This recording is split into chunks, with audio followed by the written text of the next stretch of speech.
Hello, I'm Kev Harris and welcome to Wilton Mill for round 2 of the 2024 Ultimate Karting Championship. After the excitement of round 1 at Bolton, we find ourselves here in the heart of Northamptonshire at a circuit that many of the drivers will know well. And what news from round 1?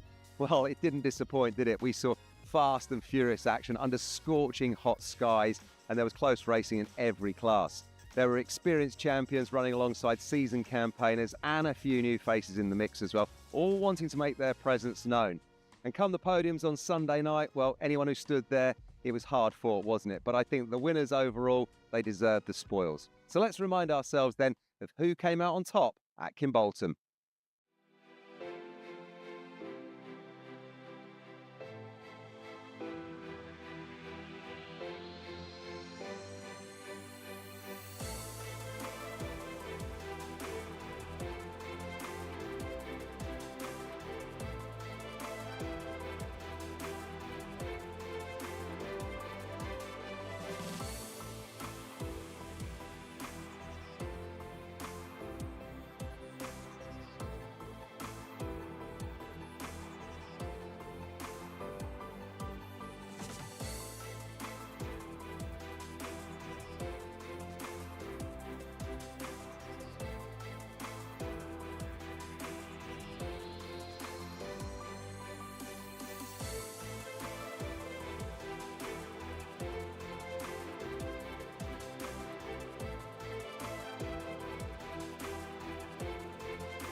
Congratulations to all of our winners from round 1 there. Whether they can do it again here for round 2 at Wilton Mill, well, it remains to be seen. And this is the circuit that they'll be racing on. Established in 1991 with 1,200 metres of tarmac and 12 turns, it is a layout that many of our drivers will know well.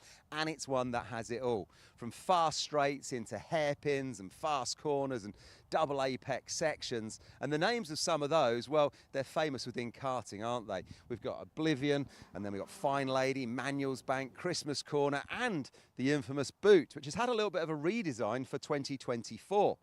So we thought we'd put an onboard camera on Will Antrobus from Sam Pollitt Racing to take a look at a lap of this much-loved race circuit.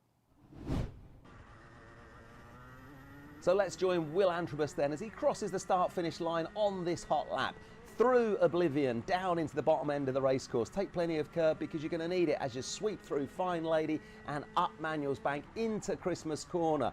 Through Christmas Corner then, and you've now got the left and the right of Inkermans heading to the infield, and the hairpin that is Ashby, an overtaking opportunity for sure. Take plenty of curb there as you're into the left-hander that is next, that is Parker, before you sweep left once again through Chapman. It's a left and then an immediate right kink, so you can take some curb and you're on the back straight, carrying speed into the Boot, the famous Boot, the left and the right. And now we start to see the Boot slightly different for 2024. The chicane, there's the left and the right, and then we're coming back around Pitts Bend and crossing the start-finish line here at Wilton Mill. Well, big thanks to Will Antrobus from Sam Pollitt Racing there for sharing one of his practice laps with us. That's the circuit then, and that's an ideal line to take. But it all starts to get a little bit different when there are 34 drivers out there all fighting for track position and all with their own ideas on where they think they can overtake to grab a place or two. So I thought it would be interesting to ask around the paddock where the best overtaking opportunities are and what it's going to take to win this weekend. Where do you think the best places to get the overtakes done at Wilton Mill are? I think at Christmas Corner because it's got a hill and you can like brake really late there so you can get the move done. Christmas can produce some really good overtaking opportunities and also into the Boot. The best places to overtake at Wilton Mill is probably Christmas Corner or going into the Boot, definitely. I think the best overtaking spot is probably down the main straight. The best overtaking spot is probably Christmas. It's high-speed corner with a heavy braking zone, so I think, yeah, that's the best place. For me, the best places to overtake are into Christmas, nice long straight, and you've got the KR ponies on the side, so easy overtake. I think the best overtaking spots are mainly at Christmas, but you can do an overtake everywhere. For me, Christmas is the best spot to overtake. I think in the Boot is a very good place to overtake because not a lot of people expect it. For me, the key opportunities for overtaking around Wilton Mill is definitely at Christmas, the third corner. I think definitely Christmas, because there's a big straight leading up to that. So if you get a good run up the straight, I think there's definitely a chance there. I think the best overtaking places at Wilton Mill are at Christmas and the boot. I think after Christmas and you come down to the hairpin, I think if you can get a good run, you can get up the inside and make it stick. So to win this weekend, Maria, what do you think you've got to do?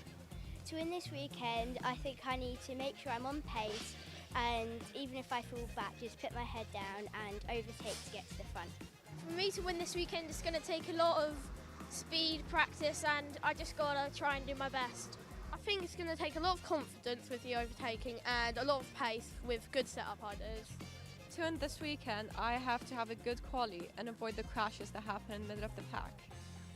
To win this weekend, I've got to be consistent and alert to make some moves. Yeah, to win this weekend, you just got to be consistent from start to finish and just make no mistakes.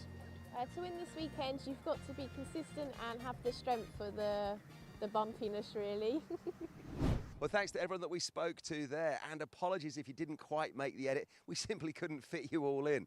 But listening to you, it seems that we're going to see a lot of overtaking up there at Christmas Corner. Some of you will try to get it done through Ashby, and some of you will still try to get it done through the boot, even with that new redesigned section. And what's it going to take to win this weekend? Well, as we were just hearing, you've got to be consistent all weekend long and keep your head if things don't go your way. Right, without further ado then, let's find out who will be putting themselves on the podium come the end of today as we go and join your race commentators, Jake and Kai.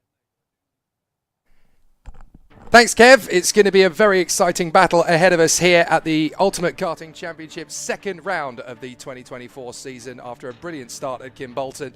And now we are here ready to rock and roll at Wilton Mill. It may have been changed a little, but it's still the fast-flowing, frenetic barn dance of a race circuit that we have always enjoyed.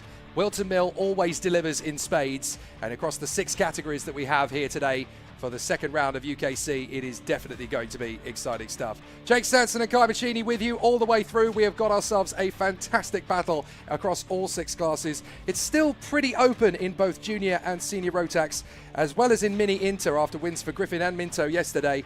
But across Micromax, Honda and TKM, it's very much one-way traffic at the moment. Yeah, it definitely is, Jake. I mean, it's so tight between all of the categories, and with a brand new final sector being chucked at the drivers, it's a brand new spanner in the works, which they need to take on, they need to tackle this weekend. We've got glorious sunshine beating down on the circuit, so that's going to be at the heart of the drivers. They're going to be looking forward to that this weekend. There you see clear skies, and we see heights of weather of about 16 to 17 degrees, so high track temperatures, high grip, and high levels of action we're expecting. Still a little bit of a breeze blowing around the circuit, so in essence the air temperature being around 16-17, it's perfect tyre conditions. This is exactly what these Maxxis tyres need to really get up to good temperature. They're going to be really usable, and I think the degradation's actually not going to be too high over the course of it. That means that drivers will be able to have a little bit more momentum behind them in some of these long-range overtakes. You'll get a few more choice moves as we get closer and closer to the finals. Well, I mean, that's what you love from a driver's point of view. Less degradation. You don't really need to worry about managing those tyres and the tyre life that you have underneath you. You can really attack these corners, you can really go for it, and I really do think we will see drivers pushing to their limits today, because this is a big race. It's Wilton Mill, it's one of the crown jewels of UK karting, and here in the Ultimate Karting Championship, it's became a staple over the seasons. Yeah, this is a circuit where many a young superstar driver cut their teeth as youngsters. Lando Norris spent much of his youth around this particular circuit, much of his adolescence here as well, of course, and it's not particularly unusual to see George Russell pounding around here in between race meetings when he needs to get karting still in his system.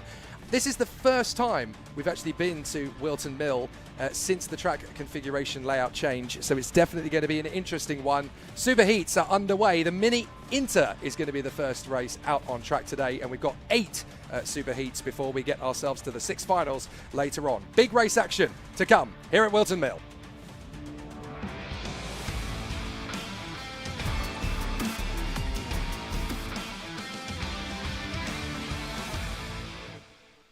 So yesterday was a fairly even battle in Mini Inter, wins for both Minto and Griffin, so it doesn't really look as if we've got a clear leader in Mini Inter at this moment in time. And as a result of that, they're going to be sharing the front row of the grid. Dan Minto and Josh Griffin from Emerson McAndrew Uren and Zach Starbuck. Then Riley Morrow and Alex Goodson on that third row of the starting grid. Ambrose and Radcliffe together on the 7th and 8th positions of the starting grid behind that top 6.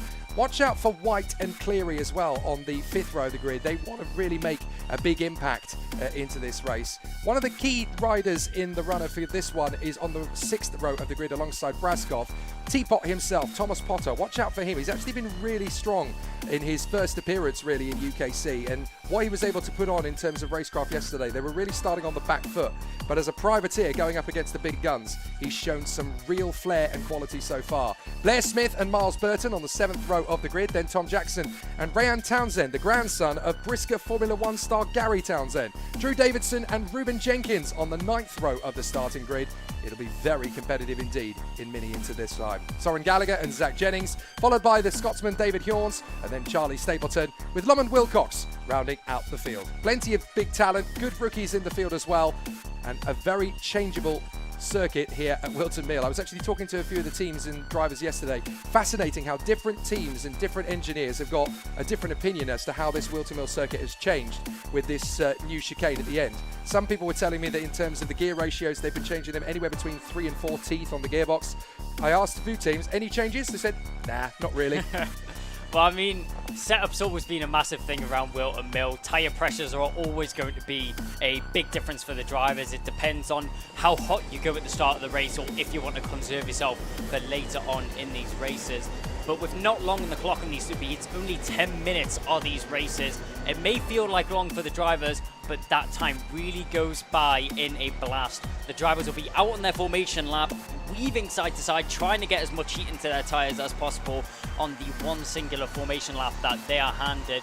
But going down to turn 1, it's an interesting one, because here at Wilton Mill, I really don't think there's a preferred side of the grid to be starting on, because you've got a left of Oblivion, then you're straight into the right, dancing up the hill towards Christmas Corner. It's all to play for all the way up to post 3. Yeah, this rolling start comes down to a driver's mentality, how they want to pitch it in those first couple of corners.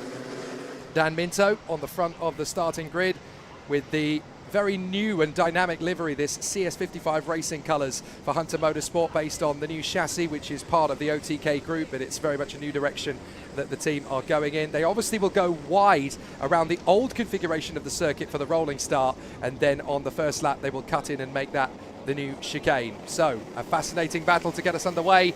Minto and Griffin, front row of the grid. Are we under starters' orders? Of course we are. Up to the first corner. It's a great start from Dan Minto. Josh Griffin has to settle in behind Emerson McAndrew, getting a good launch though, as he now comes up in a second position. So Emerson McAndrew Ewan right in there behind Dan Minto. Griffin having to work his way through, and that is Griffin, and he's spun at Christmas, getting clattered into by several competitors. It couldn't have gone worse at the start then for Josh Griffin. Back foot and a lot of work to do there for Griffin. Got sent sideways up at Christmas, clattering into the side of the other car, collecting him on the way round. But I mean, a textbook start there for Daniel Minto. You couldn't have asked anything more from the start of the grid. Everybody keeping it safe through the first couple of corners, and that's what you like to see here from the Mini Inters. As up at the front end, we'll go through the new boot section for the first time, seeing how these drivers heap over the curb, go flying into the air. I don't think I've ever seen a car fly like that. Daniel Minto, nearly a second gap is already what he has up at the front of the grid. I mean, the 28 is blasting away on that CS chassis. Yeah, McAndrew Uren got a good start initially, but then got caught out by Riley Morrow and Zach Starbuck. And it is Starbuck that's now come through to second place with McAndrew Uren in tow. So up into third position, and that is a retirement already for Teapot. Thomas Potter, that is such a disaster for him. He was going so well at the first part of the weekend, but I'm afraid Thomas Potter on the back foot in the superheat. He'll have to bounce back in style for the final later. His mentor, Charlie Fagg, has just successfully won his first Super GT race out in Japan as well. So at least they can take some comfort in his mentor's achievements earlier on today. Hopping over the curbs. Goodness me, you get some proper airtime nowadays coming through there. Louis Radcliffe will have a headache to last him a week as he flies over the curb at the final turn. And this is where Jamie Ambrose has a chance to really make the move on him. A long, fine lady up Manuel's Bank into Christmas. That's a move from McAndrew Uren. He gets back past Zach Starbuck to get into second position. I'm not sure if Ambrose got the move done on Radcliffe. I think he did, actually. So that's Ambrose into P5 ahead of Radcliffe. Then White, Burton, Goodson, Braskoff, Cleary and Josh Griffin. Awesome move there from McAndrew Uren. Textbook overtake. We heard on the VT earlier that all of the drivers prefer to make overtakes up a Christmas corner, and we'll see it time and time again over the course of this weekend. But as we've seen before, Jake, these karts absolutely flying over the curbs here in this final section. Surely that's got to do some damage to the car, and surely that's got to do some damage to the drivers. I mean, that's got to be scary hitting a curb like that. You'll be bracing yourself for it. But it wasn't that long ago that Charlie Wolfett was here having a very competitive weekend in the WMKC club meetings, but his ribs had taken such a pounding he actually had to go home on the Saturday night. Oh, wow. It was really, really brutal, and drivers having to get used to this for the first time. And I spent pretty much the entirety of yesterday having conversation. We got a spinner out of Christmas. Now, who's that that's dropped a long way down the field? That looks to me like one of the JDR karts. I think that's a Jack Dex racing machine that's gone around there at Christmas. So who is that likely to be in the mix? I wonder if that's potentially Braskoff or Cleary. We'll have to pick that up again a little bit later round. I think it's Braskoff, actually. No, sorry, it is Otis Cleary that's had the issue. So he spun at Christmas. So Otis Cleary dropping out of 11th position then. Very unfortunate for him. But this is where Dan Minto can really jog on a pace now. He's got a second over McAndrew Uren. Mind you, Emerson is flying. He has been able to put in another fast lap. 49 dead for the lap under its new configuration is brutally quick. This is getting to that stage, midpoint of the race, where Daniel Minto is starting to check the gap he has behind him and thinking, do I really need to push 100%? Do I need to nurture the tyres a little bit more and keep an eye and manage the pace himself? As the front leader, he's the driver which is maintaining the pace and dictating the pace of the drivers in behind. Down the inside, not one but two managed to sneak through. That looked like that was Louis Radcliffe and Miles Burton making a move on Ambrose there. That was for 5th and 6th position, and it's just getting even worse. The textbook move there through the boot, diving down the inside. That's what you love to see there from Jensen White as he manages to get himself through. Sorry, that was Alex Goodson on Jamie Ambrose. I mean, such a brilliant move there. We've seen it multiple times, yet the drivers still don't expect it coming. Sweet overtake from Goodson. There's a nice move as well from Burton. He gets Radcliffe at Christmas. So a nice overtake there from Miles Burton. That puts him P5 for the moment, behind Minto, McAndrew Uren, Starbuck and Morrow. Oh, lovely switchback from Radcliffe. He gets Burton straight away in revenge out of Ashby. So even though he lost the place, he was able to gain it back pretty quickly. It's what I love about these smaller classes, your Hondas and your Mini Inters. You can have so much more racetrack to play with. You can make these big dives, where in junior and senior rotax, you'd be basically coming off the throttle a little bit earlier. You'd be chickening out of the move. With these narrower karts and these shorter wheelbases, you've got more racetrack to play with. You can be a little bit bolder with these moves, and it's wonderful to see these lads and lasses really taking it to the other opposition out of Crook and Oblivion. Here comes Miles Burton again. Is he even going to beat round the outside Radcliffe to the corner? That is brutal stuff. Great racecraft, and unfortunately counts out Goodson. He gets held up, and that's Josh Griffin, who's going to be able to counteract him round the outside. He didn't quite finish off the move, but Josh Griffin, who is now the fastest driver on the track, making some gains now. White in 9th, then Ambrose. Rayan Townsend doing a fair job now, up to 11th position. Hopefully not needing as many fisticuffs moves as his granddad used to pull in through Briscoe F1, but certainly working his way forward. There's another great chart from Goodson, but this time Radcliffe is ready for him, but he does run out wide, and that costs him 3 places. Tucks back in now behind Jensen White, and he's going to concede to Jamie Ambrose on the exit of the final turn if he's not careful. That just shows how brutal of a circuit Wilton Mill is. It's not forgiving at all. If you give up that inside line, not just one car is going through, but multiple down the inside. McAndrew Uren's going to try it. They bang wheels as they battle up through Christmas corner. McAndrew Uren just managing to sneak through that move there. Sorry, that was Joshua Griffin making it through on Alex Goodson. Goodson tried to hold it on the outside. Collecting wheels between the two of them. Comes off worse does the MLC driver as they now go down towards the boot section once again. As if he wasn't under enough pressure was Alex Goodson. He now has Jensen White all over the back of those blue and white MLC colours as they come through the brand new final sector for this year, hopping over the curbs and down towards the start-finish straight to now complete another lap. Just shy of 3.5 minutes left on the clock. what, in terms of racecraft, we're flirting with boxing match territory at the moment, aren't we? These guys are really going for it in the first superheat of the day. Great to see that nobody's afraid to get stuck in and have a go. Goodson, White, Ambrose, Radcliffe just at the bottom end of this top 10. Townsend's got a little bit of pressure from Tom Jackson. And then you've got Blair Smith right in tow. Praskov's got a little bit of time on Gallagher and Jennings. And then you've got David Hjorns making good progress actually up to 17th place, so good work from him. Cleary, Davidson, Wilcox, Jenkins and Charlie Stapleton. Sadly the one retirement.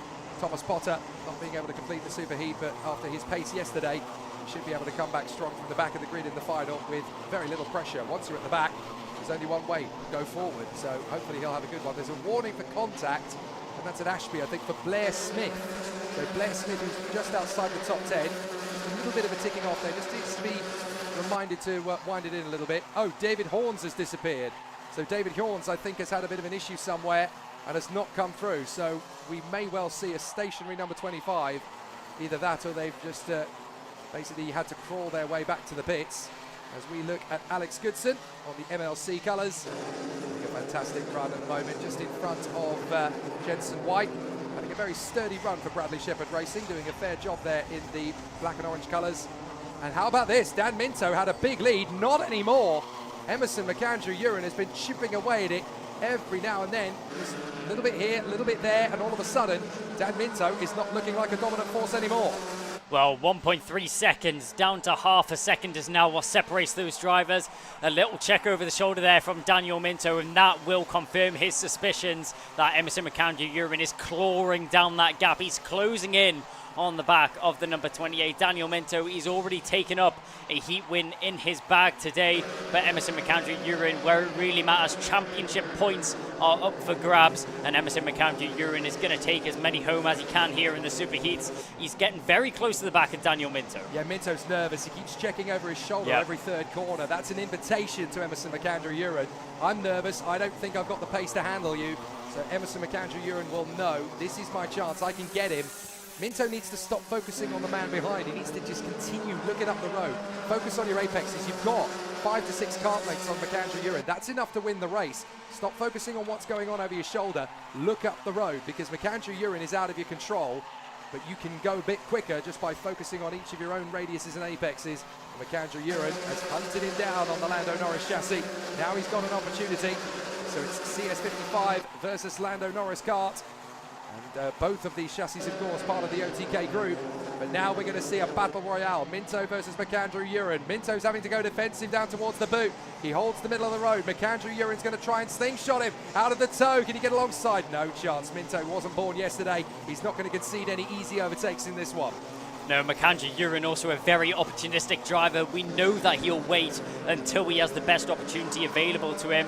And as you mentioned, Daniel Minto just looking shook out there on the circuit, not looking in his element like he was earlier on in this race, positioning his car just in the middle of the circuit, not giving Emerson McAndrew-Uren a sniff at the inside line as they now dive down towards Ashby's. To the inside goes McAndrew-Uren, and that'll be a move. He goes sideways under braking, but no threat at all there for the number 33 as he slides through on the inside, straight on the defense. This is where he's got to pin that car to the inside line. Doesn't want to give Minto a look back at the inside line because he knows that 28 will dive if he sees it, but parked there through the boot and running straight into the rear bumper of McAndrew-Uren is Minto, and maybe that has just gave him the little bit of the advantage that McAndrew-Uren needed to try and run away on this final lap. The original move, sweet as a dandy from Emerson McAndrew-Uren, but now on defence he's having to find himself almost being nudged around the course, and there Dan Minto gets the warning from the officials. Got to be careful. You do not want to be battering into the back of the Lando Norris kart chassis too often, and as a result of this, look who's joined the party. Zach Starbuck is not a million miles away. If these two get fisticuffs, then suddenly Starbuck could actually pick up something pretty sweet here. But it looks to me as though McAndrew-Uren's been able to look after the tyres just about enough to be able to cement his position up at the front end. So the rivalry between McAndrew-Uren and Dan Minto will continue into the final. Josh Griffin got a win yesterday, so did Dan Minto. Now we're going to have our third different winner in 3 races as Emerson McAndrew-Uren finds the checkered flag in the superheat. Excellent work from him in Mini Inter. 3 different winners from 3 Mini Inter races so far, and there's going to be a really cracking final later. Although being some of the youngest drivers racing here this weekend, Emerson McAndrew-Urin showing off his racecraft in abundance there with a brilliant overtake down into Ashby's and a very, very smart defensive maneuver going through the boot there. Parks it on the apex, makes sure that Daniel Minto loses all of his momentum, and then straight back on the throttle. Emerson McAndrew-Urin manages to pull himself a little bit of breathing room to run away with that one. Last minute drama for Ryan Townsend, was looking at about 11th and 12th position all the way through that one, but he crossed the line in 19th place with a very sick sounding engine and smoke coming out of it, so that's not particularly good for him. Emerson McAndrew-Urin then chasing down Dan Minto and snatching the win away in the closing stages. Zach Starbuck P3 from Miles Burton, Riley Morrow and Josh Griffin. What a comeback after spinning on the first lap to find him in P6. That's monstrous. Alex Goodson along with Jensen White, Louis Radcliffe and Jamie Ambrose giving good racecraft in the top 10. Max Braskoff coming home as best of the rest in 11th ahead of Otis Cleary. Blair Smith in P13 from Soren Gallagher. And then Drew Davidson and Zach Jennings just managing to hang on in front of Thomas Jackson, with Ruben Jenkins. Ryan Townsend limping home with an ailing kart in 19th from Lamont Wilcox and Charlie Stapleton. Lamont Wilcox winning the rookie battle. David Hjorns retiring from the race. Thomas Potter doing likewise on the opening tour. So, big drama then across the mini inters, but I have a feeling they're going to save the best for last later on. But certainly, we've got now 3 different winners across the battle. Josh Griffin, Dan Minto, and now in the superheat, Emerson McAndrew-Urin. And he's going to be tough to beat in that fall. No, he definitely is, with the pace he put on display here. Daniel Minto, he showed dominance earlier on in the race, but started to fall off when it got to that back end second half of the race. Maybe pushed a little bit too hard, a little bit too early, but you always learn from your mistakes. I'm sure Daniel Minto will come back swinging, and he'll come back harder later on today when we have the finals in this afternoon. But I mean, what a way to kick it off this morning. Mini Inter Superheat, they always deliver with some brilliant action once again. Certainly good stuff then from Mini Inters. We now go into the newest category in the Ultimate Karting Championship for 2024. TKM Extreme, bring it on.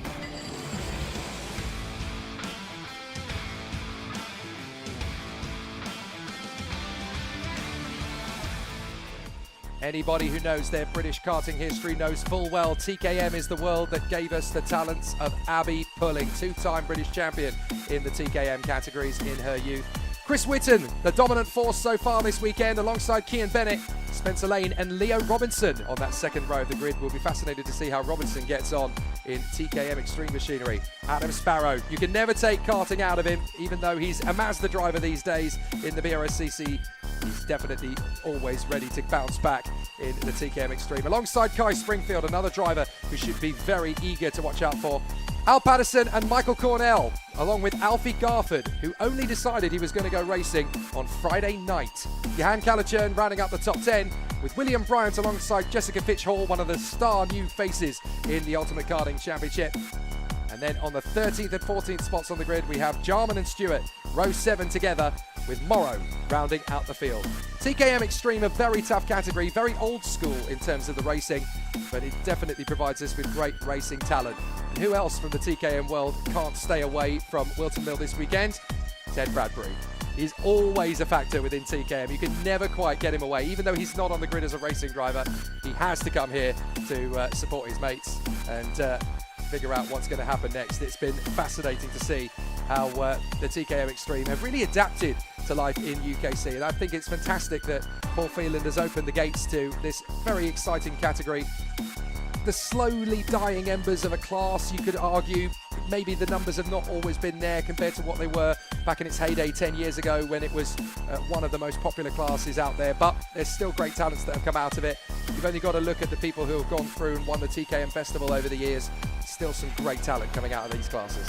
No, there really is, and that's the thing I love about the Ultimate Karting Championship. It really is a family-like environment. We have such a close-knit community here at the Ultimate Karting Championship, and it carries over weekend from weekend. And one thing I wanted to pick up on, you mentioned it before, deciding to race on a Friday night. Now, if you're going to make one decision on a Friday night, you can go out for a meal, you can go out with your mates. No, let's go down to Daventry, let's go to Wilton Mill, and let's go racing at the Ultimate Karting Championship. How else would you want to spend your weekend? Well, considering it's TKM Extreme up next, I still put my hand on my heart and say, having been in karting as a commentator since 2012, I still believe, and I still fervently stand by this, the greatest karting race I ever saw was still the junior TKM final at the TKM Festival 2013. If you disagree with me, go watch it and prove me wrong. It is such an amazing race, and TKMs always give you that quality of race action. Even a decade after that heroic day, it's going to be fascinating to see how Chris Whilton could be divided here coming into this one. Can he be beaten? Let's find out. To the first turn. Certainly no major shocks. Chris Whilton hits the front in the all-black machine, being chased down by Spencer Lane. Kean Bennett's got pressure from Adam Sparrow, who's come straight up from 5th on the grid into P3. That is an amazing start from Sparrow. Clearly, his Mazda MX-5 antics have kept him in good stead for racecraft as the rest of the field squirts its way along towards Ashby. Hoping they're going to have a decent couple of moves. 1 or 2 drivers getting in the mix there. I think that was Johan Kalachurd going wheel to wheel with Alfie Garford, who hasn't been in a kart, by the way, for 7 months. So it's really good to see him battling away here again. Here they come once more, and it looks to me as though Spencer Lane is going to be hustling Chris Whilton, at least until Whilton really starts to open up the taps. Whilton, he's displayed brilliant pace so far at the beginning of this season. Last race's winner, Kean Bennett, slipped down a little bit on that first lap, started in 3rd, now finds himself in 5th position. He's got a little bit of work to do if he wants to find himself back up in a podium position. He's going to get that work done early as down the inside, getting himself up at a 4th position past Michael Cornell. Good move there from Kean Bennett, repping the number 5 on his car, showing that he's a seeded driver and he's not here to play at all. Out of Ashby's we go, down through Inkermans, and now we find ourselves into the final sector of the lap up at the front end, focusing on Chris Whilton, the all-black stealth machine out in front, as you mentioned before, Jake, the number 33. He always comes to put on a show and display his pace as they hop over the curbs once again. A little bit faster than we've seen in the mini-inters, as you'd expect here from the TKM Extreme, but nonetheless managing to keep those karts under control as we blast up the hill once again, head down to the steering wheel, trying to get that aerodynamical advantage is the number 33 of Chris Whilton, currently punching a hole in the air for 4 drivers in behind him. That's going to be a difficult position to find yourself in, because you know you're the one setting the pace and all the drivers in behind have an easier run up the hill and are doing less work in a straight line. So Whilton's certainly not having it the dominant way at the moment, but then there is not really such a thing as a dominant force in TKM. You never really get that far away from your competitors, but it becomes down to the tactical games of chess that you have at the wheel. Check out these cars. This is the corner to watch in terms of how this layout has really changed. Not the least of obviously because that's the part of the course that has changed, but what it does to the kart around the rest of the circuit. A lot of teams have basically said that they've had to change their setup completely, despite the fact that it's only 2 corners that have changed. Sparrow on the inside of Lane. Job done. Absolutely committed to the inside line. And there's not enough room for Kean Bennett. He tried to get through on Spencer Lane as well. Squeezed out to the grass, and that's dropped him all the way down. He's going to have up the inside Al Patterson and Johan Kalachurd trying to come through, as well as Alfie Garford. So that's going to drop Kean Bennett all the way down to about P9 essentially. Dancing over the grass is Kean Bennett as he finds himself in a world of trouble now. He'd done all such great work to get himself back up onto that top 3 and fighting for a podium position here on the Superheat, and all that work has been undone. He's got loose ends that he now needs to tie if he wants to get himself back up at the front end here in this Superheat. Up at the front end though, Chris Whilton sitting quite nicely, getting himself a little bit of breathing room. But in behind we see the number 11 of Spencer Lane under a lot of pressure from Robinson. Robinson dives up the inside. No issues there for the move into Christmas. No contest as he now finds himself in 3rd position and pushing onto the back of these top 2, trying to break down the gap which they have formed. A really good run then from Leo Robinson to put him into 3rd position. And the TWM suit Lazarus going around the circuit in fine style in 3rd position. He really is coming back from the dead, to be fair to him. So Leo Robinson there into the top 3. Now watch the cars as they come through here. Look at the travel, the bounce as they go through this uneven section on this new part of the layout. The driver's complaining so much about just how bumpy it is. They come through, and because you're having to tighten the radius out of the toe of the boot in a way completely different to the way you used to, it can get really bouncy there. It's like being stuck on the top of a washing machine that's got a loose fitting. You're just bouncing, bouncing, bouncing. There's nothing you can do about it. And the vibrations shake your whole body. They shake the frame. I've had lots of people tell me that at the end of a race meeting, they basically take the frame and chuck it in the bin and go and get a new one. Well, I don't think I was expecting this weekend to hear the comparison of driving a car to sitting on top of a washing machine. You always manage to outdo yourself, Jake. I mean, that's probably one of the best things I've ever heard you say. What is it? It's not even 10:30 yet. I'm just getting started. We're only getting started. There's more to come here over the course of the action here, riding on the top of a washing machine here in TKM. Note to self, Kai Bacchini has never drunkenly sat on a washing machine. We'll get that sorted. You're not even 17 yet, so we'll get that sorted. Yeah, I mean, I don't think that's one thing I will be focusing on earlier on in my life. Sitting on top of a washing machine, that's not really what I focus on. I'd rather actually be driving a cart around Wilton Mill. Yes, absolutely. You haven't gone to university yet, have you? Oh, right. No, that's still to come. That's still to come. Chris Whilton and Adam Sparrow having a terrific duel up at the front end of TKM Extreme.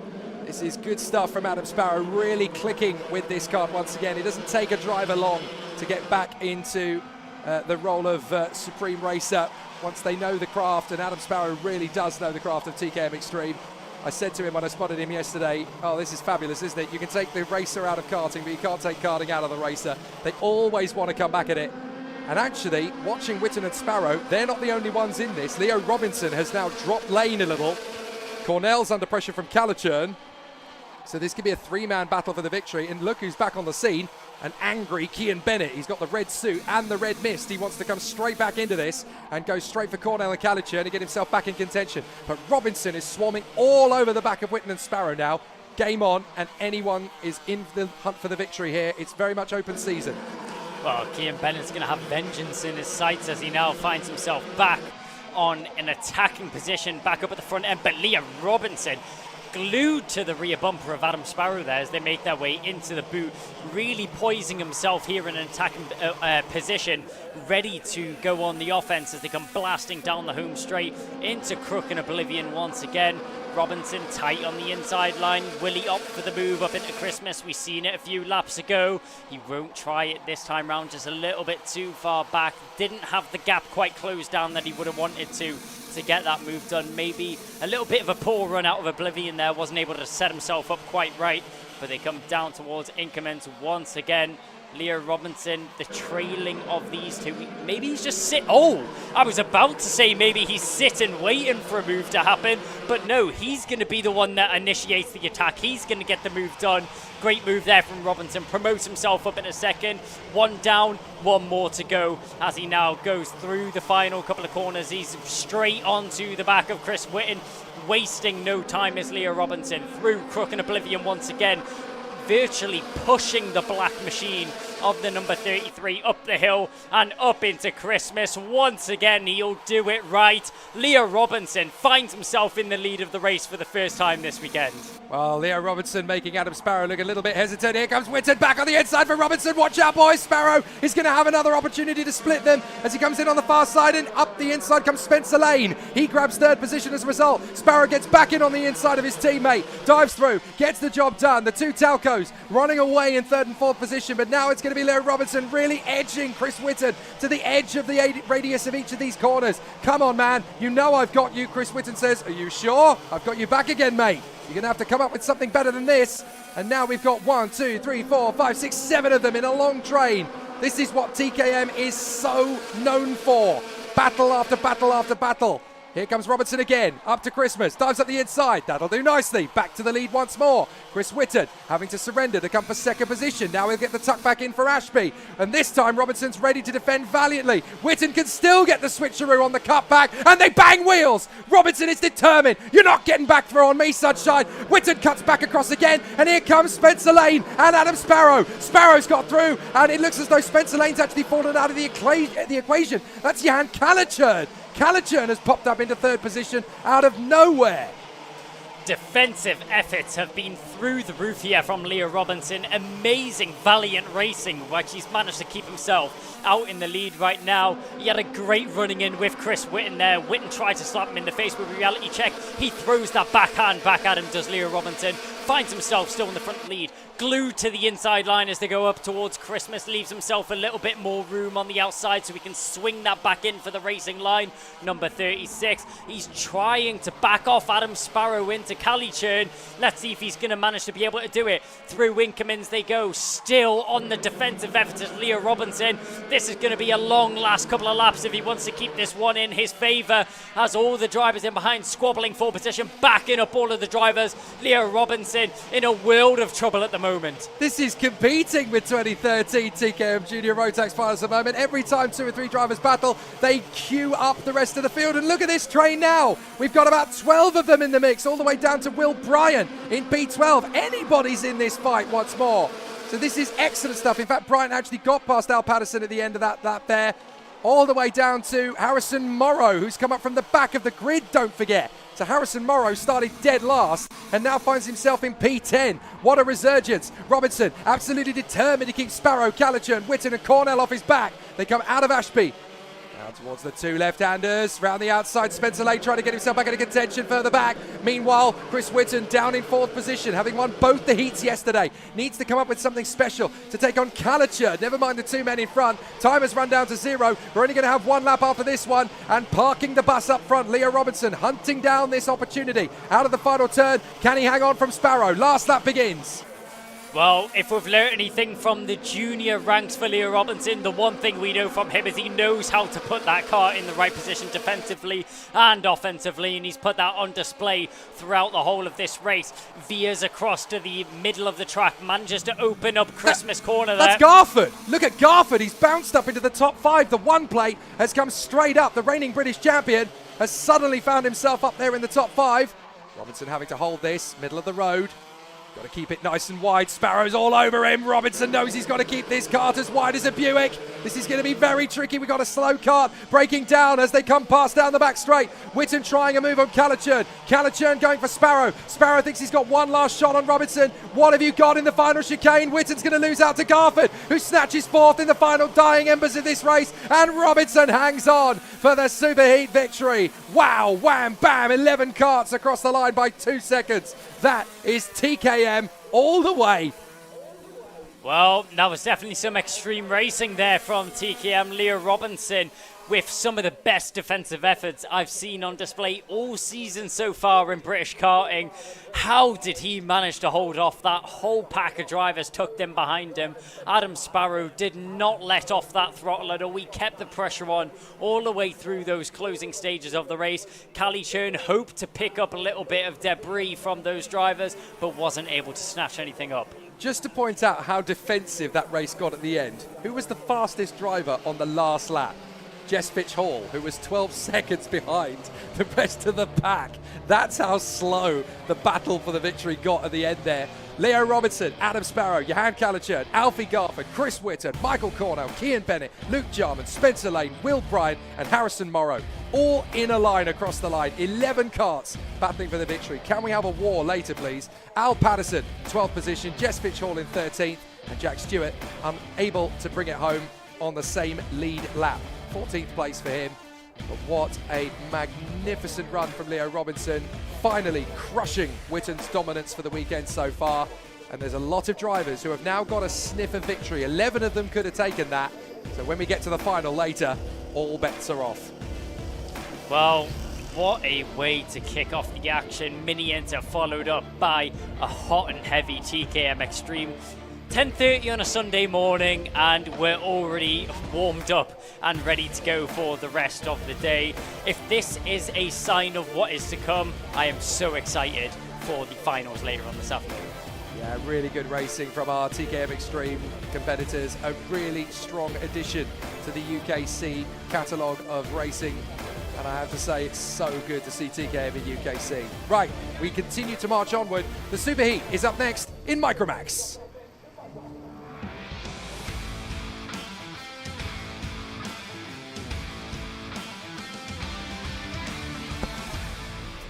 Yesterday in Micromax was all about one man and one man alone. Max Abraham, fabulous competitor, an amazing character, and what he has transformed into in the early part of this season is a bit of a warrior, but he's not going to have it easy. He's on the pole for this one with Austin Oman alongside him. Do not expect anything less than a serial challenge from the man alongside. Dean Singh Bahal and Max Jolly are going to be going full guns blazing for the second row. Arthur Farrow looking good as well alongside Harry Radcliffe on the third row of the starting grid. Row 4 sees Maria Roberto getting faster and faster at every turn of the corner. Sebastian Crawford, P8, looking strong. Alfie Mayer and Albie J. Stubbs rounding out a very competitive top 10. Finley Beals in 11th place. It's Albert Farrow who's in 12th position. And then Harris Barber from Oliver Dawson and Jos Hushka. 15 competitive drivers in the mix. Those who may know the surname Dawson, well, Oliver Dawson, I was a bit baffled to learn, is the son of Giles Dawson, who I spent 12 hours of the 2016 24 hours alongside in the commentary box all the way back in 2016. So it just goes to show, doesn't matter where you work in motor racing, it's in your blood, it's in your DNA, you're going racing. Great to see Oliver Dawson continue yet another motor racing family tradition. Well, I mean, throughout the whole of British racing, we see so many big names following down from parents or grandparents either being staples in motorsport globally. I think that's what UKC really puts on display. It gives a great platform for these drivers to get their junior and even further on in their career of karting, prove themselves to be up at the top of not just British racing, but European karting as well. One of the biggest competitions here is Ultimate Karting Championship. And as you mentioned, Max Abrahart, he's had a very strong weekend so far, and it's looking like it's going to be difficult to dethrone him, but like Leo Robertson has just done in the TKM Extreme, I wouldn't be surprised if we see a repeat here in the Micromax. So let's see how competitive this one gets, because again, we're into the narrower karting category. Mini Inter earlier was pretty spicy stuff, and now we're going to have yet again a short wheelbase, a narrow kart. You can go 4 or 5 wide in these karts if you're brave enough. So things can get very interesting all the way through this field. And Max Abrahart, definitely the man to beat, but watching the career progression and the way that the racecraft has really stepped up a pace for the likes of Dean Singh Bahal, of Max Jolly, of Austin Oman, particularly Harry Radcliffe really starting to come on a pace as well. I've got my eye on Maria Roberto as well. She really seems to be taking a little bit of strength now. There's always that little bit of a light switch in these drivers at this race. You've done it yourself, Kai. You know, it's you're waiting for that click of the understanding of, oh, that's how I'm supposed to race. And that's all you're waiting for in these classes. Yeah, I mean, it's something that the drivers will get over time. The more time they have in the seat, the more experience they get racing. And that's something they'll develop as drivers over the course of their careers as we go blasting down the home straight. Will we go racing first time round? Yes, we will. Blasted, sorry, false start there. So we have the chevron flag out at post 1, which means that we'll go round once again. Maybe just a little bit too eager from the front end. We see that a lot in the younger classes. The drivers just a little bit too eager to get going racing again and just want to get it over the way and done with as well. Max Abrahart a little bit too fast to jump the gun on the accelerator there out the final corner. You're seeing just escaping from the rest of the grid. They will slow it down this time round, pack back up into their formation, and I'm sure we will go racing this time once again. Not entirely sure if that was the even side of the grid just getting a little bit trigger happy on the throttle pedal, or whether it was the rear of the grid that was just a little bit on the back foot, or a combination of the two factors. But either way, the false start is declared, and so the contenders, careful guys, a bit of pushing and shoving in the 2 rows. You've got to be careful. You don't want a front fairing loose because of that, because that can get really quite embarrassing when you've had an incredible race and then you've got a front fairing based on the pushing and shoving on the formation lap. You've got to be very careful of that, because obviously if that front fairing comes loose, that's a 5-second penalty that is not contestable or debatable. And there we're going to go racing this time. Are we under starters' orders? We are! And it's a cracking start from Max Abrahart. No problems to get into the lead at the first turn. Led in by Austin Oman in second position. The charge forward up along Manuel's Bank. Fine lady and up towards Christmas. Good start from Arthur Farrow as well. He's able to hold the position and the nerve in front of Max Jolly, so he's been able to leapfrog him. So both Arthur and Albert are going to be working their way forward. Up to the braking zone for Ashby. Everybody keeping it nice and tidy on the opening lap. Good clean start for this one. Yeah, good start here from the Micromax, as we see tucked in the pack, in the mid-pack. That was Max Jolly trying to get his way out of this sandwich that he finds himself in. A little bit of pushing and shoving as the drivers go down towards the boot once again. Out in front, Max Aberhart, there's no surprise there. He's used to being up at the front end of this grid, but Austin Oman, he'll follow very close in order as well. Pulling a little bit of breathing room so far has Max Aberhart over the course of this first lap. Just 3 tenths is what separates the front two, but that's enough breathing room to give him the confidence to push on. Yeah, interesting. Aberhart tapping his helmet on the opening lap just to kind of remind Austin Oman, you know, think with your head, not with your heart. You can sense that he's seen a couple of the other heats where the drivers who were dominant yesterday have finally been vanquished. He doesn't want to be in that list. He doesn't want to be the driver who gets a win taken off him today. So he's just trying to play every psychological game to say to Austin, look, let's be sensible here. Work with me, which is code for don't overtake me. Let me build up a gap and then you can do what you want. Well, yeah, I mean, Max Aberhart, he's looking for that clean sweep this weekend, and he's looking to be the dominant force. Austin Oman, he's not going to let him run away with this one as easily as he did in the heats yesterday. Dian Sinch Pahal. Whoa! Very, very high over the curbs there from Max Aberhart. Nearly losing the kart with how high he went up in the order. I'm surprised he managed to keep that one under control, and he's kept himself in the lead of the race there. That would definitely be a Code Brown moment there out that final couple of corners. But he's kept himself under control. He's managed to get that kart back into the order that he would like. Someone that wouldn't like that is going to be LBJ Stubbs. Oh, and who's that off the road? Josh Hushka managed to make a move. Someone in trouble further up. I think that might be Alfie Mayer, who's just set the fastest lap of the race. It was certainly a kart with a 5 next to the plate. And I think the only other one other than Josh Hushka is Alfie Mayer, so that is disastrous if that's the case. He's literally just set it is Alfie Mayer. He's literally just set the fastest lap of the race, and the Zip driver, mechanical failure by the look of it. So big disaster for him. Right, Max, take it a little bit more gently. Wow, they're still leaping over. This isn't a race at the front for Max Aberhart. This is an audition for EasyJet. Goodness me. He's absolutely launching his way over those curves. Yeah, he's not afraid to be pushing the limits of this kart. I'm sure his mechanics will be stood on the sideline, biting their nails every time he goes through that section, just thinking of the damage that could be doing to the kart. He's not worried about that. He's worried about getting moves done. Somebody else who's getting moves done there is the number 16. That's Sebastian Crawford getting a move done on LBJ Stubbs. So up into 9th position and out of 10th goes Crawford as he gains himself another position throughout the field. Looking at this mid-pack, there's still a good battle going on as we're still keeping an eye on Crawford. In behind him right now, Finley Bales is the driver following in suit as they go down towards the boot. Is he going to think of a move? Is Bales? He had a look to the inside. He'll think better of it. Backs out of that one, just sticking his nose in, letting know of Crawford that he's there to play and he's there to make an overtake if necessary. And if Crawford is going a little bit too slow, Beals is there to pick up the rubble. And interestingly, Stubbs getting back through on Crawford and take... Oh, over the top there. That was Finley Beals getting a little bit too close. He actually mounted the rear bumper, and that's really cost him in terms of momentum. Fortunately, he's able to stay on the road, pointing in the right direction. No big accident comes the way of Finley Beals. He got away with that one, but very sensible from the drivers around him to not force the initiative. He just dived his way out the inside of Dawson and Barber in the same breath. So clearly not being phased by going over the back of another driver. Thought, right, well, I need to get back on with this. So he's taken on Dawson and Barber as if they were standing still. So good recovery there from Finley Beals. But Austin Oman, fastest driver on the track, just a 10th of a second back from Aberhart. Now we're going to see the proper battle kick in. 5.5 on the clock, and it's still very open.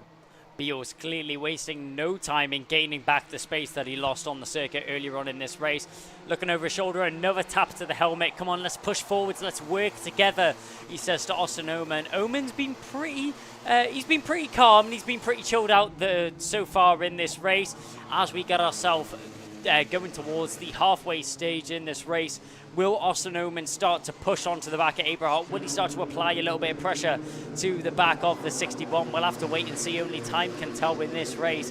But Austin Oman, this is probably the best chance he's had all weekend of getting a heat victory. And the super heat, well, it's the place that really matters, and it's one hell of a race that you'd want to get a race win in. This and the finals are the two biggest races of the weekend.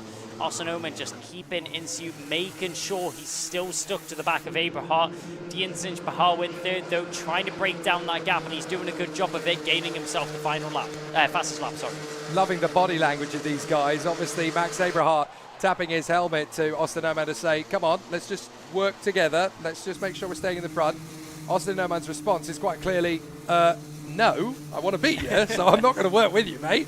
I'm going to make you second guess when I'm going to make the bid, and then I'm going to make sure it is a nice, clean and succinct move. Right, this battle in the midfield, still plenty of life left in it. Stubbs, Crawford, Beals.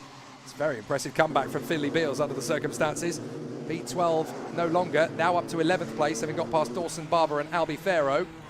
So still some good racing going on then in this mid-pack. And it's really important, even though you're not fighting for the win, when you've got this battle, you know you've got to try and use your opportunities. You've got to learn through the racecraft, try and figure out where you're going to make your moves. And it's important to win in your own little battle out there in the course, because even though it's not for the win this time, give it 2 or 3 races, maybe 2 or 3 weekends, you could be fighting for the win. So what you learn here is essential.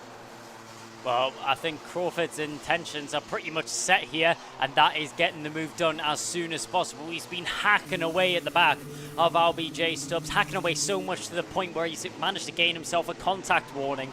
So maybe the steward's telling him to calm down a little bit. He's pushing a little bit too hard. Needs to reel it back just a little bit. He's going to try on the outside of Incumbents. Has to pull back for the switchback. He'll try it.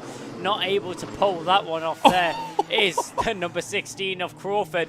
Looking left and right every single corner. He'll look for the move as they bang wheels going into the boot there. Crawford and Beals going at it once again.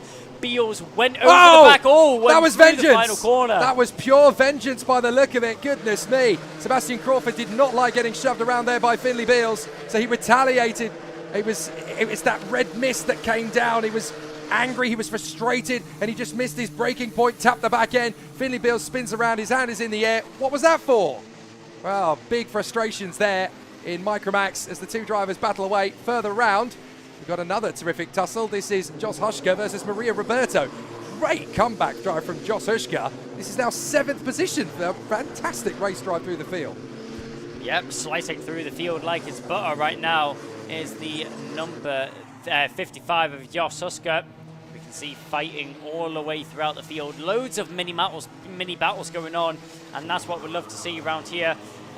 Bales, although he had a bit of an issue earlier on, he's not afraid to get himself stuck straight back into the action and find himself racing once again. He wastes absolutely zero time in gaining back some of the ground that he lost. That's the lead change. Yep. Austin Oman's got the lead. He's managed to make the bid then on Aberhart. He's timed it to perfection. He's got 2 minutes on the clock. And now Aberhart is vanquished in the lead of the race. So Austin Oman has hit the front. And not only has he got down to 2nd place, but now he's got Dian Singh Pahal and Max Jolly for company. Here comes Dian Singh Pahal on the inside line in a second. Almost joined by Max Jolly. This is definitely warning signs now for Max Aberhart. Not only has he lost the lead, but he's also lost 2nd, and there is definitely daylight now between Austin Oman and Dian Singh Pahal.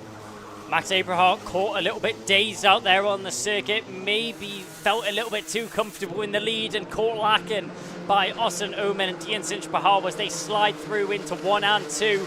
Now Aberhart needs to go straight back on the attack. He has no time to waste. Only a minute left on the clock. He'll try and get one done up into Christmas, but it's well contested there by Dian Singh Pahal. Pahal managed to hold the inside line then, manages to just about keep himself in 2nd for the time being.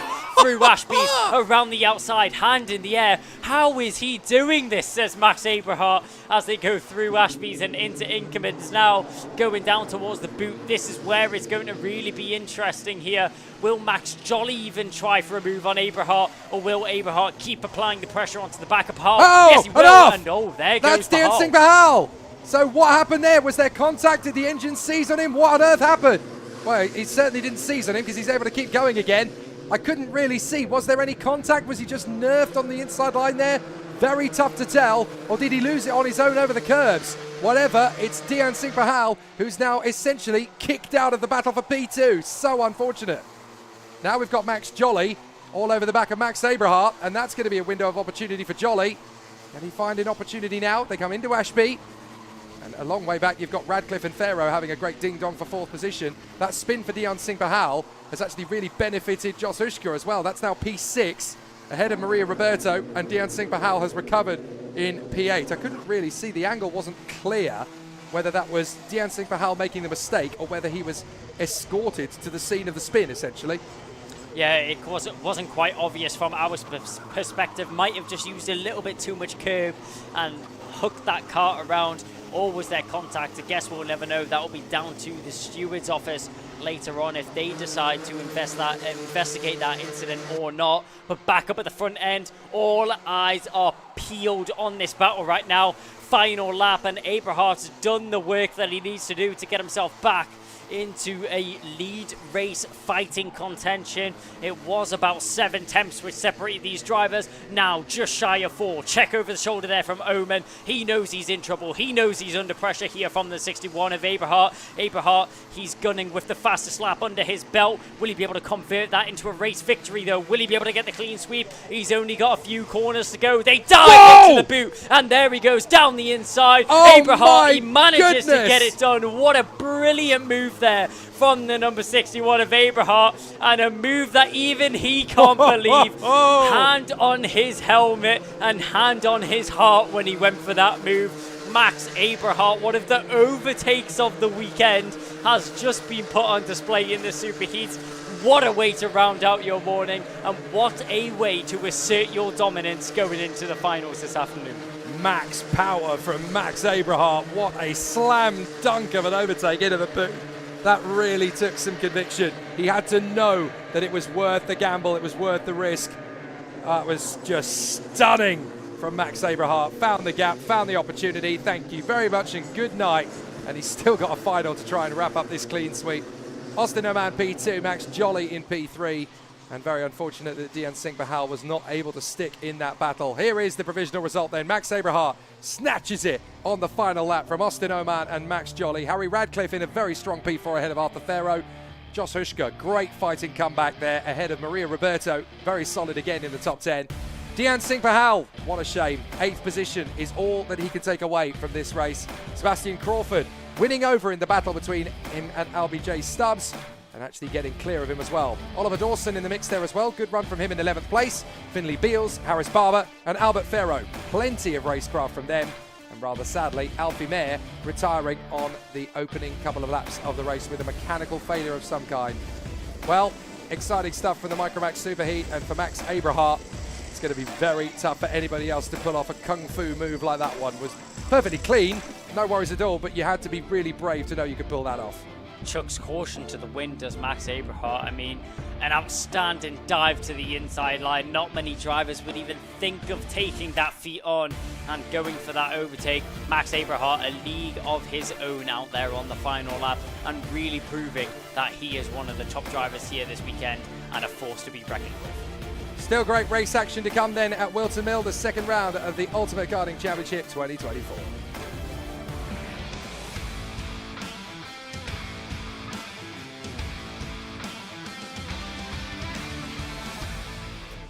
Well, if Micromax was one-way traffic yesterday for Max Abraham, it's definitely a similar story for young Ed Spain in Honda Cadet. He's been absolutely mighty all of yesterday. Pole position for him in this one, but do not count out the O-plate. Ralphie Branscombe has got success written all over him in 2024. So too have Archie Cannon and the reigning champion in UKC and the British Championship, Ryan White. Margaris Kovacic is going to be there in 5th position alongside Ricky Junior McIntosh. It'll be interesting to see what they can do moving forward. Elliot Bork and Ashton Horspool, and then Theo Hamilton along with Jack Fulbrook-Harmer. Jackson Heath, 11th position on the grid. 12th place for Shea Hilton on the 6th row of the grid. Then on row 7 behind them, we've got Grant versus Blakemore, Harry alongside Riley, George Johnston along with Esme Rosie, and then Toby Turner and Morgan Cooney rounding out the 9th row of the grid. The field is completed by Harry Pennington and William Davison.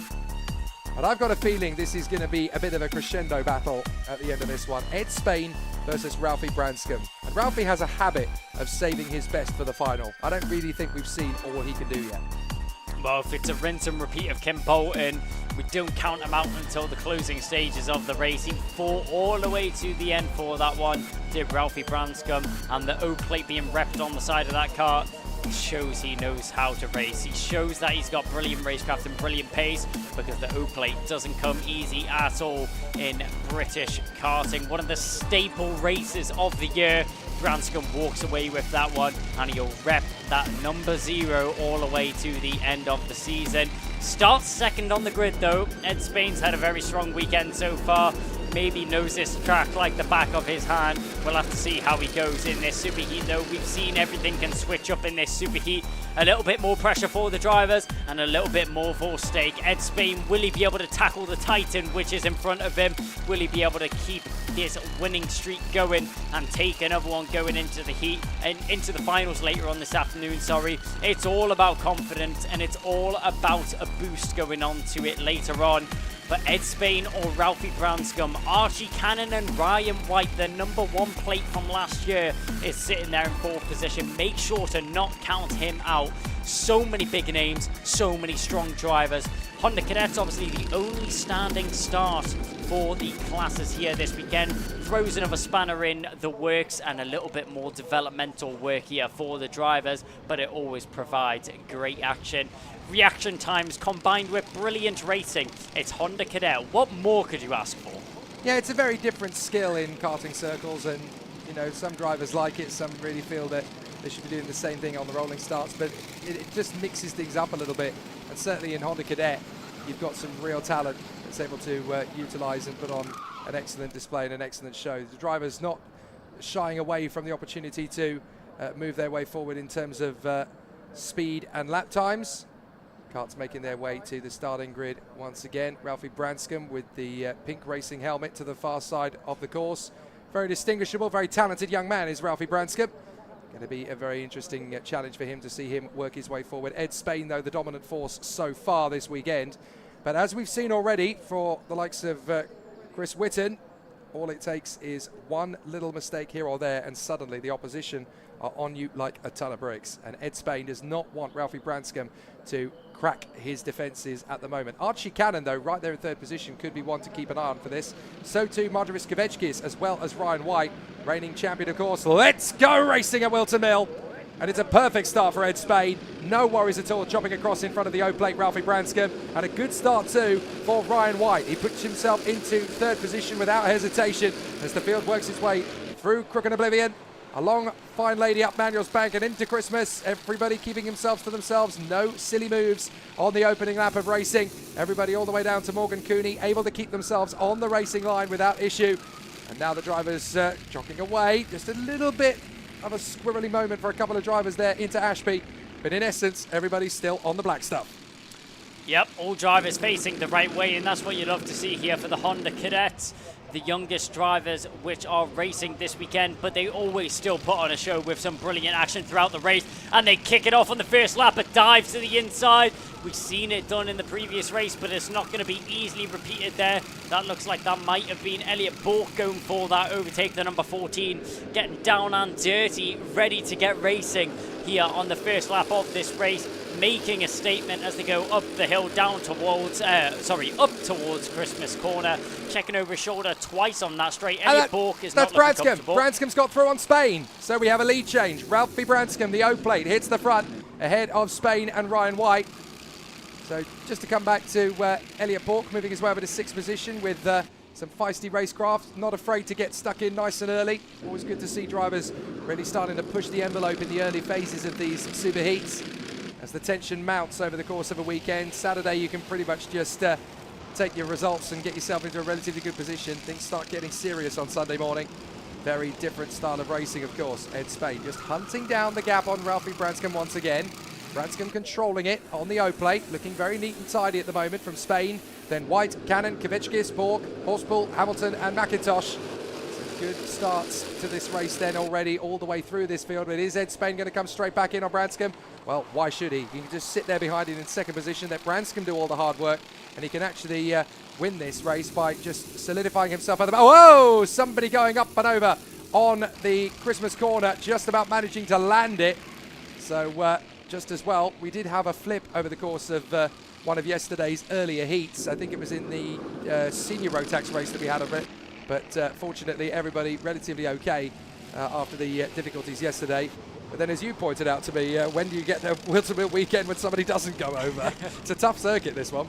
Yeah, it is a difficult one. It's one that the drivers always look forward to, and look forward to the challenge that they have paved out in front of them when tackling this circuit. The final sector has definitely thrown a spanner in the works for these drivers when coming into this one. quite a few of them, these drivers haven't raced on the new circuit layout with that new final sector. So new and fresh to them this weekend, and it's great to see how the drivers have adapted to it. Ralphie Branscombe, though, he may find himself in the lead of this race earlier on, but he's definitely got his work cut out for him if he wants to keep himself in that position. You know, and it's been a tough one for these guys in terms of simulator prep as well, because it's happened so quickly, this layout change. They haven't had a chance to practice it on the sims. So it's basically been a bit of a new experience for the drivers to learn this circuit without having any preparation time on the sims beforehand. And you're sitting there at home thinking, yeah, but how much of a benefit can you really gain in karting on a sim compared to, well, you'd be surprised. The drivers at this tender young age, they do learn an awful lot about racing lines, about where the throttle needs to be applied, where the braking zone should come in, how that changes in a racecraft situation. You'd be surprised just how efficient those simulators are actually proving to be, particularly in the younger categories. Yeah, it's amazing how realistic simulators are evolving to be at this stage, which they are now used for development of drivers, all the way up to the stages of Formula One drivers being stuck in the simulators for hours on end, simulating laps around the circuit before they go out for race weekends. And it works the same here in the karting paddocks, and you can see these drivers putting that knowledge to the test. There's a lot of racing there. The number 24 was trying to get stuck in a battle there. That was Archie Cannon. He's in fourth position, trying to fight his way forwards a little bit. Yeah, indeed. I mean, we saw Max Verstappen going Formula One racing for his hobby the other day and doing the serious business of winning the Nürburgring Virtual 24 Hours in the evening. So, yeah, it was nice to see. Anyway, Branscombe, Spain, White, Cannon, Kvetschkis, Borg, Horspool, Hamilton. Still very close between all of them. 1.5 seconds covers the 8. Here comes the move. It's going to come from Archie Cannon. He has a think about the move on White. Decides better of it. Obviously a little bit more patience required. Spain is still hunting down a move on Ralphie Branscombe. And Ryan White, great to see this new livery kit, actually. I always get really interested at the start of a new season when there's new liveries to be had. And the silver insignia on the Project One racing car is really quite aesthetically pleasing to the eye. It looks really quite fresh and original compared to what we've seen from Project One the last 2 or 3 seasons. Always great when a team goes for something new. Ed Spain's gone for it at the exact moment that Riley Blakemore goes into the grass and out of the race. So Blakemore's gone. And is that a lead change? It certainly is. Not only that, but Ryan White got through as well into second position on Ralphie Branscombe. So Branscombe down to third. Ed Spain into the lead of this race now. He has it work out for him. The glistening silver of the Project One dancing in the sunlight as they go up towards Christmas Corner. There was a stationary yellow because of Blakemore's kart. Now, was there a green? We didn't see the green flag, but we did see the yellow flag in the background. It was a stationary yellow. So as long as he's made that move by passing a green flag, he's okay. But I didn't see one, so they'll have to investigate it. Yeah, I'm sure that'll be looked into by the marshals and the stewards on the circuit. But for the time being, Archie Cannon, now finds himself up into third position as he made the move just there on Ralphie Branscombe. The bright pink helmet has been dropped down from first down to fourth. It's a ruthless category here, is Honda Cadets. Maybe the youngest drivers, but they still put on a show when they put their racecraft on display. Ed Spain, opportunistic, did great timing for that overtake, and great time for another overtake. Feels Archie Cannon as he goes down the inside. This time no yellow flags out in the view. He gets himself up into second position, meaning that Ryan White, last year's champion, now down into third position. Ed Spain, will he be the next victim of Archie Cannon?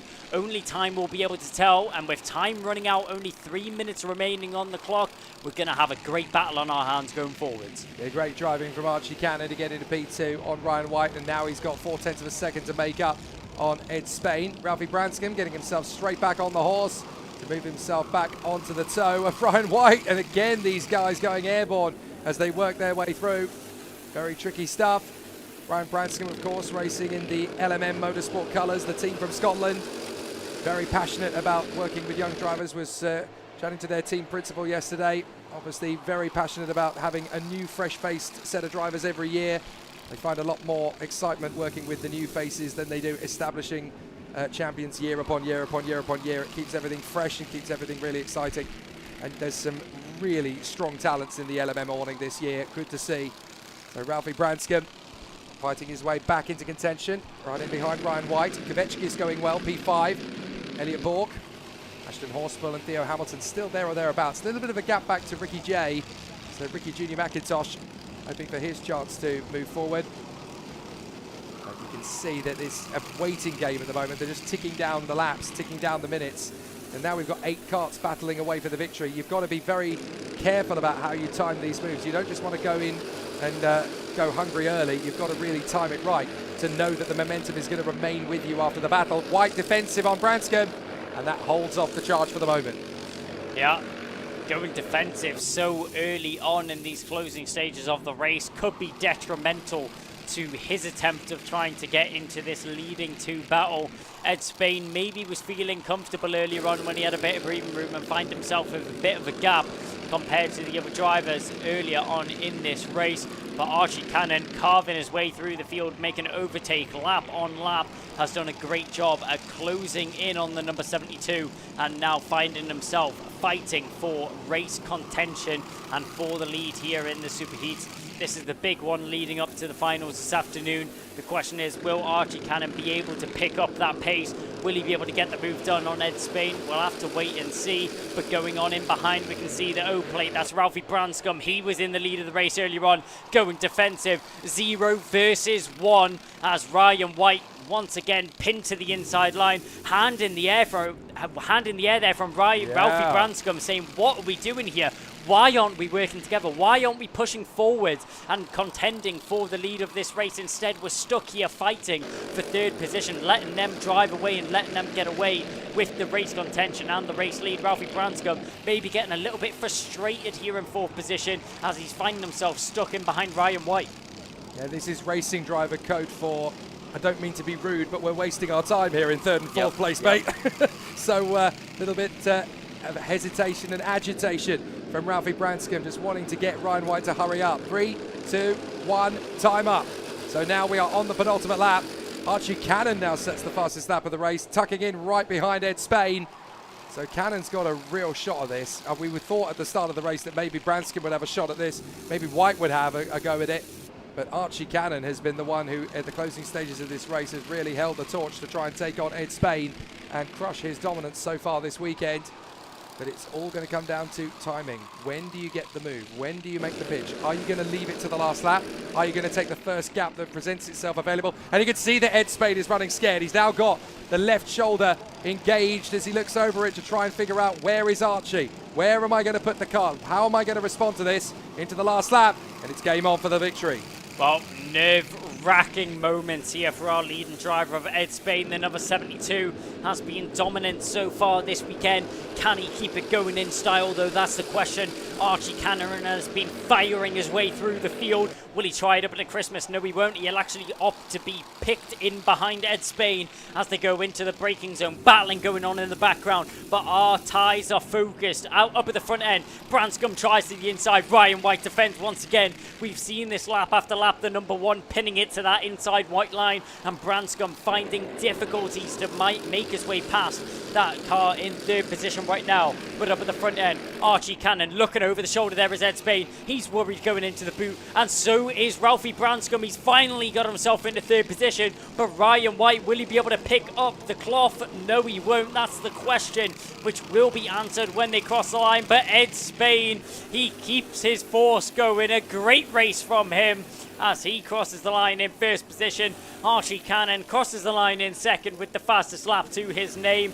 And Ralphie Branscombe, after frustration lap upon lap, struggling to make his way past the number 1 car of Ryan White, finally gets it done in the closing stages of that final lap as he gets himself into 3rd, Ryan White in 4th, and Kovacic crosses in 5th.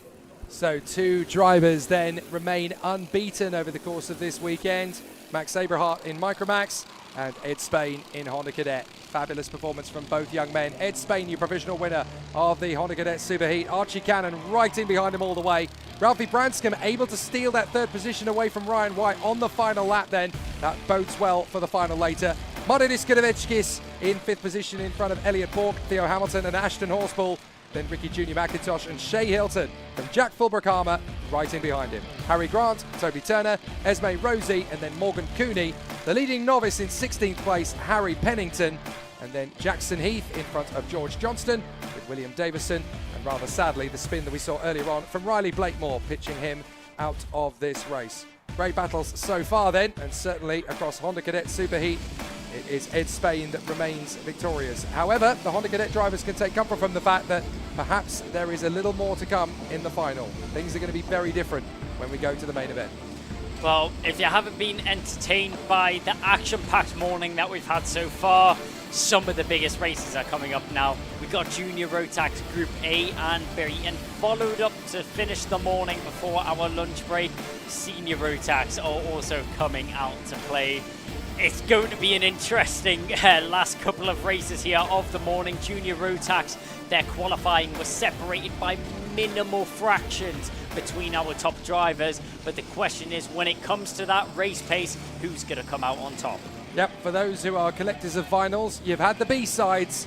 Now it's time for the double A side, Senior and Junior Rotax. We'll kick off with Superheat A in Senior.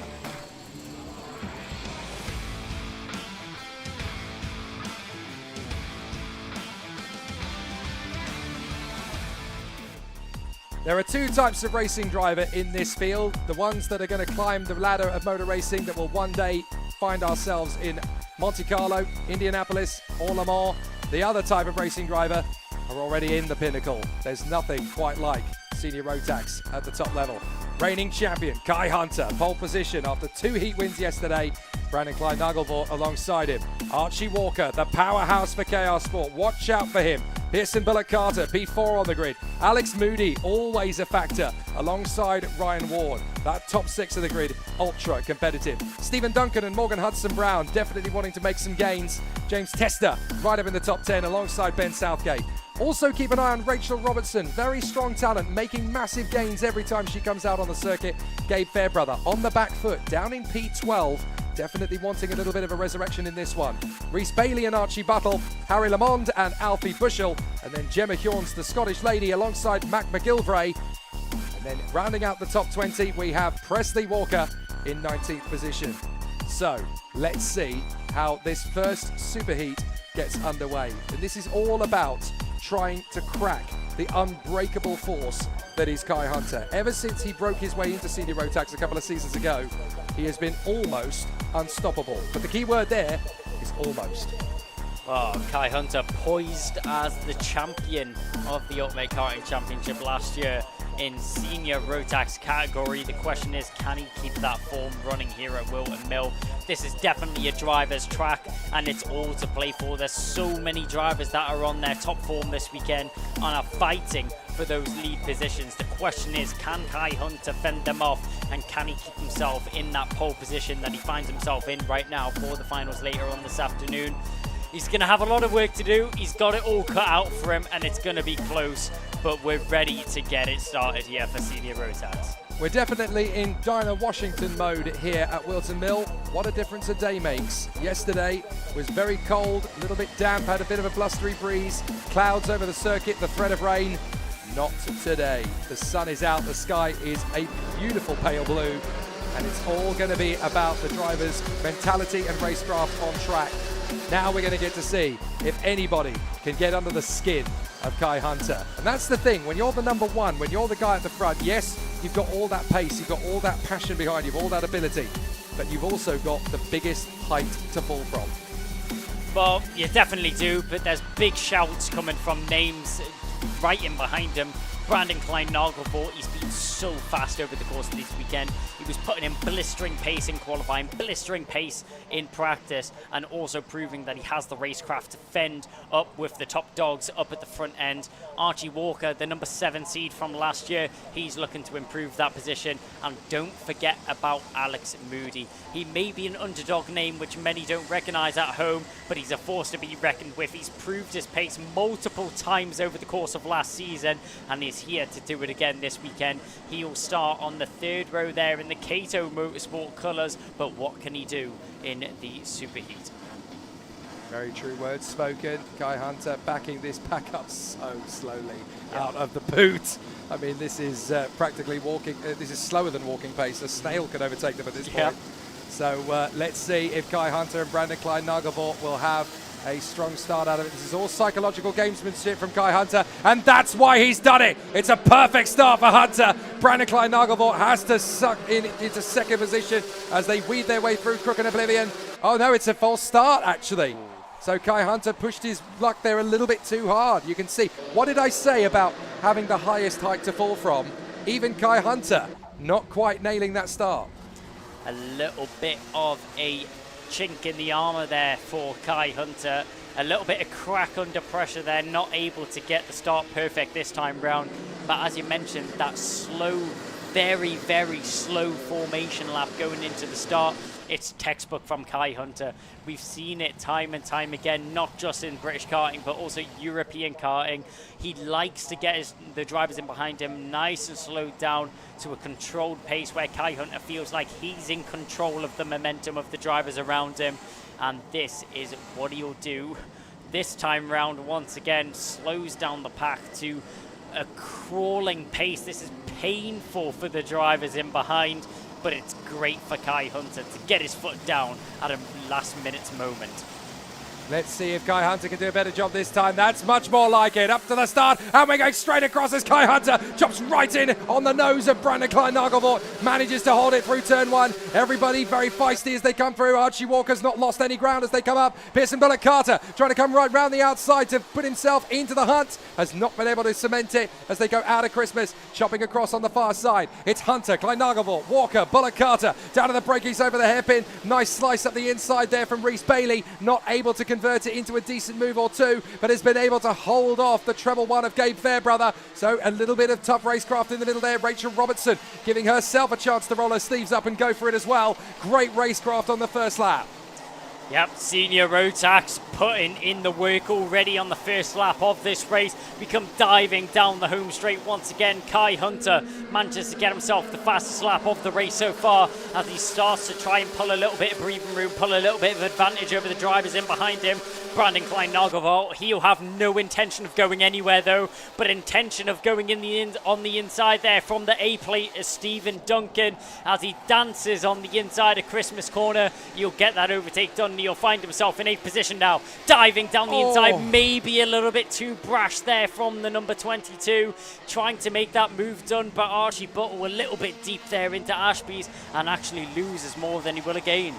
Yeah, you definitely make a big sacrifice going gung-ho into Ashby unless you know you've got the radius to turn it back through. Again, the drivers just hop over the curbs like kangaroos out in the outback as they work their way through. Hunter, Klein-Nagelvoort, Walker, Bullock Carter, Ward, Moody, Tester, Duncan, Hudson Brown and Rhys Bailey. Gabe Fairbrother trying to crack the top 10 once again. In the background, we can see the move for 5th position being hunted by Alex Moody as he tries to take on Ryan Ward. This isn't going to be easy to sustain with him in this kind of feisty move. So let's see. Up on the inside, Alex Moody working religiously up the ranks of racing with Kato Motorsport, both in Rotax and IAMI competitions over the years. Great to see him completely and religiously trustworthy of the incredible machinations and expertise of Kato Adams, always giving him plenty of support. And Alex Moody really has been part of the Kato Motorsport DNA for almost a decade now.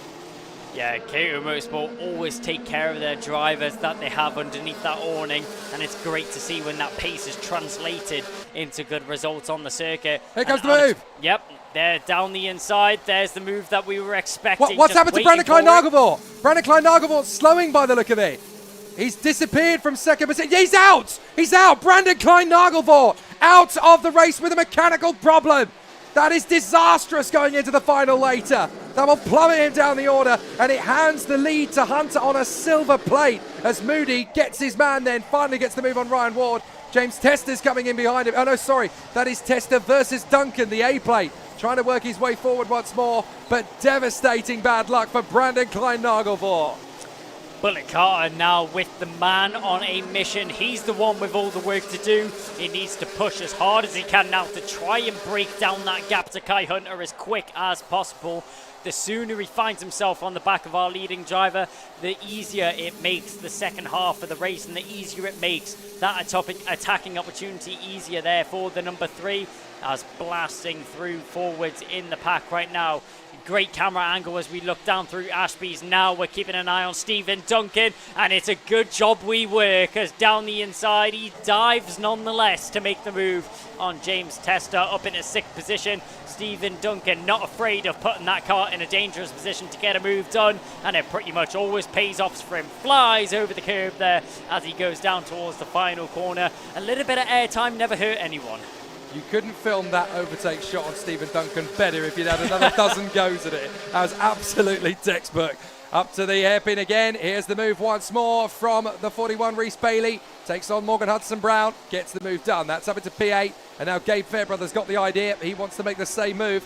A little bit of time back to Archie Buttle. Then Lamond, Robertson, Southgate, Bushell, Presley Walker and Mac McGilvray.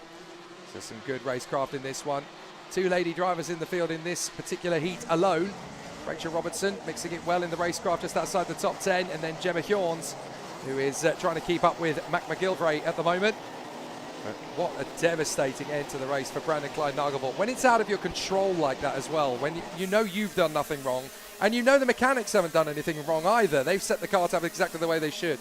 And it's just the racing gods have decided they're going to throw up all over your victory. It's very devastating, I'm sure. Very late lunge from Gabe Fairbrother. Wow, talk about the last of the late breakers. He's been going to the Daniel Ricciardo School of Overtaking. Stunner and overtake there from the triple one of Gabe Fairbrother, dancing down the inside. Just managed to outbrake his opponent, gets that move done on Morgan Hudson-Brown. Hudson-Brown had no response to that overtake. I mean, no reaction time would have even saved you from that one. Gabe Fairbrother pushing the limits of overtakes, and it pays off this time round. Down through the final section of the circuit, hits that curb at the right angle, sets himself up nicely for a run out of the final corner. Down the home straight we go once again. Hudson-Brown still all over the back of Fairbrother, as up at the front end, Stephen Duncan. He's been a man on a mission in this race, and he's been putting this car in some beautiful positions. The A plate makes it past Moody, as the number 89 is now on the back foot as they go through Ashby's. He tries to push the LN kart through the corner and tries to open up an opportunity. Talking about opportunities up the inside, James Tester tried it, stuck the nose in, but Moody carries beautiful momentum around the outside of Inkermans and keeps that Kato Motorsport car in contention, and he still keeps it in contention of getting that move back on Stephen Duncan. The A plate, it may look a little bit strange on the car, but what's not strange to Stephen Duncan is a fast and furious Lando Norris underneath him. Duncan, Moody, Tester, Bailey, Fairbrother, Hudson-Brown. Great racecraft at this point of the race. Stephen Duncan trying to keep it nicely together. James Tester on the MS car, just trying to work his way further forward. He's got the hungry Scotsman behind him, Rhys Bailey, still trying to put his weight into the battle. Archie Buttle just in behind Morgan Hudson-Brown as Gabe Fairbrother tries to join this quartet of drivers up in front.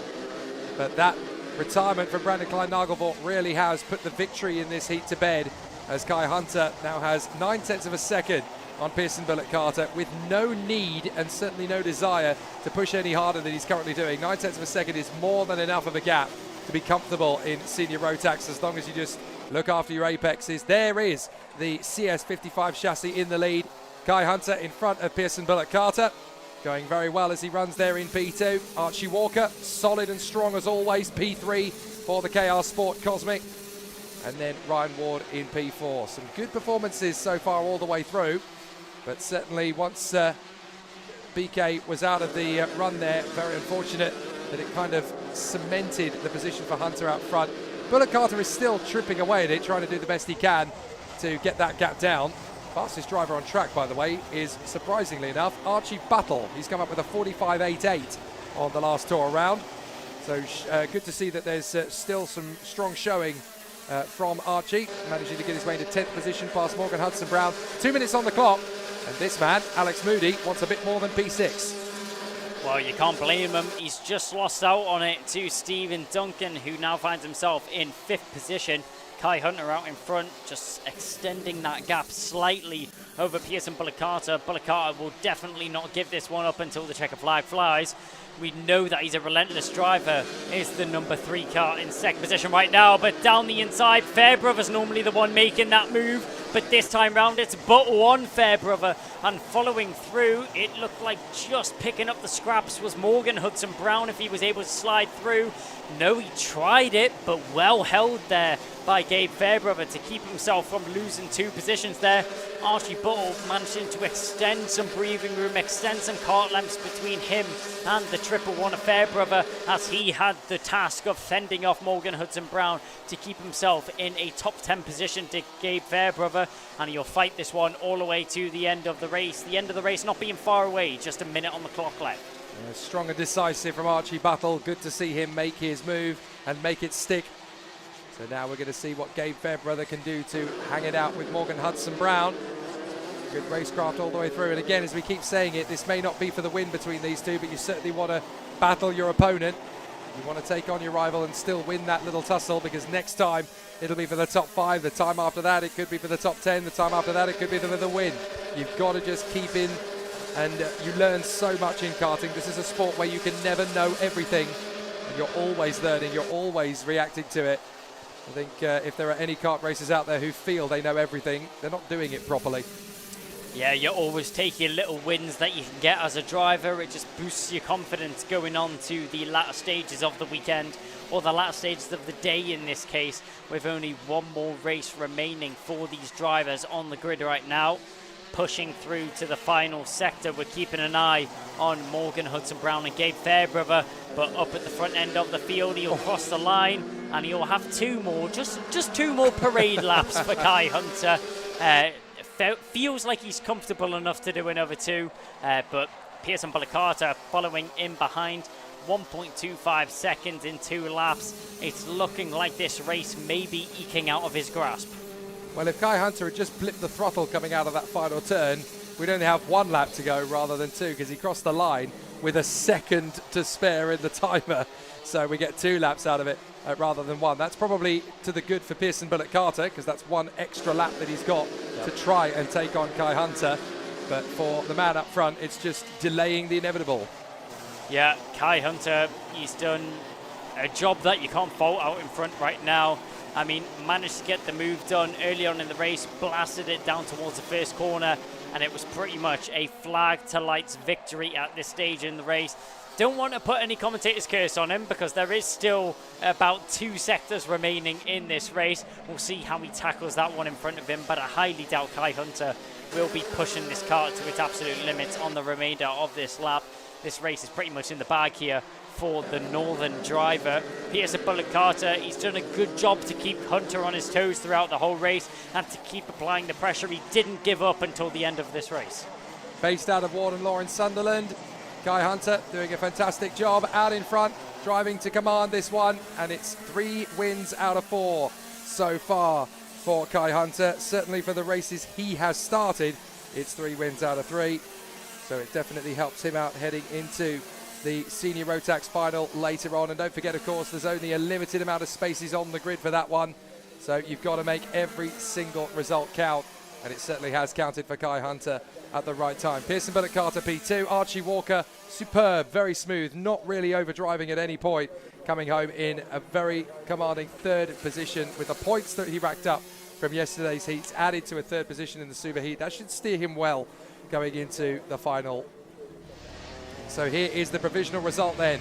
Kai Hunter, Pearson Bullock-Carter and Archie Walker. That's your top 3 from this one. Ryan Ward in P4, the A-plate, Stephen Duncan in P5, Alex Moody in P6 for Cato Motorsport. James Tester, Archie Buttle, a brilliant drive to P8, the fastest lap of the race too. Rhys Bailey and Gabe Fairbrother cracking the top 10. Great racecraft from Rachel Robertson, staying strong and managing to catch Morgan Hudson Brown in the closing stages. Harry Lamond and Ben Southgate just outside the top 10 as well. Alfie Bushell P15 from Mac McIlvray, and then Gemma Hjorns, Presley Walker, and a rather disgruntled Brandon Klein-Nagelvort. Mechanical failure while in P2, right on the tail of Kai Hunter. What can he hope to salvage from the final later? It's the worst timing. Well, this was really a race that had to count in his books. This is the one that sets you up for the final later on this afternoon, and it's a big one that the drivers all take much more seriously than any race or session so far this weekend.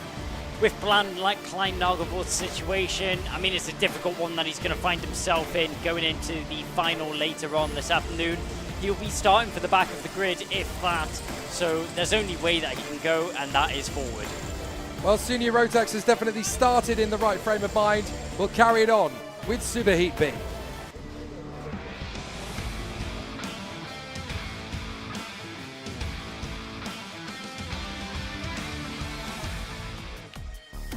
Well, what Kai Hunter can do, perhaps his rival Macaulay Bishop can do just as well. It's going to be a tough race battle for him, and he will go from the sharp end of the field, but not quite as high up as he would have liked to go. Jack Lilly and Alex Cull will be on the front row of the grid for this one. The Charmander, Ewan Charman, third position on the grid alongside Alex Duncan. Jack Collins and Ethan Martin in the top 6. Then we find Macaulay Bishop on the 4th row of the grid alongside Stephanie Heubecker. Then John Brown and Paul Simard to round out the top 10. Callum Kinder, P11, alongside Liam Hartley on the 6th row of the grid. Behind them, it's Miles Roby and Lewis Marika. Aaron Mackay, along with Jay Pearson. Caitlin Seabrook continuing her great progress, as is young James Dunbar for the LMM Motorsport team in 18th place. So some very tough battles to come then in the Senior Rotax Superheat B. Macaulay Bishop winning one of the heats, not getting any luck with the second one. So starting from the 4th row of the grid. Looking at some people's predictions on this one, the question is, how long will it take him to get to the lead? I'm going to be a bit more optimistic. Can he get to the lead? Well, it's definitely going to be a difficult race that he has on his hands. Macaulay Bishop, I think it's fair to say, won't be quite comfortable starting so far down the grid. He's used to being up at the fighting end of the field. So starting on the 4th row, it's going to be a tough challenge for him. Starting 7th position is Macaulay Bishop, but we've seen some world-class overtakes from Macaulay Bishop around this Wilton Mill circuit itself. Around the outside of 2 drivers at Christmas Corner, it sounds impossible. Leave it to Macaulay Bishop and he'll get it done.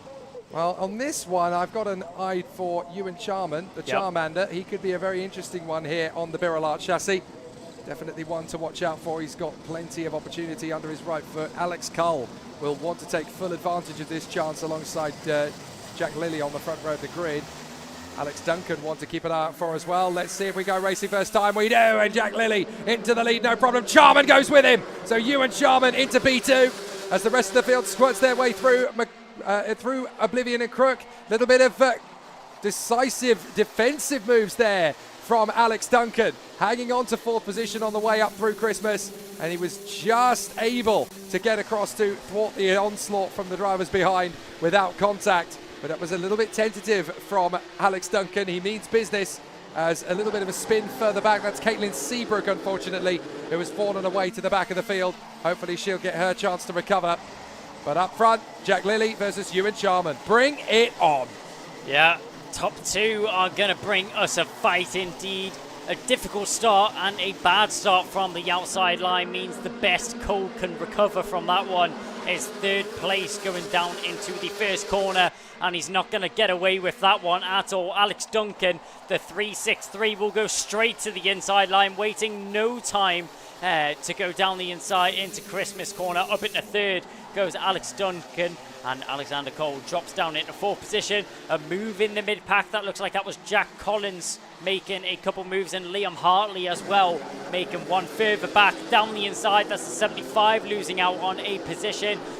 2 of the DHR cards both going to war and going to battle. That was Macaulay Bishop and his teammate Ethan Martin. So Macaulay Bishop finds himself in 6th position right now. He didn't get the best of starts off the line, so we'll have to see where... Sorry, he finds himself in 5th position right now as he made up 2 places on that last lap. But how many can he gain in these early stages, as this is where it counts most? Down to the hairpin once again. It's not just the problems that Macaulay Bishop have given him that's causing Ethan Martin some headaches. Now he's got Liam Hartley all over him. Nice moves up the inside. Hartley riding the curbs to try and get side by side with Ethan Martin. And that's enough of an opportunity for Jack Collins. He splits them. So Jack Collins is now trying to make his bid to come through. And the Pro Train driver really starting to hammer in behind the DHR man, Ethan Martin. As they come up to the ankle and then the toe of the boot, they will work their way through to the final section of that particular part of the course. It was hilarious. It always looked like a boot now. Now it looks like a high heel, of course, with that chicane added to it. So Jack Lilly, Ewan Charman, Alex Duncan, then Cole, Macaulay Bishop sets the fastest lap, P5. Then Martin, Collins, Hartley, Brown, Hobecker and Paul Simard side by side down the inside. Liam Hartley still going to blows with Jack Collins. Hartley tried it but wasn't able to get it done. Will Macaulay Bishop be able to get it done though? We've seen him dive down the inside of the 14 of Alex Cole there. Cole not had the best of weekend he would have been hoping for. Issues in the second heat yesterday. He had a broken axle which he had to manage for the whole of that race. So amazing to even see him start on the front row of the grid, and he's making the best of this opportunity. Wasn't able to keep Macaulay Bishop at bay though, as Bishop now finds himself in fourth. He's charging down towards a podium position, and with only three and a quarter minutes completed in this race so far, Bishop already finds himself on the tail end of a podium. Well, not everybody that would have liked to have been here for this second round of the championship has obviously been in attendance. Several of the contenders currently out in Wackersdorf in Germany preparing for the European Series, but there is still plenty to fight for in this Senior Rotax Super Heat B battle. Macaulay Bishop now up to P4, having got past Alex Cole. His next target, Alex Duncan. So he will feel he's got past the relatively straightforward drivers to race with. Now he's got the tough nuts to crack, and this is going to be very tricky. Alex Duncan is no pushover. Former of the Argentine Motorsport team, which of course it's the best kept secret in karting that it's essentially the junior Mercedes F1 wing, if you like, overseen by Ron Meadows. But now down the straight, Macaulay Bishop is going to make mincemeat of Duncan if he gives him half a chance. No problem at all. The O-plate deals with Alex Duncan fairly smartly. Back to P3. Next man on the road is Ewan Charman. That's not going to be easy. No, it's not at all, but Macaulay Bishop is not afraid to run toe-to-toe with the big names of European and British karting, and we're seeing that on display once again. He's already up in a third position. He has a little bit of breathing room, a little bit of gap that he has to break down if he wants to get onto the back of Ewan Charman and Alex Duncan, as well as he's just disposed of him going around the final corner now and onto the home straight. We'll get an update of what the gap is. Macaulay Bishop, he has about a 9/10 gap to Ewan Charman. So the question is, how long will it take Macaulay Bishop to break down that gap, and will he be able to get himself up to the front of the field? It's going to be difficult with only half of the race remaining. So Jack Lilly's lap time pace, 46.0. Ewan Charman, 46.1. Bishop, who is already... Oh, big slide. That was the 17 going sideways. Stephanie Hobecker having a bit of a moment there, trying to hold the car through Ashby. It was looking a little bit sideways for her, but she managed just about to keep it pointing in the right direction. That's right in the thick of it with Ethan Martin, John Brown and Miles Roby all around her. But giving as good as she's got, the Lebanese driver, with Stephanie Hobecker, still having a really solid run, continuing to enjoy her progress through the British karting scene. Lilly, Charman, Bishop, Duncan, Carl, Hartley, Collins, Martin, Hobecker, then Brown, Simard and Aaron Mackay. The only novice in this particular race, Luis Marica, doing a good job in 14th, just in behind Miles Roby. There is the 72 of Luis Marica. You can tell the difference between the novices and the standard drivers based on the fact that the novice drivers will always run a black plate rather than a coloured plate, as obviously they run blue plates in Senior Rotax. This is getting a bit interesting, and off the road goes Marica. Well, that just shows you how tough it is to mix it with these guys. They do not pull their punches, and the drivers definitely stepping up and taking an attacking mode or two. That's Miles Roby on the MLC car, tucking in behind the Alonso chassis, I think that is, of John Brown. Sorry, no, that's Aaron Mackay, my apologies. And then we have Callum Kinder and Jay Pearson knocking on the door, trying to find their way forward, as Macaulay Bishop bangs in another fastest lap, trying to close up on Charman. But so far, this is a great little tussle, these four. Mackay, Roby, Kinder, Pearson having a great little duel. What was a 9/10 gap that he had to tackle. Talking about tackles, down the inside, that's going to be a lovely move to gain another position for the 101 there, making his way through the field. Miles Roby's going to have to cover off that inside line, and just manages to, as Aaron McKay came back swinging and tried to get that move back done as quick as possible. As I was mentioning, what was a 9/10 gap between Macaulay Bishop and Ewan Charman is decimated so quickly, and so is the move. He dispatches of Ewan Charman of no real issue at all. You've seen Ewan Charman nod his head to the inside line. He wasn't trying to pose any battle. Ewan Charman maybe playing the smarter game here. He'll let Macaulay Bishop pass and then latch himself onto the rear bumper of the O-plate to try and catch onto the back of Jack Lilly out in front.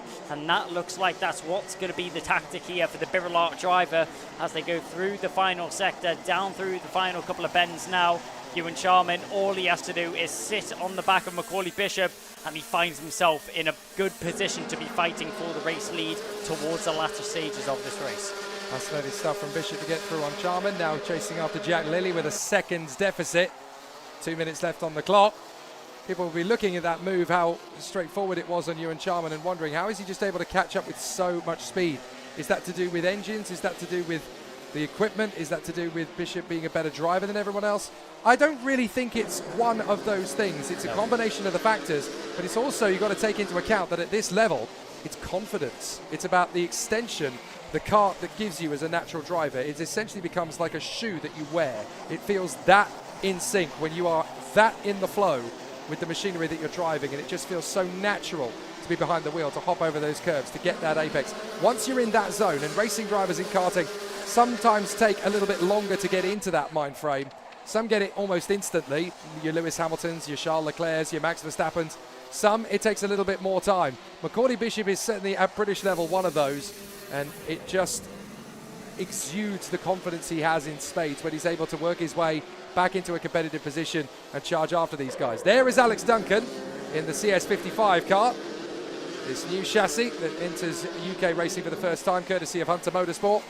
A chassis that's still very much part of the OTK Tony Kart group. They're having a good run, and he's got pressure from Alex Cole. Yeah, Cole, who previously started on the front row of the grid, is now trying to catch onto the back of Alex Duncan. We've seen these two battling earlier on in the race. The question is, who will come out victorious out of the both of them? They're currently fighting away for fourth position on the grid. Would be a great setup for the final later on this afternoon. But Macaulay Bishop, 20 seconds left on the clock. He's got time ticking away and not in his favour at all. Jack Lilly out in front still has quite a substantial gap back to the O-plate in second position right now, and it's going to be a tall order if Macaulay Bishop wants to catch on to the leading driver and dispatch of him for that race lead position. The clock's going to tick down, and it looks like we'll have one more lap of racing, but what is the gap? 8/10. It's going to be so difficult, and it looks like it might even be impossible for Macaulay Bishop. Even the O-plate Macaulay Bishop isn't going to be able to get that kind of gap down to Jack Lilly. Jack able to really maximise his incredible racecraft in the early stages of this one. Good run from Charman as well. Got a very good start, worked his way up into that second position, slotted in nicely behind Lilly, and certainly gave him a good run for his money.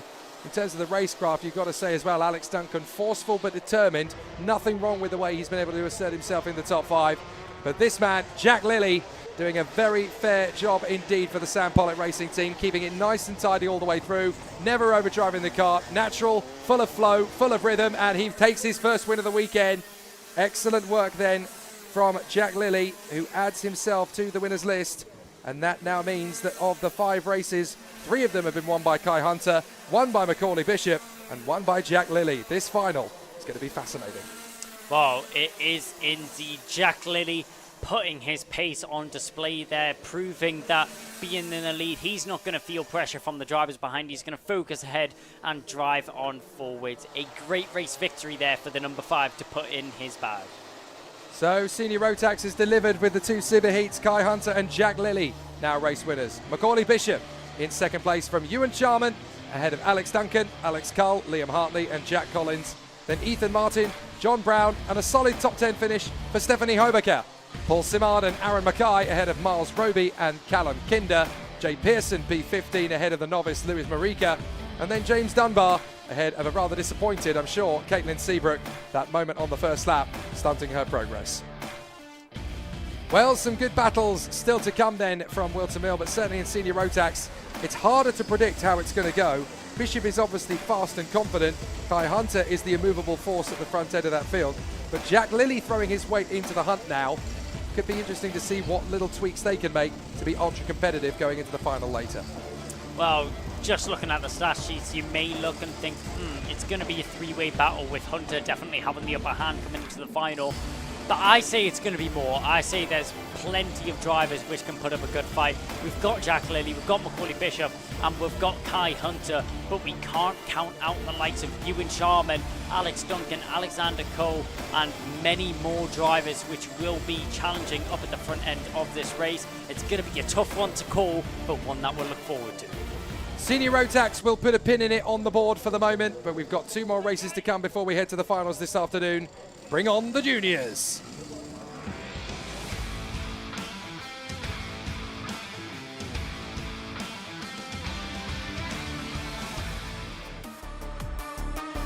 Let's go racing for the Junior Rotax one more time. 2 winners yesterday. Harry Bartle on 2 occasions. Jacob Ashcroft dominant in his, and that is why he's on pole position for this one. Alongside Cameron Nelson on that front row of the grid.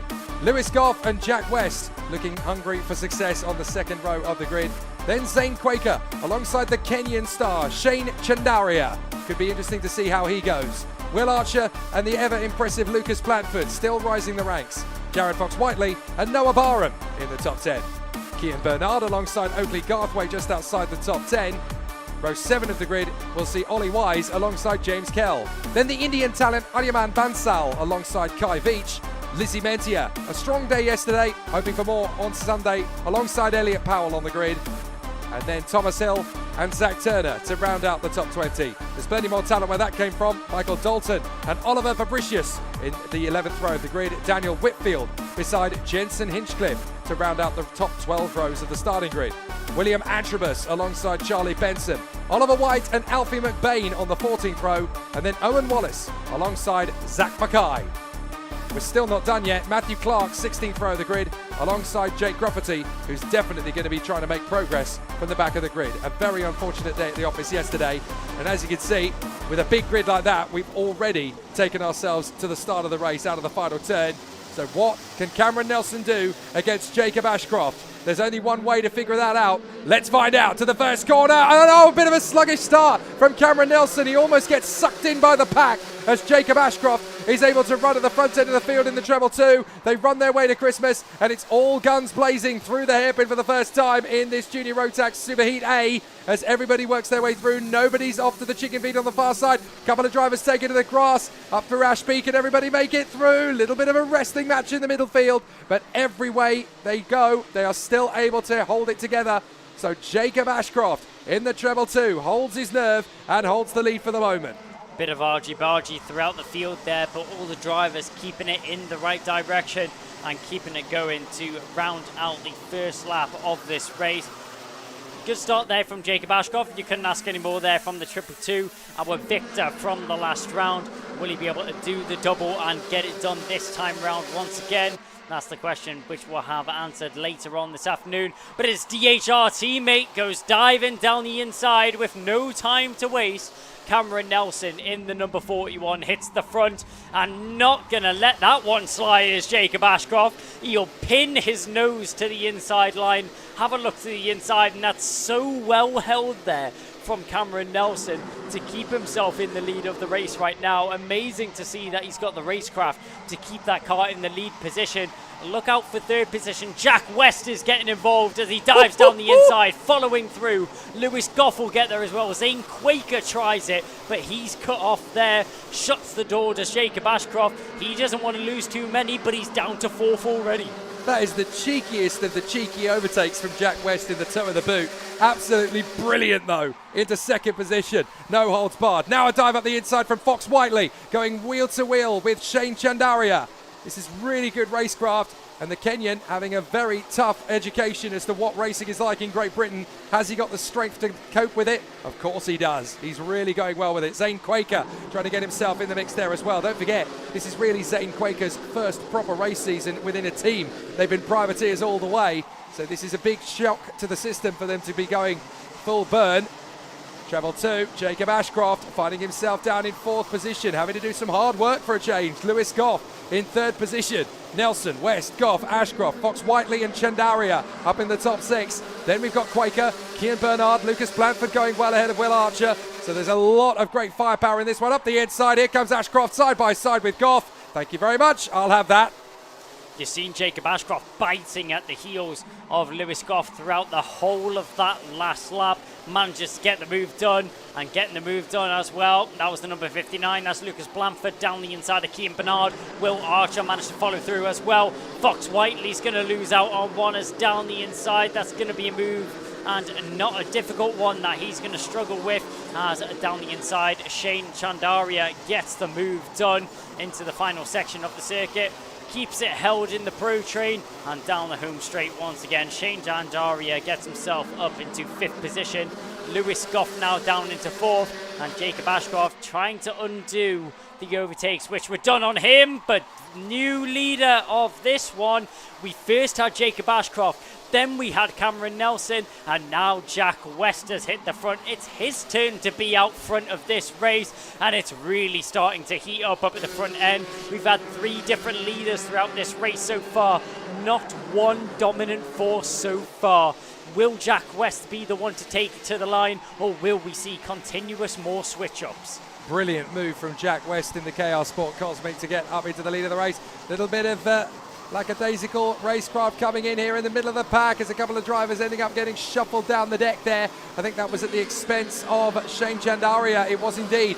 Garthwaite got through, Barham got through, and even before that, Blanford and Bernard got through, so that's Chandaria down to 11th position. Now we're going ultra defensive. Jack West feels that Cameron Nelson is going to be too hot for him, and here comes Jacob Ashcroft. You've just given him an invitation to the big show. Down at the inside of West comes Nelson, and they hit each other, and that's enough for Ashcroft and Lewis Goff to sweep past them. Is there going to be damage for Jack West? Cameron Nelson seems to have got away with it, but that was enough for Ashcroft and Goff to sweep through.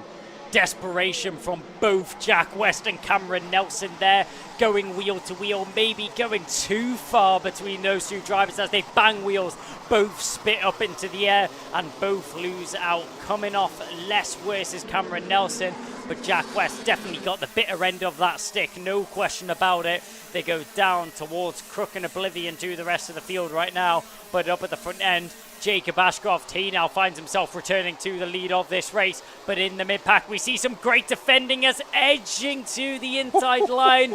Maybe a little bit of a push and pass there from Noah Barham, but he gets it done nonetheless. Kean Bernard is going to be the one that loses out in that situation as he's bouncing all over the exit curb through Ashby's, as on the inside Mentia will pick up the scraps of a disheartened Kean Bernard, who seems to be struggling with momentum as he's cut down one after another driver, sending it in on the zip car of the 182 here. Kean Bernard just going from bad to worse as he fumbles and tumbles down the order, now into 11th position. Yeah, that was Lizzie Mentia, Aryaman Bansal, Noah Barham and Zane Quaker cutting their way past. Up at the front end though, once again, the 48 making a move as he manages to get his way through. That's Aryaman Bansal on Noah Barham. So Noah Barham losing out on a position. And Junior Rotax, they don't even give you a chance to catch your breath. Ollie Wise is now on the attack as everybody making move after move, corner after corner. This is what you expect, and this is what you love to see from Junior Rotax. This is nothing new from Junior Rotax. They always keep you on your toes. Ashcroft leading the way now from Goff, Nelson, West and Fox Whiteley. Then Lucas Blanford, who just banged in the fastest lap of the race. Then the second fastest lap times coming in now. Well, Jack West has just taken the fastest lap back again. But who's been on the march all the way through as Cameron Nelson makes his bid on Lewis Goff and gets the move into P2 at Christmas? Who's on the charge? Lizzie Mentia. Great to see her on the tail end of the top 20 at the start, coming through now to the top 10 again. So Lizzie Mentia full of strength and full of determination. Great to see her crack the eggs of the top 10 once again. Now she's got to carry on making the omelette and work her way to the big show. Well, she had a great qualifying session, some disappointing heats in her books, was unlucky with some circumstances that she found herself in, started down the tail end of this session. Whoa. And now finds herself in 10th as it gets very tight and very clustered through that final corner. Looking over his shoulder there, maybe a little bit disgruntled there was the 74 of Lewis Goff as he loses out on another position at Jack West. Yes, see, Cameron Nelson got airborne and almost landed on the front fairing of Lewis Goff, so he had to back out of the throttle. And as a result of the upset, Jack West was able to seize the opportunity. It's getting mad just how quickly these guys are going through these curves. You've got to be so careful about it now because obviously the more speed you carry through, the more airtime you're going to get. They're looking more like Tony Hawks than they are Tony Schumacher. It's going to be interesting stuff out there at the moment. Jacob Ashcroft, Cameron Nelson, Lewis Goff, Jack West, Jared Fox-Whiteley, and then Blanford, Quaker, Bansal doing a great job. The Indian talent really mixing it for the Strawberry Racing team. Then Noah Barham and Lizzie Mentia, Ollie Wise, and then we have Fabricius doing a fair job in 12th position. Kian Bernard has gone all the way down to, well, just outside the top 18 now. It's down to 19th place. As up the inside, that's Blanford. Blanford gets the run then on Jared Fox-Whiteley. Fox-Whiteley doesn't want to lose ground. The Jacks driver still going wheel to wheel with the Ultimate R youngster Lucas Blanford, hoping that he can keep this together under the tutelage, of course, of the Hinge-These at Ultimate R. And it's great to see Lucas Blanford has really settled into this team with plenty of confidence. Yeah, as he's still fighting away with Fox-Whiteley. Whiteley not giving up this position lightly at all. They go into the final section. Skill points for jumping over the curb as they go around the final bend and down the home straight once again. Contact warning going out to William Antrobus. Didn't catch that on our screens, but that was going down into Ashby's. William Antrobus having a, not William Antrobus, sorry, Blanford having a little look over his shoulder there, checking the whereabouts of Fox-Whiteley. Fox-Whiteley actually needs to be careful of him behind here. Zane Quaker arriving onto the back of this battle. He's now sticking his nose into Fox-Whiteley and wanting to get involved for that 6th position. Let's see where or when this overtake is able to be done. They come out towards the boot once again. Blanford leading from Fox-Whiteley, then Zane Quaker in 3rd. Oh. And an issue there, that's the 56. Who is that, which is retired? That's Shane Chandaria. Yep. So Shane Chandaria, the Kenyan, has had an incident there somewhere on the course going into the boot.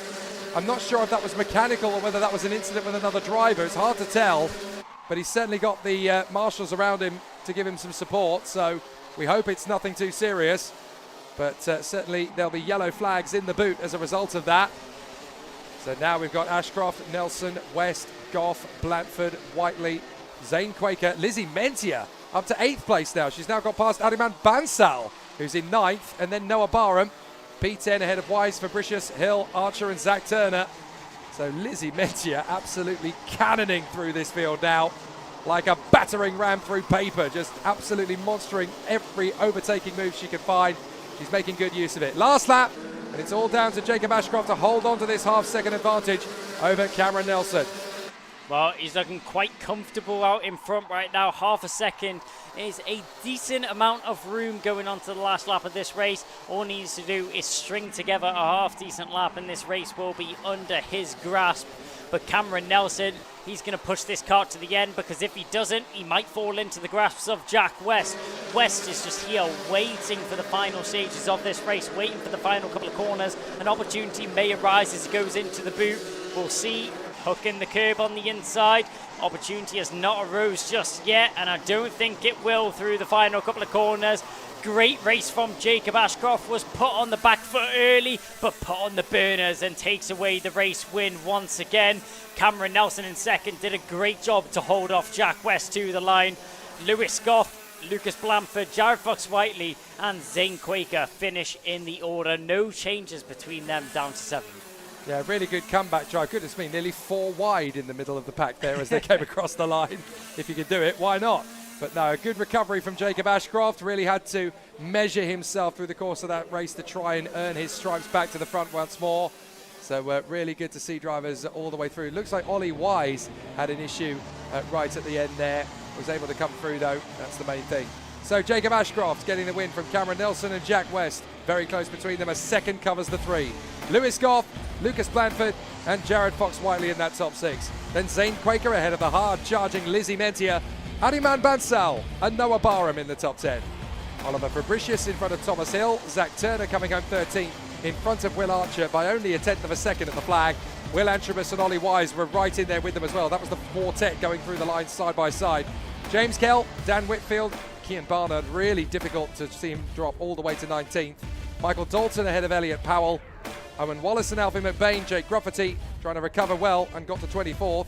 Charlie Benson, Kai Veach, Oliver White in P27 ahead of Zach Mackay. Then the novice driver Matthew Clark in front of Jensen Hinchcliffe. And then we had the retirements, Shane Chandaria and Oakley Garthwaite. Very disappointing to see both of them not make the full distance. But when you've got 32 drivers in the heats, every result counts. And from this moment on, things are going to get pretty tough and serious. They come from far and wide to watch the racing of the Ultimate Karting Championship, don't they? Well, I mean, I think a helicopter view of the circuit would be pretty good. You'll see all the corners, so you can't complain about it. And arriving in style, I mean, a helicopter circuit, what more could you ask for? Well, I was going to be very circumspect about how skillful the filming was there, because I could have sworn for a moment it was a toy. They had zoomed in so well. You know, proper HD filming in 4K. Well done, guys. But no, it genuinely was a real helicopter coming into land. So still a little bit of excitement and glamour running around. I spotted a couple of Ferraris in the paddock over the course of the weekend as well that looked quite tasty. So all good to see everybody putting in a great show. Junior Rotax Superheat A was good. What will Superheat B provide?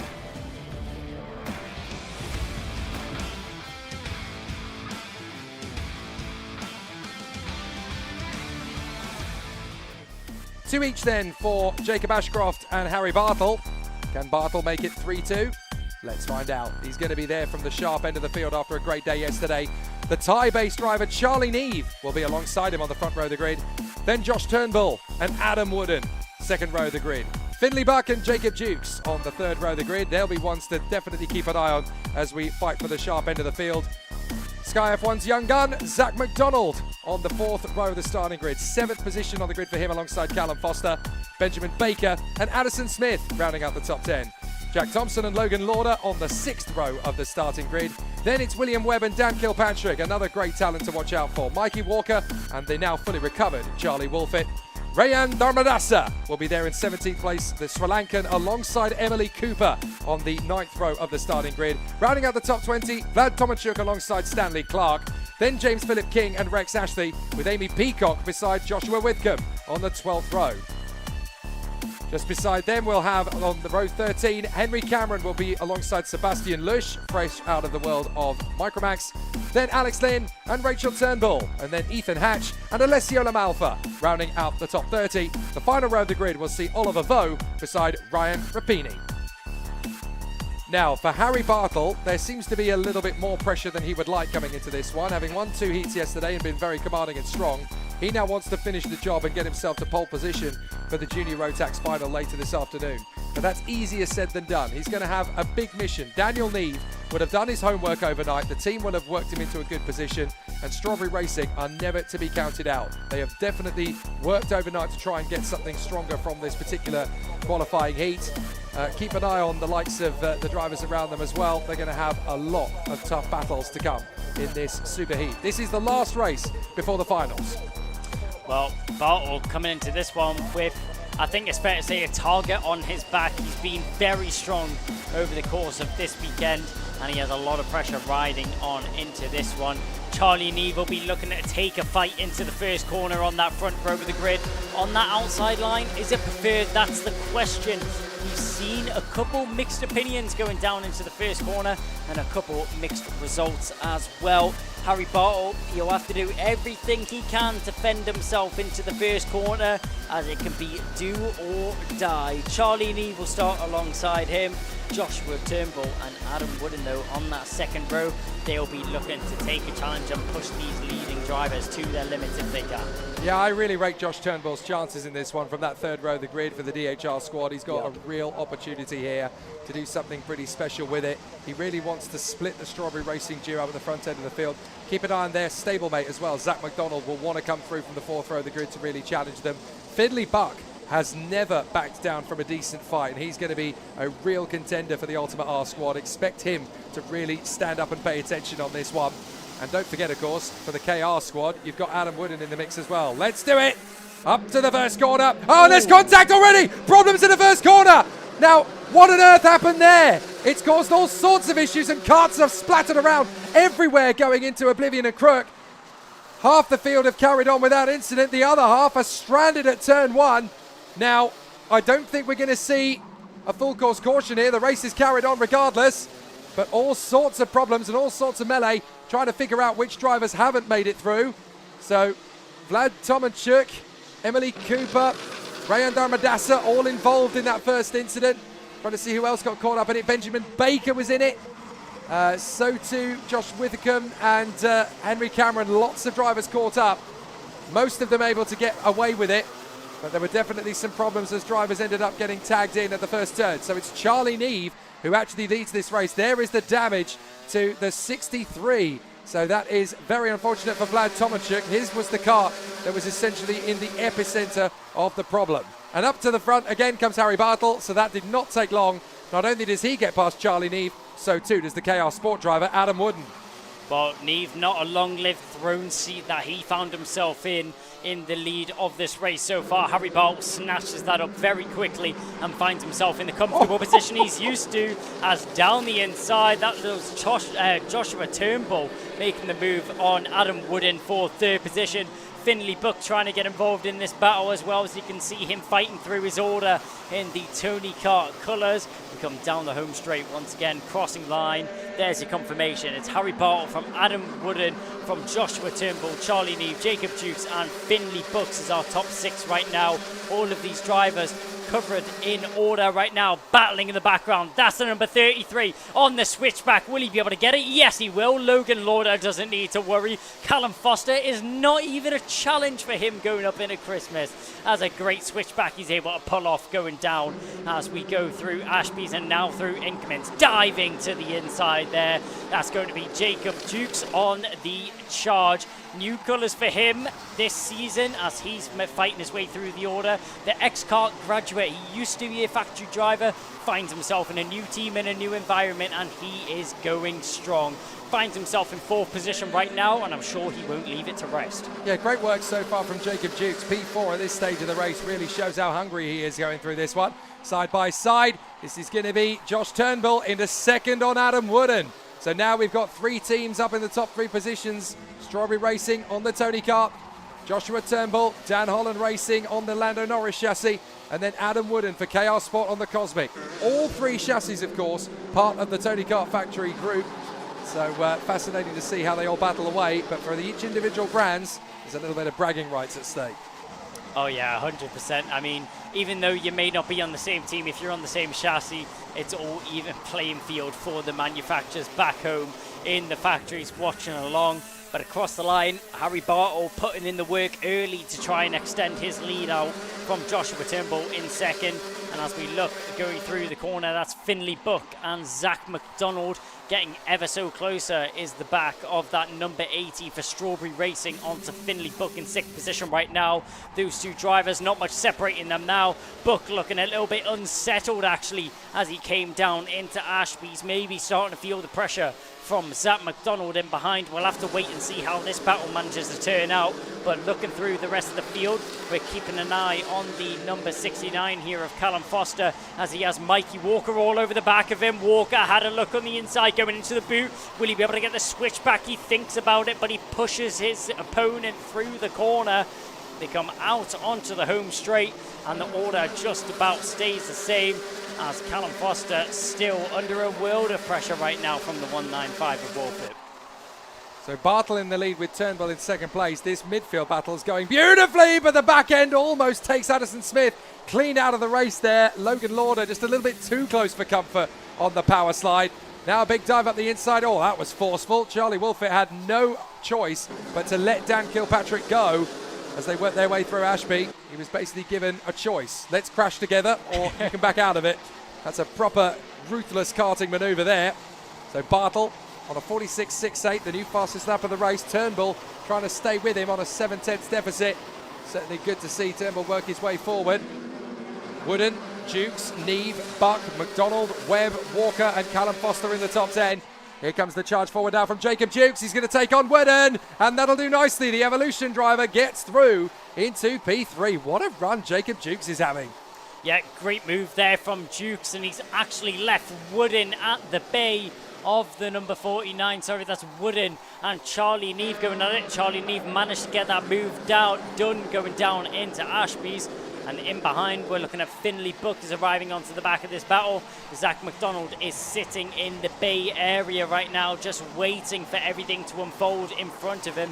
He's the one who's going to pick up any of the scraps and any of the trouble which is caused in front of him.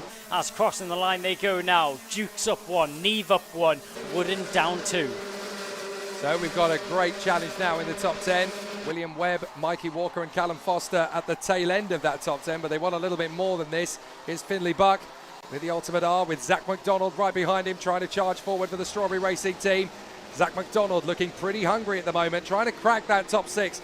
Not easy here at Wilton Mill. You've got to really go for it. You've got to look after the tyres in the middle phase of this heat as well, because that's where you're really going to have the flashes of brilliance up the inside. Great charge forward from the 195, Charlie Wolfett, making his bid and getting back into contention again on the inside of Dan Kilpatrick once more. As we keep saying, this may not be the fight for the victory, but you've got to try and go up against your opponents and come through strong, because the next time you meet them, it could be for the victory. You've got to use every psychological upper hand you can find. 3.5 on the clock. And still, you've got a big challenge coming from Charlie Wolfett. Dan Kilpatrick wants to hold on to this. But Charlie Wolfett having already dealt with Callum Foster, and in the tow, you've got Emily Cooper on the back of these guys as well. Here comes Emily Cooper on the inside line. Beautifully done on the inside of Ashby. No second chances needed there for Emily Cooper. That's a textbook overtake at Ashby. And full of the joys of spring, she now charges after the top 10. Well, I hate to say it, but all the work she's doing is going to be undone in a heartbeat. Oh no, she's got a mechanical. Mechanical flag has been handed out there to the number 38 of Emily Cooper. So all of the brilliant racing and all of the brilliant work she's now put out on the track is undone in a heartbeat. That's so sickening there for Emily Cooper. That's such a shame for her. Really was starting to pick up the pace and make up some places throughout the order. So unfortunately, within the next 2 laps, she will have to pull into the pit lane and retire from this one. Yeah, up to P12 as well. You've got to take the positives from these moments, but Emily Cooper will be bitterly disappointed. And I have a feeling they won't want to put cameras on that, because when she comes in, she'll look like a Thunderbirds puppet with the strings cut. So dejected after such a strong race. Can't really see what it is that's caused the mechanical flag. Maybe the bumper's a little bit loose, maybe the chain guards come off, whatever it might be. But certainly for Emily Cooper, she doesn't deserve that. Right, Zach McDonald hunting down Finley Buck. This battle just outside the top 6. As 5th position in front of them is Adam Wood, and if he is on the back foot, Finley Buck may be able to use Zach McDonald to his advantage. They may be able to work together here and chip away at the chaos spot. There is Emily Cooper. So unhappy, and she doesn't deserve that at all. She's driven like an absolute champ out there. Does not deserve to be sat on the sidelines with a mechanical difficulty. Zach McDonald squeezed by the absolute resurgence of Finley Buck, and that's really bounced backwards on McDonald. Through comes Webb, through comes Walker, very nearly through comes Charlie Wolfett. So really feeling the after effects of that. Zach McDonald caught out. Very unfortunate, but that's 2 places lost. Yeah, McDonald just needs to meet the physicality of these drivers, get his elbows out a little bit, and don't be afraid of the contact, especially in situations like that. Finds himself pushed out of the way and dropping down a couple places as Walker and Webb were able to slip through. Yeah, it doesn't really help that Zach McDonald is one of the smallest, one of the shorter and the lighter drivers, because obviously you get that physicality as you grow. Nice move on the inside there from Walker. Going wheel to wheel with William Webb. But yeah, to come back to Zach McDonald, all he needs is that little growth spurt, and he's going to go straight to the front of this field. When you're a little bit more diminutive in the first season in a junior class, it's never easy to assert yourself, and you find that unless that growth spurt really kicks in, for these teenage lads and lasses, you know, that's when you really get the authority. The taller drivers will have a little bit more stability in the slower corners, and that's the only thing really that negates a driver at this level. So that's going to come with time. The good thing is that Zach McDonald's still got plenty of raw pace. That's keeping him in the top 10, and that's definitely giving him plenty to work with. Watch out for Mikey Walker. He's choosing it to right to the end of the race here to make this attack on Finley Buck. Up the inside at Ashby. Lovely job from Mikey Walker. That was full of conviction. Never going to say die on that move, as Bucky is now going to try and shake off William Webb. Well, shake off the web is going to be difficult indeed. They go diving down towards the boot once again as we keep an eye on this battle all the way through. McDonald's managed to shake off that incident. Oh, and straight off the track there. That looks like that's the number 17 of Amy Peacock. So Amy Peacock off into the wall. Oblivion. Yellow flags will be out through that corner, but back out onto the circuit. Final lap is now upon us. Diving down towards the inside line, trying to cover off is Mikey Walker. He's going to have some work to do if he wants to keep that one under his belt. Yeah, fate has not been kind to either of the fast females in the top 20 in this class. Both Emily Cooper and Amy Peacock robbed of a decent result. Out in front, though, the O-plate, Harry Bartle. Once he got back into the lead on his teammate Daniel Neve, it was pretty much done and dusted from there. Former representative of the United Kingdom for the FIA Karting Academy trophy. He brings it home. Fine style for him. Great work from Harry Bartle, and that makes it an incredible 3 wins out of 3 in junior rotax for Harry Bartle this weekend. Excellent work ahead of Joshua Turnbull. Full credit, though, to Jacob Jukes. That was a really strong race for him to come through in 3rd position. Some really good work done on that kart overnight. And good to see Jacob with his elbows out, really giving some good overtaking moves to his opponents. Not backing down from the fight, not losing ground, not losing heart when things weren't going right at the start. So it's good to see Jacob Jukes really push his weight around and come up with the goods. Yeah, opportunistic to say nonetheless for Jacob Jukes there. Every single time he arrived onto the back of a driver, it was instant dispatch and down the inside, got the move done, and no messing around at all. He wasn't waiting around for anyone, and the result really shows that. Jacob Jukes, a brilliant 3rd position. What more could you ask for? Super result for Super Heat B then for Harry Bartle. He canters away with a 2.4 advantage over Josh Turnbull. Jacob Jukes, solid racecraft against Charlie Neve and Adam Wood. And Mikey Walker, great final charge to get into P6 ahead of Finley Buck and Zach McDonald, who finally dispensed with William Webb on the final lap as well. Charlie Wolfett, P10, best of the rest ahead of Callum Foster, Addison Smith, Dan Kilpatrick and James Philip King. And then Stanley Clark in P15 ahead of Ben Baker. Jack Thompson, Rex Ashley, Henry Cameron and Logan Lauder in the top 20. Ethan Hatch doing well there in 21st ahead of Josh Withcombe. Rayand Armadasa winning in his battle ahead of Oliver Vo and Alessio Lamalfa. Rachel Turnbull and Vlad Tomenchuk were able to bring it home to the flag. But then we had some catastrophes. Alex Lynn bringing it home in dead last, unfortunately. Amy Peaker and Emily Cooper, nothing short of robbed in that race. They should have had top 20 finishes on merit. Sebastian Lusch caught out in the opening lap incident. So, great racing so far then. And it is going to be a really exciting battle for all of the contenders in UKC. Kai, the final's coming up. It's definitely going to give us some big entertainment. Well, yeah, it definitely is indeed. This morning has displayed some of the best action we've seen so far this season. Well, it's only the 2nd round and it's just starting to kick it off indeed. It's going to be a brilliant final rest of the day. We've had some great action on display and plenty more to come.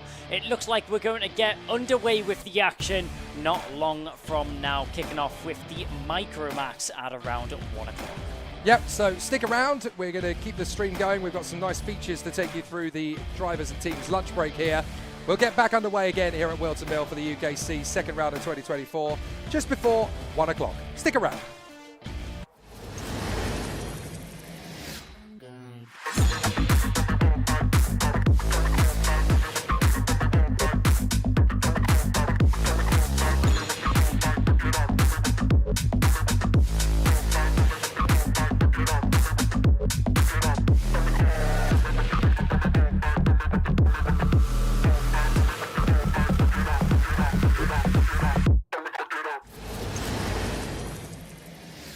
Well, TKM Extreme were new to UKC at the opening round in 2024, and this man did really rather well, putting himself 2nd on the podium. Adam, that first round, TKM was new for us, but not new for you, and you had a good weekend, didn't you? Yeah, I had a good weekend. Some solid points on the table. Didn't get the win, obviously, but leading the championship, which is the main thing. And it was a good weekend for you, like I say, 2nd overall, but leading up to that, I think you had a 2 seconds in the heat and then a 1st in the pre-final, so you obviously knew you were running well going into that final. Yeah, obviously, what didn't help is rubble was going down, and I think I gripped up a little bit on the final, which didn't quite help, but obviously I'm quite a tall driver, which is a little bit of a disadvantage in what was a very hot day.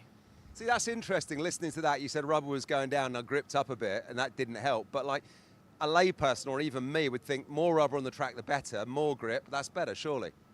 It is better in general, but obviously I'm a tall driver. I'm comparing to Kian, who won it and he drove a brilliant race.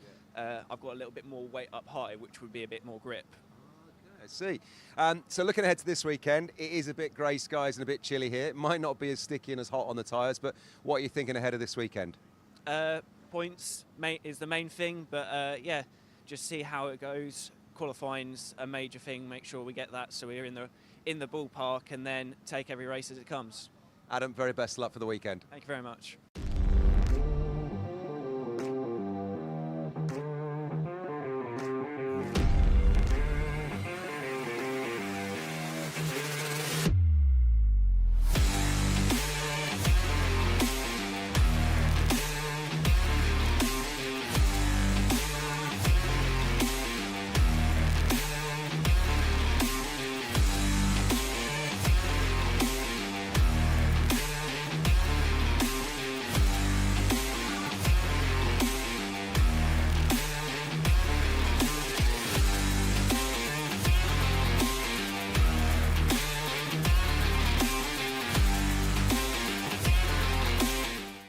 Well, TKM Extreme were new to UKC at the opening round in 2024, and this man did really rather well, putting himself second on the podium. Adam, that first round, TKM was new for us, but not new for you, and you had a good weekend, didn't you? Yeah, I had a good weekend. Some solid points on the table. Didn't get the win, obviously, but leading the championship, which is the main thing. And it was a good weekend for you, like I say, second overall, but leading up to that, I think you had a second, 2 seconds in the heat, and then a first in the pre-final, so you obviously knew you were running well going into that final. Yeah, obviously, what didn't help is rubble was going down, and I think I gripped up a little bit on the final, which didn't quite help, but obviously I'm quite a tall driver, which is a little bit of a disadvantage in what was a very hot day. See, that's interesting, listening to that. You said rubber was going down and I gripped up a bit, and that didn't help, but like a layperson or even me would think more rubber on the track the better, more grip, that's better, surely. It is better in general, but obviously I'm a tall driver. I'm comparing to Kean, who won it, and he drove a brilliant race. I've got a little bit more weight up high, which would be a bit more grip. I see. So looking ahead to this weekend, it is a bit grey skies and a bit chilly here. It might not be as sticky and as hot on the tyres, but what are you thinking ahead of this weekend? Points is the main thing, but yeah, just see how it goes. Qualifying's a major thing. Make sure we get that so we're in the ballpark, and then take every race as it comes. Adam, very best luck for the weekend. Thank you very much.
Well, TKM Extreme were new to UKC at the opening round in 2024, and this man did really rather well, putting himself second.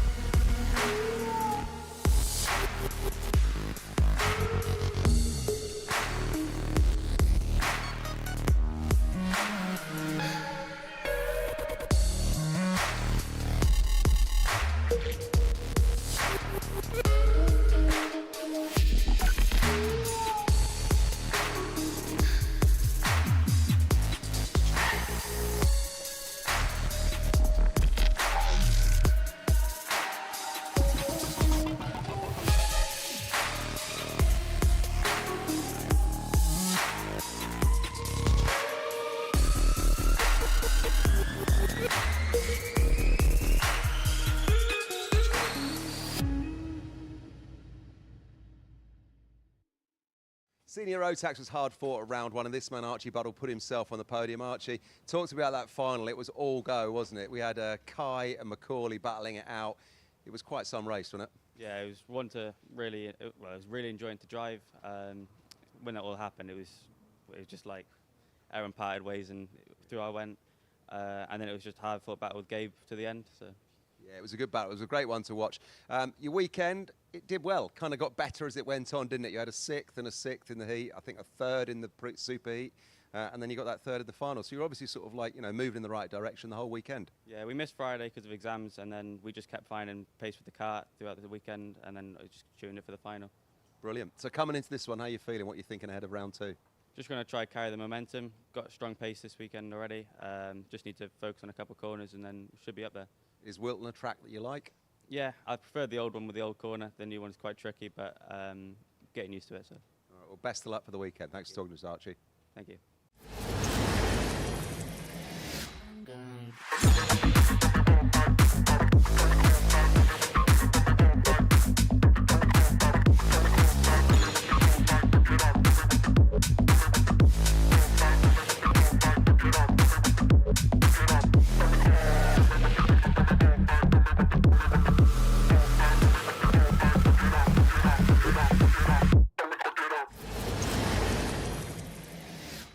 So Honda Cadet is a great class because it's where a lot of kart racers start out, and some of them are new to us at UKC, like Jackson Heath. Jackson, it was your first round at the UKC at round 1, and tell us how you got on.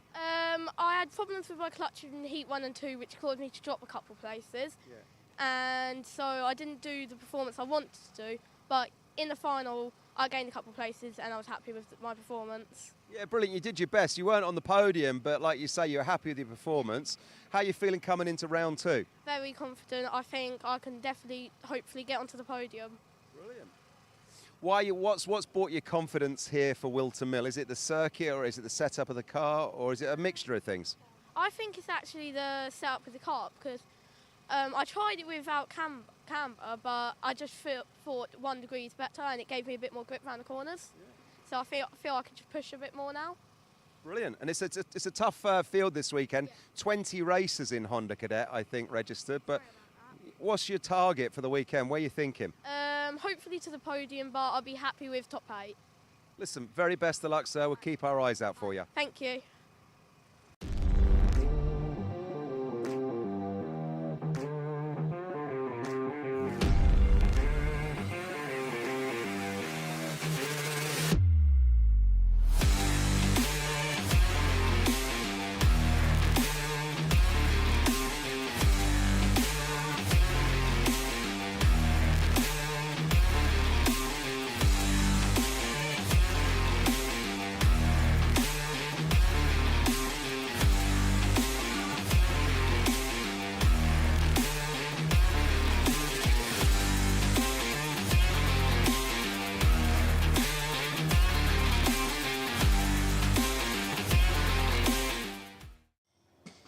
Well, continuing to run around the paddock here and find youngsters that did well at round 1. And how about this man in Micromax, 2nd on the podium, Joss Hushka. It was a great weekend for you, wasn't it, Joss, last time when we were at Bolton?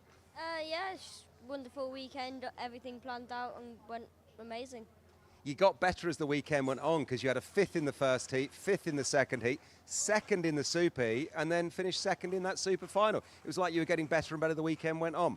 Yeah, I was just consistently trying to get a good qualifying position for the final, and it all played out, and I got P2 in the end.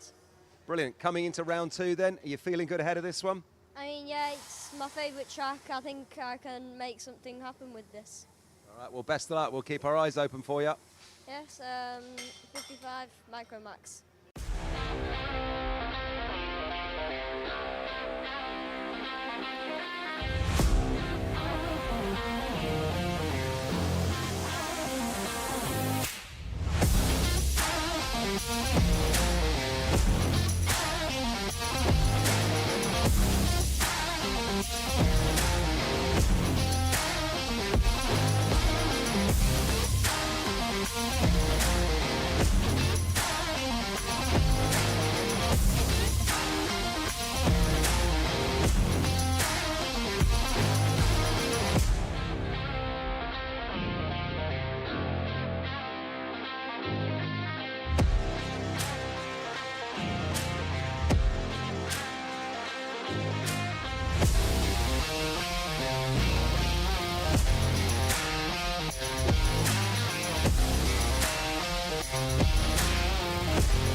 TKM Extreme joined us at round 1 in the UKC, and I'm pleased to say the man that took the top step of the podium is with me now. Kian, that was a great weekend for you, wasn't it? Yeah, it was a great way to start the season.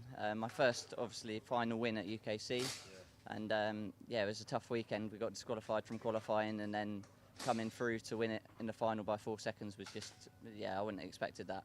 Yeah, it was brilliant. It was close racing right across the field, and I guess you know a lot of these other drivers, don't you? Yeah, it's such a close field as well. So we had Adam and Chris on the podium with me and been around a long time. So I've not been around as long as them, so still got a lot to learn, but it's great to be involved with them, so yeah. And how's it looking this weekend, round 2? Yeah, not been too bad so far. We've been sort of top 5 all weekend, so it's good. Good bit of confidence going into qualifying, just tweaking a couple of little bits and see how we go. Hopefully, yeah, top 5 or top 3. Just take it as it comes. And a quick word about Wilton Mill, a track that you know well. A couple of changes. The boot has changed, obviously.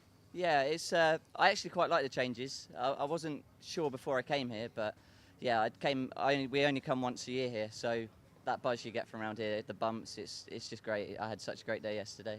Brilliant. And what are you looking to achieve this weekend? What are you thinking? What's the plan?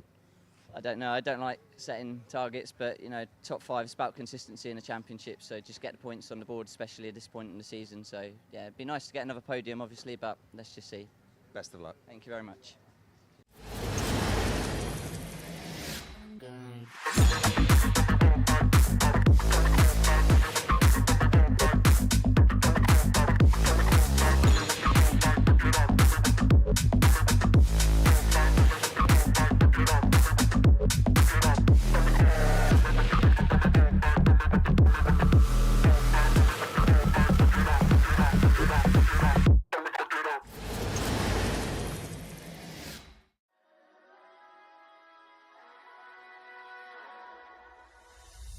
So let's take a look at the classes that will be running in 2024, and we start with Honda Cadet.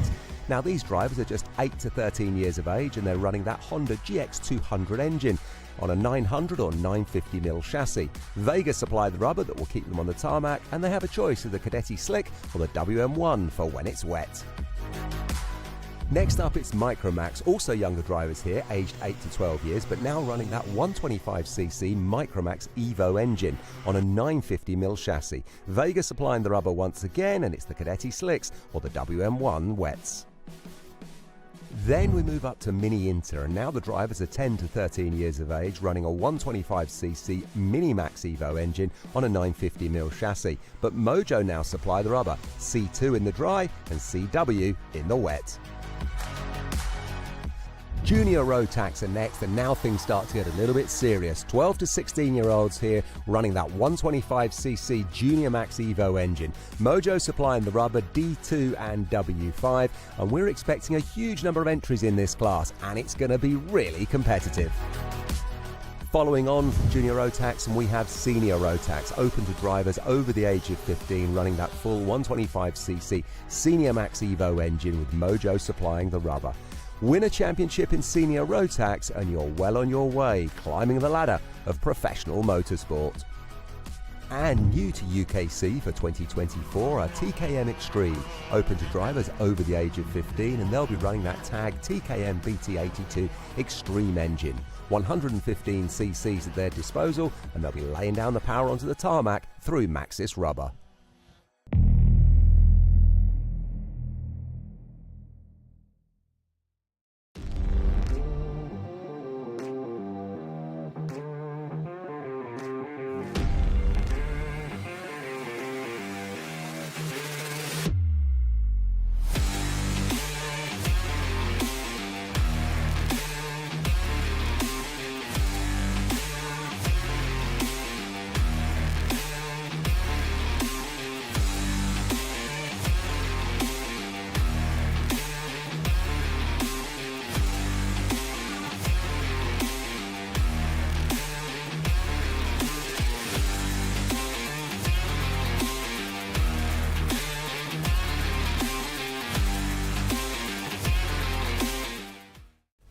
Let's take a look then at the road to the podium over race weekend in 2024. It all starts on Saturday morning with timed qualifying. All drivers take part here, and this will determine your starting position for the heat races. Then all drivers take part in a minimum of 2 heat races, where you'll gain championship points and determine your starting position for the superheat. The superheat follows for the top 68 drivers, and not only will you gain championship points here, but you'll also decide your start position for the superfinal based on the heats and the superheat. Then it's the top 34 drivers who will compete in the superfinal and gain those all-important championship points based on their finishing position. And if you're in the top 3, well, you'll be standing on the podium come Sunday night, picking up the trophy and the prizes. So there it is then, through time qualifying, the heat races, the superheat, the superfinal, and then hopefully the podium.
Welcome to Alpha Live, the live streaming service where you can be part of the action from home. You can watch via your smart TV, phone, tablet, or even your gaming console. We've got you covered. Just head to the YouTube app on any of your devices and search for Alpha Live. Here you can watch all of the events as they unfold, or you can choose from our vast library for those lazy days in, all in beautiful HD.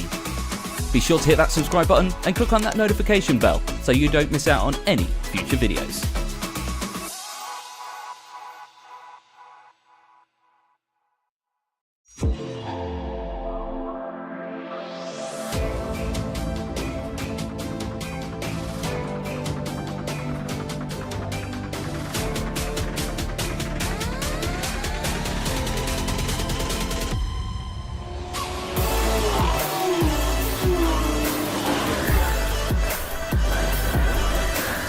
side by side. Who's going to be the bigger man?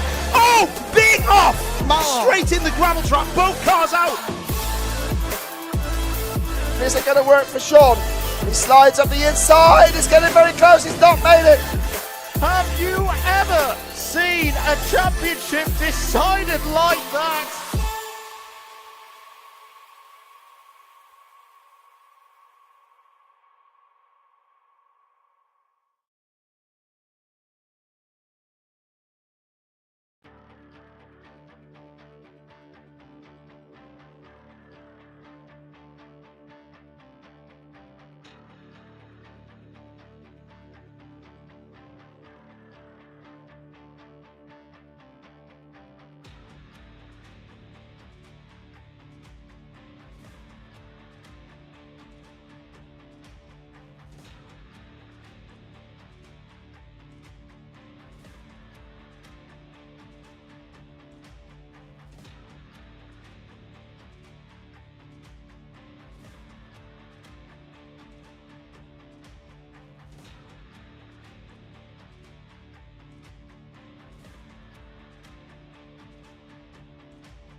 Good afternoon and welcome back to the live stream here at Wilton Mill for round 2 of the Ultimate Karting Championship. I'm Kev Harris and I'm pleased to say joining me to bring you the action this afternoon, Jake Sanson and Kai Bacchini in the commentary box. They've been doing a great job all morning of bringing us the action from those super heats. This afternoon then is all about the super finals, kicking things off in a moment with Mini Inter just lining up on the grid there. Then we have TKM Extreme, Micromax, Honda Cadet, Junior, Senior Rotax and then Junior Rotax. Now this morning, the fastest round the track in those super heats, maybe predictably, was a Senior Rotax driver, Kai Hunter. 45.88 is what he managed to do in the super heats this morning. But also this afternoon, we're waiting with bated breath to see if Jacob Ashcroft in Junior Rotax can do what he did at round 1, and that's win everything. Both heats, the super heat and the super final. He's on course for it today. So that Junior Rotax race later on this afternoon is certainly going to be a great one. But lots of action to bring you then, kicking things off, as I just said, with these guys, the Mini Inters, Emerson McAndrew on the front row of the grid there, lining up alongside him, Dan Minto. So without further ado, let's go join the action.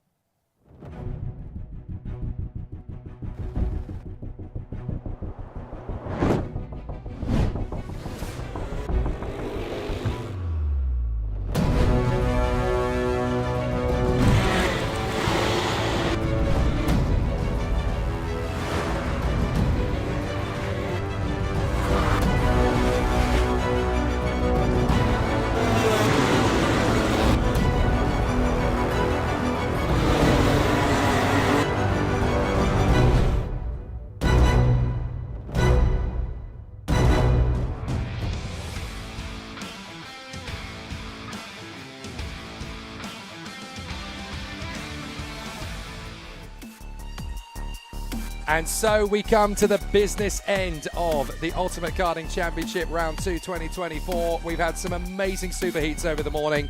Now, the big show, the finals. This is where you put up or you shut up. You let everything happen as you come into this fantastic event. And in the Mini Inters, there are 3 drivers all gunning for the victory, all of whom have been race winners so far this weekend. Cometh the hour, cometh the young man. Daniel Minto and Emerson McAndrew on the front row of the grid. Zach Starbuck and Joshua Griffin on the second row. Riley Morrow and Alex Goodson will be together on row 3 to round out the top 6. Jamie Ambrose and Jensen White. Then Lewis Radcliffe and Otis Cleary to round out the top 10. Max Braskoff beside Miles Burton on row 6. Row 7 will see Smith versus Potter, Blair Smith and Thomas Potter. What can the Teapot do to work himself into the top 10? Soren Gallagher and Rayan Townsend. And then towards the tail end, we'll have Thomas Jackson, Ruben Jenkins, David Hjorns, Loman Wilcox and Charlie Stapleton. The 2 novices at the back there will learn about life in UKC in a Mini Inter final the hard way. This fabulous circuit, so much great action. I'm Jake Stanson, beside me Kai Bacchini. The finals coming up. This is the real test of what these kids have been learning for the entirety of the last 48 hours. Well, now we're just going to feed more fuel to the flames as if it wasn't tense enough. It's about to get 10 times hotter out there on the circuit for these drivers. This is the race we've been waiting for. It's the ultimate part of the weekend. It's the best races that we'll be looking forward to. It's all or nothing for these drivers. It's every man for themselves, and it's pure action all the way to the checkered flag. And what a way to kick it off with the Mini Inter here. They really put on a show, really put on a display of power out in the super heats. Let's see if they can turn it up a notch for the super finals here. The Ultimate Karting Championship. We're always here to deliver the best action in British karting, and Mini Inter are here to prove that by an abundance as well. I mean, just in the super heat alone, we had so many overtakes, so much action, and so much going on. Emerson McAndrew was the one who walked away with the super heat victory. Daniel Minto, Zach Starbuck, Miles Burton, and Riley Bureau, though, all gave him a big run for his money. Emerson McAndrew, he may have taken home the win in the super heat, but he's not going to get it so easily in the final. Considering how tough the build-up to this has been for our Mini Inters, we're now in a really exciting duel for supremacy. There is the starting grid. The competitors gearing themselves up ready for an exciting showcase. And the 3 drivers right over the sharp end of the field here. It's going to be hard to choose between them. There is Thomas Potter, the young superstar working his way into UKC for the first time in 2024. And you're going to see a lot of great competitors work their way forward. rising up through the ranks. It's tough to choose between the 3 drivers that have already won races over the course of Mini Inter this weekend. Joshua Griffin, Daniel Minto and Emerson McAndrew-Uren. It's actually the latter that's the favourite coming into this one after such a brilliant run in the Superheat. So let's see how it's all going to play out. And no, folks, you've looked at your screen there and you thought, is that snow? It isn't. It's cotton. It's absolutely blowing all over the place, and everybody's really been enjoying their lunchtime treat of cotton and chips. It's been really, really pleasant over the lunchtime period. But great to see as the sunshine and the wind really comes into its own here at Wilton Mill. Great to see the drivers getting geared up for an exciting battle in Mini Inter. Well, summer skies and summer action here at the Ultimate Karting Championship. As you can see, spring is pretty much just out the way, moving into summer now, and this is where the drivers really come into their element. What is better than some summertime karting? The sun is blazing, the heat is soaring, and the engines are roaring as they take off the grid here to start their formation lap for the super final. Mini Inter, it all comes down to this. This is going to be the pinnacle of the weekend and the pinnacle of the sport as well. These drivers have a lot to play for and a lot to give up as well. Emerson McAndrew-Uren, the man with a big target on his back. Can he be dethroned from the superheat, or will he be able to continue it on into the super finals? Daniel Minto is going to be the first man to answer, joining him alongside on the front row. But Joshua Griffin and Zach Starbuck, they will start very close in behind, edging these leaders closer and closer to their limits. 6 more races will determine the fate of round 2 of UKC. And we are in for an exciting showdown between these young men on the front end of the field. Daniel Minto and Emerson McAndrew-Uren. Watch out for Zach Starbuck as well. This could be his chance to become the 4th different winner of the weekend in Mini Inter. And what a race it would be to win the final. He's got every much as good a chance as the 3 previous winners. Riley Morrow looking good every time he takes to the circuit as well. Definitely worth a quick watch.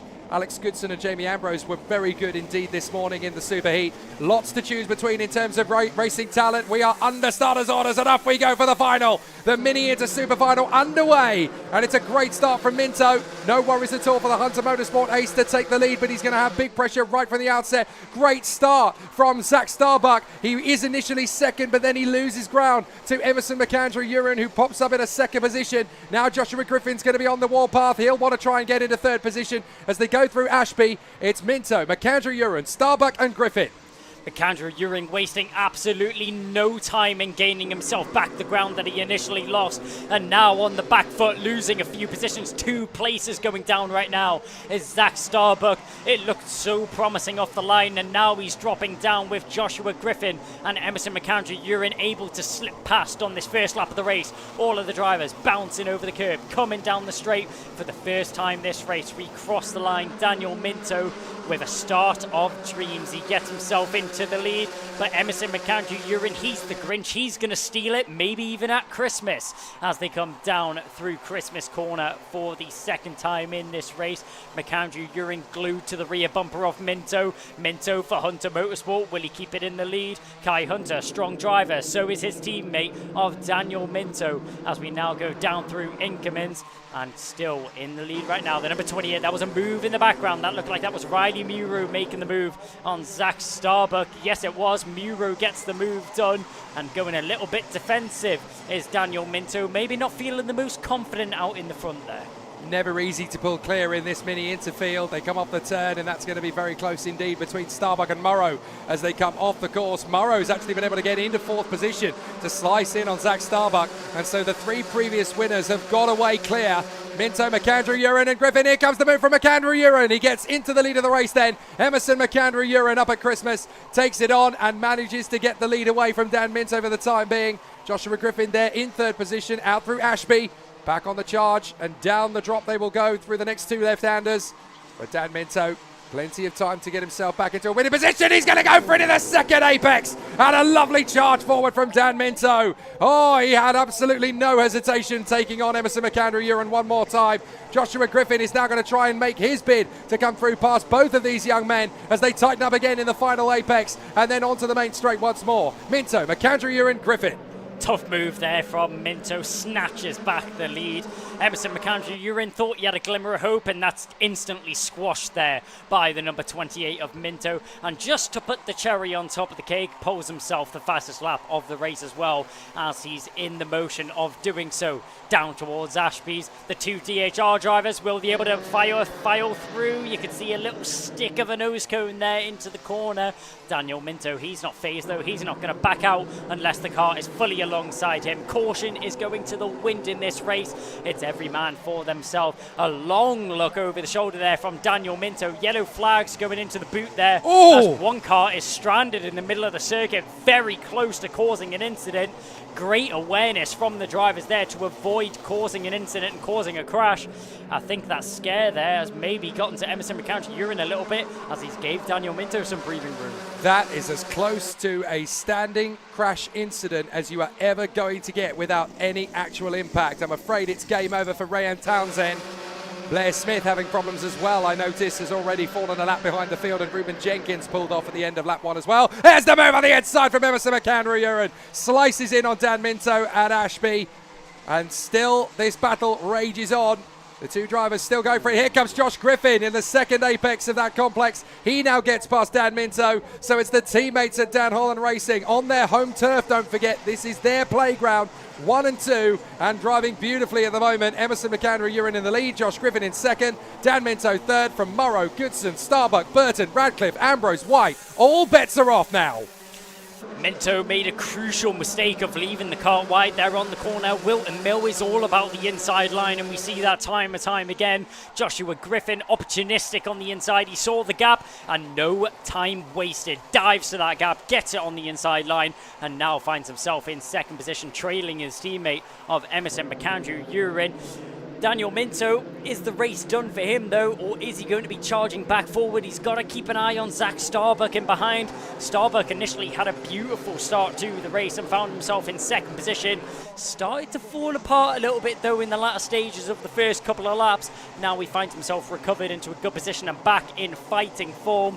Be interesting to see what he's able to do on that zip car. You see the drivers file through once again. Another lap has now been completed. Almost 5 minutes has been done. This would have been the halfway stage of the superheats, but this is the superfinals. We've got an extra 2 minutes of racing in comparison to the superheats. So more action and more overtakes, as that's shown there by what was the Cato Motorsport car of Miles Burton.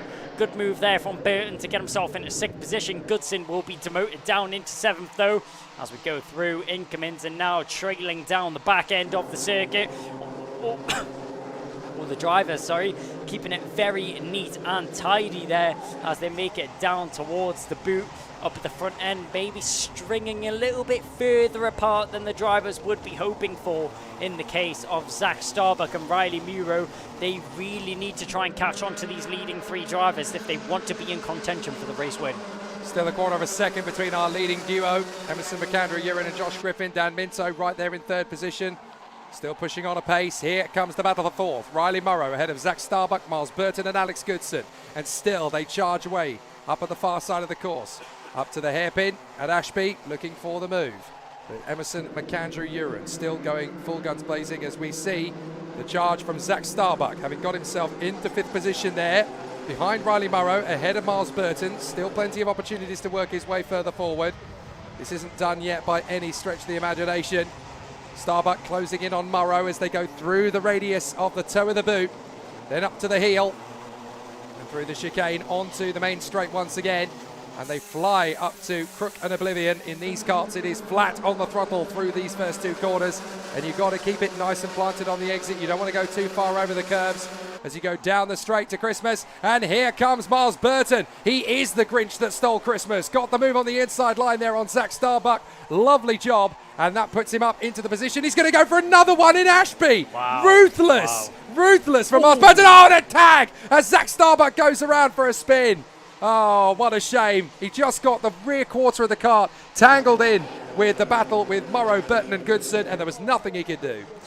What was a beautiful comeback there from Zach Starbuck. Unfortunately, he just falls apart. And now Murrow's got damage. Dropping down. Murrow's got damage. Yep. Something's not quite right with the car. You can like see. The axle. Yeah, it looks like the axle. You're absolutely right. Something's definitely not right with the engine either. He's got some flapping debris on the right side of the car. So surely that's going to be a mechanical anyway. But I'm afraid to say that Riley Murrow is in serious trouble here. Here comes Jamie Ambrose. Makes light work of him. And on the inside comes Otis Cleary. He gets Jensen White. Good switchback there from Muro to keep himself in contention of that battle. He'll do the most that he can with the car he has in front of him.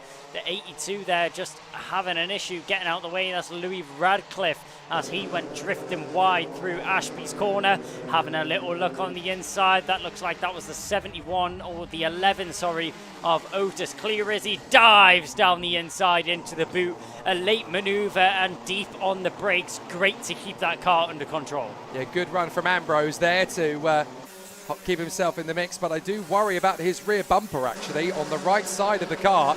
Ambrose's bumper looks just the tiniest bit out of line, and if he's not careful, if he keeps bouncing over those curbs, that's going to turn into a mechanical. Certainly looks okay at the moment, so I think he's all right with that, but these guys are definitely running the gauntlet by hopping over these curbs the way they are. So Emerson McAndrew-Urin in front of Josh Griffin, the fastest member of the Griffin family that Peter, Brian and Stewie don't talk about much. Dan Minto in third position, then Burton, Goodson and Riley Murrow, who somehow is keeping this all together despite the fact that he's already been in the middle of that melee moment further back in the pack. Now, what has actually happened to Zach Starbuck? He has carried on in 11th position, so he's lost a lot of ground, but at least he's still in this one. Look at the air time that these guys are getting in the bottom end of the top 10. That's very nearly 7 to 8 inches off the deck as they come through. That's massive in these cars. Oh, yeah, as you mentioned, Jake, I think it's fair to say that Joshua Griffin's a family guy as he pushes forwards in this battle right now in second position. Emerson McAndrew-Urin just shy of 4 tenths is now what separates Griffin and McAndrew-Urin out in front. I mean, it's going to be a difficult one to try and break down that barrier. McAndrew-Urin's been consistent throughout this race, but on the inside, trying to get the switch back there. Nearly got it done. Otis Cleary looking for every opportunity available. Louis Radcliffe left that door open just slightly, trying to slide down the inside is Cleary, but he clearly wasn't able to get that one done that time round. Down the home straight and into Crook and Oblivion we go. Nose to tail with these two drivers as they blast up the straight towards Christmas once again. Will Cleary go for a late dive on the inside? He had to think about it, edged that kart towards the middle of the circuit, but ends up backing out of the overtake. Now he likes Ashby's, he likes to go for a move down here, but does he like it this time round? Yes, he does. He waits for the opportunity to arrive. An inch perfect there was Otis Cleary and getting that move done. He didn't want to dive too early, didn't want to go too early under braking, waited until a little gap opened up on the inside and pounced at the opportunity when it arose. I'll be fair, when Otis Cleary was starting that move, I never thought in a million years that move was on. He absolutely proved me wrong. Fair play to Otis Cleary. A pat on the back is coming your way, sir. Excellent racecraft. Not easy to get a move like that done at the best of times, never mind when it's literally at the 11th hour of the apex. So very well handled there by Otis Cleary. That puts him into 7th, chasing down Riley Murrow. Then Louis Radcliffe, Jamie Ambrose, Jensen White, Zach Starbuck in 11th now. From Braskov, Tom Potter, Drew Davidson, Soren Gallagher and Zach Jennings. There's the battle for the lead here, and that is Emerson McAndrew-Urin, Josh Griffin and Dan Minto. It is literally stalemate. We go into the final half minute of the race. So this is going to be the penultimate lap that we begin. And Emerson McAndrew-Urin has definitely had his Weetabix this morning. He was amazing in the superheat yesterday. And now, this morning I should say. And now here he is leading the charge. Joshua Griffin and Dan Minto just can't keep up with him. Well, it's all to play for Emerson McAndrew-Urin. Nearly 7 tenths of a second is the gap that he currently has extended out in front. That gap could go in the blink of an eye if he makes just one minor mistake around this circuit. Wilton Mill is not forgiving at all when drivers make a mistake around here. And we'll have to see if he can keep his head and keep his cool on these last 2 laps of the race. He's looking pretty secure to take another one home with him as Emerson McAndrew-Urin. But you can't count it out until that checker flag flies, as Joshua Griffin and Daniel Minto will be racing to that line. So the time has ticked down to 0. Watch again as they fly through this chicane. So physical. These guys are dealing with it well. Into the last lap goes Emerson McAndrew-Uren with a 0.7 of a second cushion over Joshua Griffin. That should be enough to not have to worry too much about it, Emerson. You can coax this through all the way to the line. And what a great run this has been for the Dan Holland Racing youngster. He's been so strong in the lower categories. He was a very talented competitor in Honda Cadet. Stepping into the Mini Inter category, this has really been a massive revelation for Emerson. He's always had the speed and he's had a lot of flair in his past. But now he's really starting to unlock this vapid pace that is going to characterise his 2024 campaign. It's still early days in UKC 2024, but I tell you what, Emerson McAndrew-Uren came to play this morning. He did not let the fact he hadn't taken a heat win until today get him down. He has launched his way around this course. He's done the job. Emerson McAndrew-Uren takes the flag and wins round 2 at Wilton Mill in the Mini Inter Super Final from his teammate Joshua Griffin. It really is a pair of family guys, the Dan Holland Racing family to be precise. Dan Minto in a solid third. Burton, Goodson, Morrow comfortably there in the top 6 after great racing. But well done to Emerson McAndrew-Uren. The title fight just ignited. A second-year veteran is Emerson McAndrew-Uren in the series, and he's one that's not afraid to be hauled on the top step of the podium. Provisionally, our race winner here for this race, Emerson McAndrew-Uren, a flawless victory from him. He was able to take it away from Joshua Griffin in second position, who had the might of Daniel Minto in behind him. Miles Burton, Alex Goodson and Riley Muir rounded out up to 6th position, from Otis Cleary, Louis Radcliffe, Jamie Ambrose and Jensen White rounding out the top 10. Then he was followed up by the unlucky Zach Starbuck, caught up in some issues earlier on in the race, means he falls further down the grid than he would have been hoping to see himself. Maximilian Braskoff rounds out the 12th position, from 13th is Drew Davidson and 14th is T-Pop. Thomas Potter did a great job there after the difficulties of the earlier superheat. Soren Gallagher 15th from Zach Jennings. Thomas Jackson in 17th ahead of David Hjorns. Then Charlie Stapleton, the leading novice, ahead of Lamont Wilcox. Blair Smith, unfortunately, a lap adrift in the end. And we had retirements very early doors for Graham Townsend and Ruben Jenkins, who got caught up in a couple of incidents in the opening phase. But there is your man. Great battle. So that's actually a little further back in the pack, actually. It was Jamie Ambrose, his teammate, rather than Emerson McAndrew-Uren. So fantastic stuff. The Mini Inter Super Final doing a great performance. But now we get ourselves ready for our next fantastic battle. Well, how about that then? Mini Inter kicking us off in style here at round 2 of the UKC. But the result is a carbon copy out in front. The man that takes home the win, number 33, Emerson McAndrew-Uren from DHR. He won at round 1. He's won at round 2. You can see the youngsters here just high-fiving their teams. Alex Goodson making his way through as well, just high-fiving a few of the mechanics who come through to the railings. I'm going to get a word with Emerson as soon as I can. And Dan Minto in 3rd from pole. Will he be happy with that result? A podium, but he did it start in pole. We will find out in a moment or two. I'll get Dan on the spot as soon as I can. And we'll see what he's got to say. We'll come and get Danny Minto on here. Daniel Minto, let's come and have a chat with you, sir. So Daniel, started in pole, came home in 3rd. You look like a man who's perhaps not happy with that result. Yeah, I'm happy. Just could have done better, really. It's one of those, isn't it? Because you're on the podium, you've had a great race, but there's some fast lads out there, and Emerson, he's just done it again, hasn't he? Yeah, he's just up the road, really.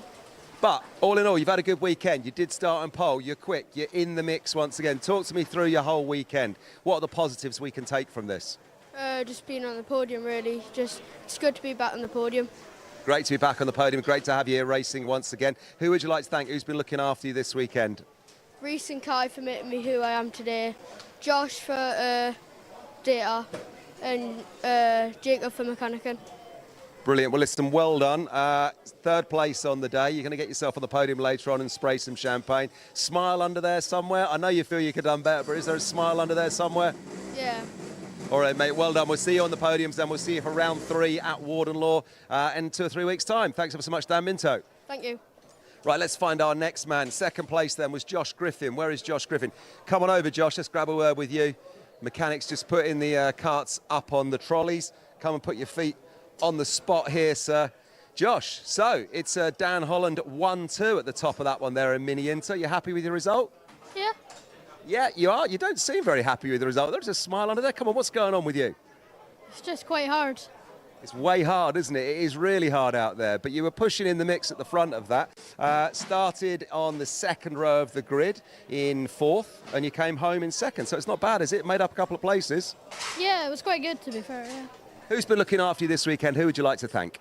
I would like to thank my dad, DHR, JP on the mechanic, and that's about it, to be fair.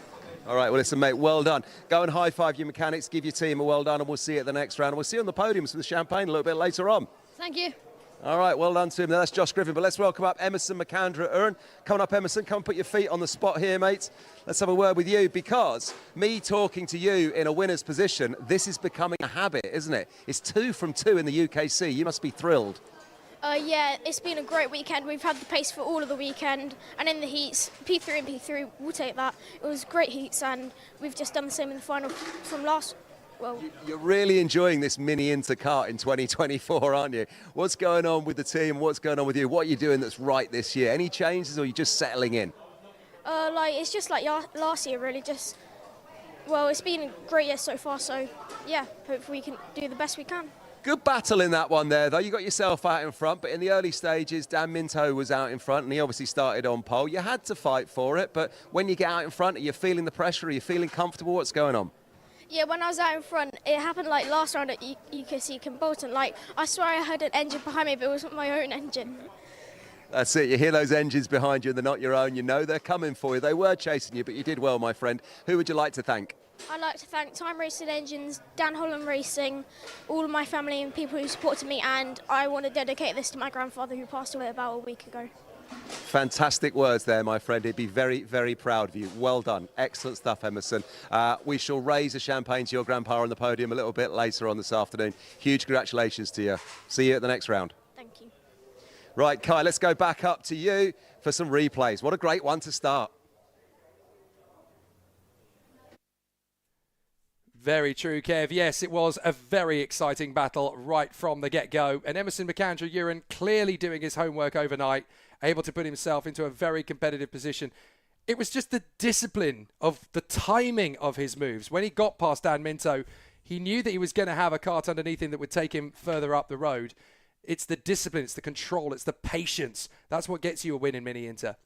Well, I mean, McAndrew Uren, even though being so young, he's just really showing his display of racecraft that he has throughout this series. And you can see it time and time again, just as you mentioned, disciplined, waiting for the right opportunity, waiting for the best chance he has to make an overtake and for it to not just benefit him, but to pull away from the rest of the pack as well. We saw multiple drivers fighting all the way through the field. Miles Burton for Kato Motorsport put up a great fight all the way through the field. We've seen him make a move after move, even consecutive corner overtakes. You don't see that very often, and neither do you see a kart go around very often at Ashbury's. But either way, we go up towards Christmas, and all the way throughout this race, even if it wasn't up at the front end or even in the mid-pack, there was multiple drivers scrapping all the way through. Yeah, it was really unfortunate to see Zach Starbuck pirouette around in the middle of that race as well. He just got caught on the wrong end of the battle. But this young lad, Emerson McAndrew Uren, opening the account for the finals today with the win. Excellent stuff and a great start.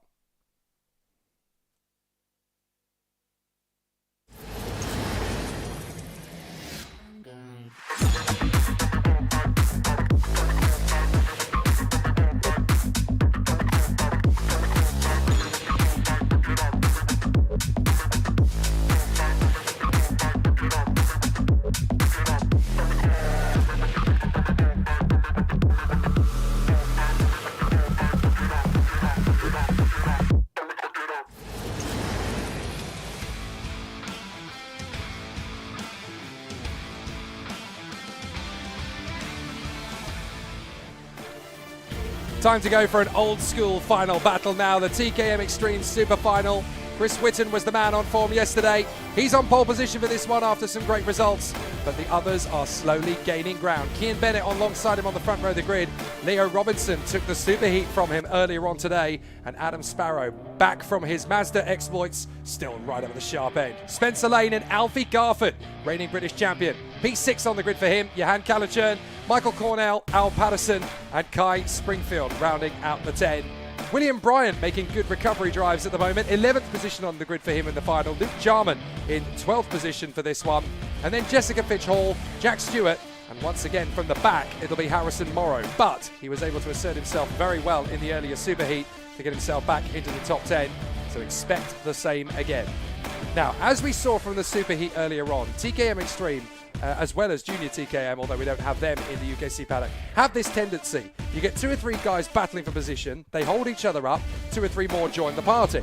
Then they all battle away with each other, then 3 more join the party again, then another 4, then another 4, and it just keeps on building. We had that amazing Junior TKM final years ago, 2013. I'm not joking, 22 drivers were in that chain from the front to the back of it for the victory. That's what TKM is like. You just ultra competitive all the way, and every single person who is in that hunt for the victory has got just as much of a chance as their opposition, and that's why this TKM class is still so competitive. Alfie Garford, first time back out in a kart for about 8 or 9 months, I think. So good to see him straight back in the mix. Johan Callachern, good to see him fighting up at the sharp end of TKM Extreme as well. Some great opportunities for these guys to push in and show us how it's done. There's nothing quite like the old school, and TKM Extreme is one of the best old school classes you're ever going to see in British racing. No, it really is. We see amazing racing weekend after weekend from this class. With it being even one of the smaller grids that we have with us in the Ultimate Karting Championship, it still never disappoints with the fiery action and brilliant racing we see from all these drivers. Chris Whitton, though, is a name that we can't keep out of our mouths. He may as well be copyrighted onto that front row, as it's a staple position that he manages to link up pretty much every single weekend. Joining him alongside, though, he's not going to let it go easily, is Cian Bennett. I mean, our victor from last time out, he's going to look to do the double. He's going to look to link it up twice so far in the championship, with 2 rounds being done so far. Chris Whitton, he's the one coming to spoil the fun, though. And he definitely will do it his manner, in his way, in the jet black chassis, working his way to come forward. Chris Whitton, dominant yesterday, super strong in qualifying. He still has what it takes to win at the sharp end of the field, but he now knows that the final is not going to be as straightforward as the qualifying heats yesterday were. So it's definitely going to be a tough one for him. Cian Bennett, front row of the grid for him, definitely looking very intense to try and take the win off him, and all he needs is a decent start off the line. And suddenly, the CSR driver can find himself surging up the inside. Leo Robinson, superheat winner earlier on today for Tim Wilson Motorsport. Good to see him back in the action at the sharp end of the dais. And it's this man, Adam Sparrow, fresh from his exploits in the BRSCC Mazda MX-5 categories. He's done a great job to come back. Yeah, you love to see drivers returning to the grid and returning to have more fun in the karting paddocks here. As we go down the grid here, multiple big names of motorsport, not just karting in general, that could be fighting up at the front end. I don't think it's anyone's game here. We've had 2 different victors. We've had Chris Whitton taking away both the heats, and Leo Robinson came to throw a spanner in the works and join the party, taking home a brilliant superheat victory. He showed when he was opportunistic to make his overtakes, and also showed some crucial defensive maneuvers to secure himself the victory. I don't think in this class I can put my finger on one name and say he's going to walk away with this one. I know exactly what you mean. It's not going to be very clear-cut, this one, and all of the lessons that will have been learned after the superheat as well. The track conditions today very different to what they were yesterday. The track will be slightly hotter. The humidity will have decreased quite considerably compared to yesterday. Jessica Fitch-Hall looking to continue her journey through the world of UKC, and certainly going at it in one of the toughest classes to do so, TKM Extreme. But we already know that this is a class that can give women a fantastic path up the ladder of racing. Morgan Kidd, who went on to do some fantastic work in the Fiesta Championships on the British Racing and Sports Car Grid, and of course, two-time British Junior TKM champion Abby Pulling, who is now a race winner in both F1 Academy and British F4, the first woman ever to do so.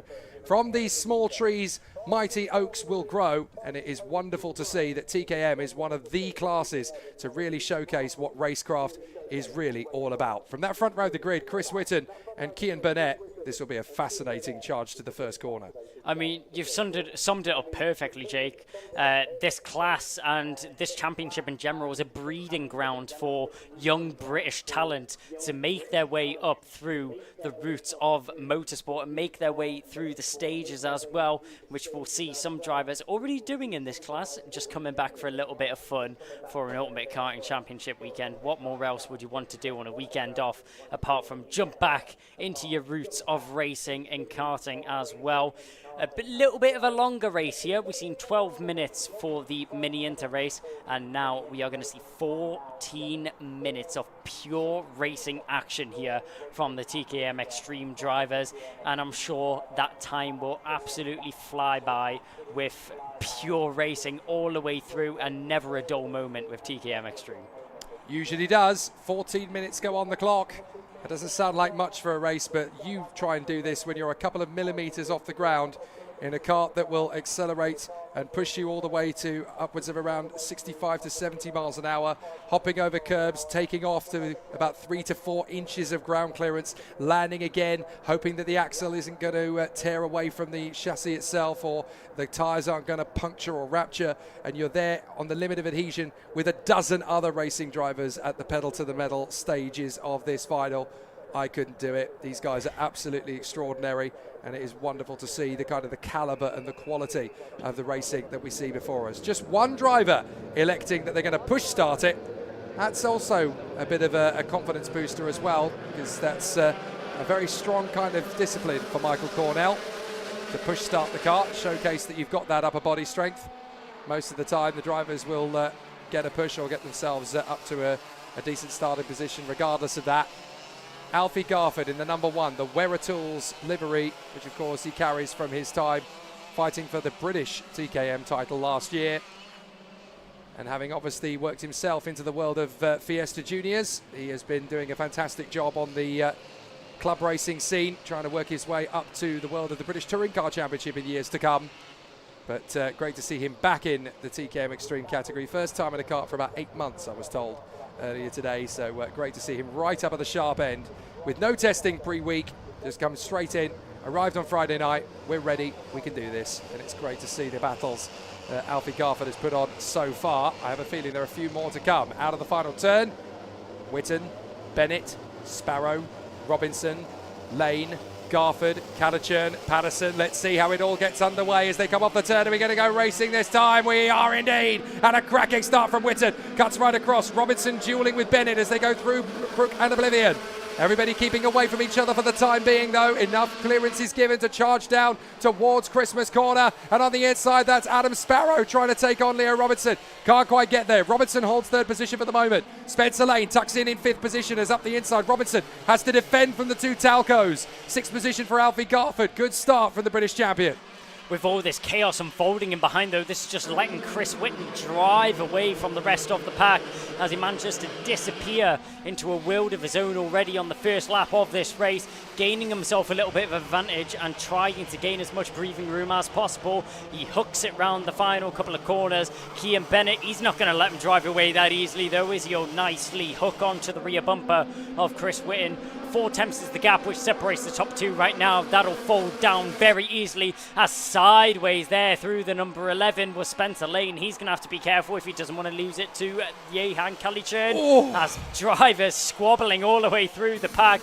Great move there from Robinson to get it done on Bennett. Bennett has the world of issues now as managing to slip through as well was Adam Sparrow. He's going to try and defend from Garford and Lane. But you know what? That was a characterisation of the sportsmanship of Cian Bennett. another driver would have chopped right across and left them no space whatsoever. Cian Bennett knew that that was unfolding, he knew that it was unraveling, and he went, you know what, I need to tuck back in, I need to get myself back into the slipstream of these guys. I'm not going to cause problems, I'm not going to be, you know, the dunderhead that basically causes the pile-up. That's not my game. Cian Bennett allows it all to happen, drops back in behind Robertson and Sparrow. He knows it's a long race, and that's not how he races. He's not going to be a dirty driver. He's going to tuck in, let it all unfold. Here comes Calichurn on the inside of Alfie Garford at Christmas. Nice move, and the Klassen Motorsport star gets up another position. That'll go very nicely for him as he continues rising up through the ranks. 5 different teams in the top 5 places. Well, if we're talking about variation, look no further than TKM Extreme, as leaving maybe the inside a little bit vulnerable there was Leo Robinson. Had a sniff of the inside, did Adam Sparrow. Didn't quite chance it this time round though. Chris Whilton, that advantage which he managed to pull earlier on in this race has been cut down substantially. Very quickly done by Leo Robinson here as we come down the home straight once again. Only 3 tenths separates the 2 drivers, with Adam Sparrow picking up the fastest lap, the quickest driver on the circuit right now. Pinned to the rear bumper of the number 36. Is he going to go for a move? No, they're going to work together to catch onto the back of Chris Whilton. As soon as Chris Whilton is reeled in though, that's when all hell is let loose, and that's when everything unfolds for these drivers. Yeah, see Adam Sparrow's being a little bit of a genius here. He's learnt his craft from the Mazda MX-5s. They're very similar to the karts in the way that they work in the draft together. Robinson decides he's not going to wait around anymore. Dives in on Whilton. Here comes Adam Sparrow to move up into 2nd position. He gets P2. And now Chris Whilton is on the back foot, down to 3rd position. Robinson leads, Sparrow 2nd, Whilton 3rd from Bennett. And then Calichurn and Garford having a great duel for P5 from Lane, Cornell, Stewart and Harrison Morrow again rising up into the top 10. But Cian Burnett wants this. He's going to be pushing hard on Chris Whilton as they go along Manuel's Bank, up Fine Lady into Christmas, and that's Cian Bennett into 3rd position. It's all going terribly wrong for Chris Whilton as Adam Sparrow attacks Leo Robinson for the lead up front. Into Ashby goes Cian Bennett, dives across on Chris Whilton. He does not want to lose this position that he's worked himself into to gain. So Whilton from the lead drops to P4. And here comes Garford, diving in on the inside. He gets 5 off Calichurn. Whitton's wounds just left unattended there as he seems to get scraped. Driver after driver manages to regain his balance now as he tucks in behind Cian Bennett, and I'm sure he'll work even harder to get himself back up to the front end of the grid. But Leo Robinson's move there just seemed to catch Whilton off guard. Whilton definitely wasn't expecting that overtake there from the number 36. Robinson did a great job there to get himself into the lead of the race. Adam Sparrow now, this is the driver which we need to keep an eye on. Will he work with Leo Robinson to try and push away from the rest of the pack, or will he go for that move as soon as possible? The Talco driver has a lot which he needs to take into consideration here. Will he be opportunistic? Will he work with Leo Robinson? Only time will be able to tell here though. I'm sure Robinson has no intentions of giving up that lead position right now as he looks quite comfortable out in front. Cian Bennett came to play as well though. He's finding himself in 3rd position after dispatching of Chris Whilton just on that previous lap, and I'm sure he will waste no time in getting himself a little bit further forwards. So Robinson, Sparrow and Cian Bennett, Cian Bennett, the new fastest man on track, 48.2. Very quick lap indeed there, 3/10 of a second quicker than Chris Whilton. Whilton is actually under pressure from Garford and Calichurn. They're going to work together here in 5 and 6. And they can actually take on Whilton. Here's for the lead! Adam Sparrow picks his moment into Ashby, and nothing Leo Robinson can do about that one at all. He has to hang fire, let Adam Sparrow in the Talco go, and now these 3 are going to be on it once again. Sparrow, Robinson, Bennett, and they are going to be at each other's throats. Here comes Robinson back for the inside of the boot. Sparrow has to let him go. There's not enough space for 2. So Sparrow concedes it for the moment on Leo Robinson as Robinson practices what could end up being the race-winning move later in the race. Knowing that he can get that done into the boot, that's so important for Robinson's confidence. That will help him out. But this race is far from over. If anything, it's only just got started. Here comes Sparrow again. And it's going to be Cian Bennett that moves up into 2nd place. Job done. Yeah, you could see Sparrow just wasn't going to risk there battling with Leo Robinson and possibly losing more positions. Does the smart thing, tucks in behind Leo Robinson, doesn't want to battle that move any more than he has to, but now he's got a fierce and feisty Chris Whilton tucked in behind him. Whitton's coming for revenge in the black stealth machine as they come down towards the boot once again. Who's going to be the first one to nudge? Nobody this time round, but Leo Robinson out in front. He's not afraid to get a move done, and he's not afraid to get on the move as well. Keep an eye on Cian Bennett in second. That's my new favourite camera position in karting. I love that down low through the chicane as they hop over the curbs. And it didn't take long for that one to get established. It's my favourite karting shot. Here comes Cian Bennett for the lead on Leo Robinson. We have had a fourth different race leader almost in successive laps now. Whitton was the leader, Robinson was the leader, Sparrow took it, Cian Bennett took it, and now Robinson takes it back again in Ashby. Brilliant racing at the front end of the field, and once again TKM Extreme proves one thing and one thing alone. The fat lady is nowhere to be seen. We are nowhere near the end of this one. But the question is, Robinson, with all this fighting that he's doing, is it because he doesn't feel comfortable in his pace as a driver? Does he feel like he has to keep battling to get himself into this lead position, to even have contention of fighting up at the front end? He's definitely got the pace to be up there, but does he have the pace to be fighting from behind? Robinson not one to be sleeping on the back foot. As soon as a move is done, we'll see it once again up into Christmas here from Bennett. Will Robinson respond down into Ashby's like he did last time? Let's see if he does. He's tucked in on the bumper and he doesn't go for it this time, but Bennett covers it off just in case. Goes to the middle of the circuit, covers off the line, doesn't want to risk losing that leading position already. Leo Robinson, as we now go diving down towards the boot, nearly clipping, and did clip the back of Adam Sparrow, did Alfie Garford, nearly taking him out of the race when overtaking Chris Whitton. These drivers will continue to go at it as the number 33 of Chris Whitton is going at it with Adam Sparrow now as they dive down through the boot and around the final couple of corners across the line. It's getting really messy here and really scrappy in the TKM Extreme final. It's all to play for, and up at the front end, Leo Robinson, when's he going to make the move? Now he is. Down the inside goes Leo Robinson for probably about the 5th or 6th time this race. He regains the lead from Cian Bennett. Bennett's going to tuck in behind this time. He's not quite going to go for a move just yet, but I'm sure it's not long till we see that red suit back on the inside line. Almost as many overtakes for the lead as the Indy 500 last week. Excellent stuff from them so far in the battle up front. Alfie Garford has climbed his way to 3rd position and Chris Whitton has gone with him. That's at the expense of Adam Sparrow, who now finds himself down in 5th position. He was in the lead at one point. He's down to 6th position now because Jan Kalachurd has also got through into P5 at this point. So Robinson, Bennett, Garford, Whitton, Kalachurd, Sparrow all the way down to P6. But this is nothing new for Adam Sparrow. He can tumble all the way down to P6 and still find his way back into the lead of the race once again. So Cian Bennett now deciding, right, Leo's determined to lead this race. Every time I get him, he goes back to the front. Fine, I'll just sit behind him. I'll work the tyres less. I'll work the engine less. I'll work myself up less. So this is going to be a much smoother transition for them, especially considering that the way that Garford, Whitton, Kalachurd and Sparrow have been dueling, they can get a bit of daylight between themselves in 3rd place. Again, Lazarus just taps the helmet. Come on, just think about this. Let's think about the long-term gain. Well, there's only 4 minutes left to do any thinking.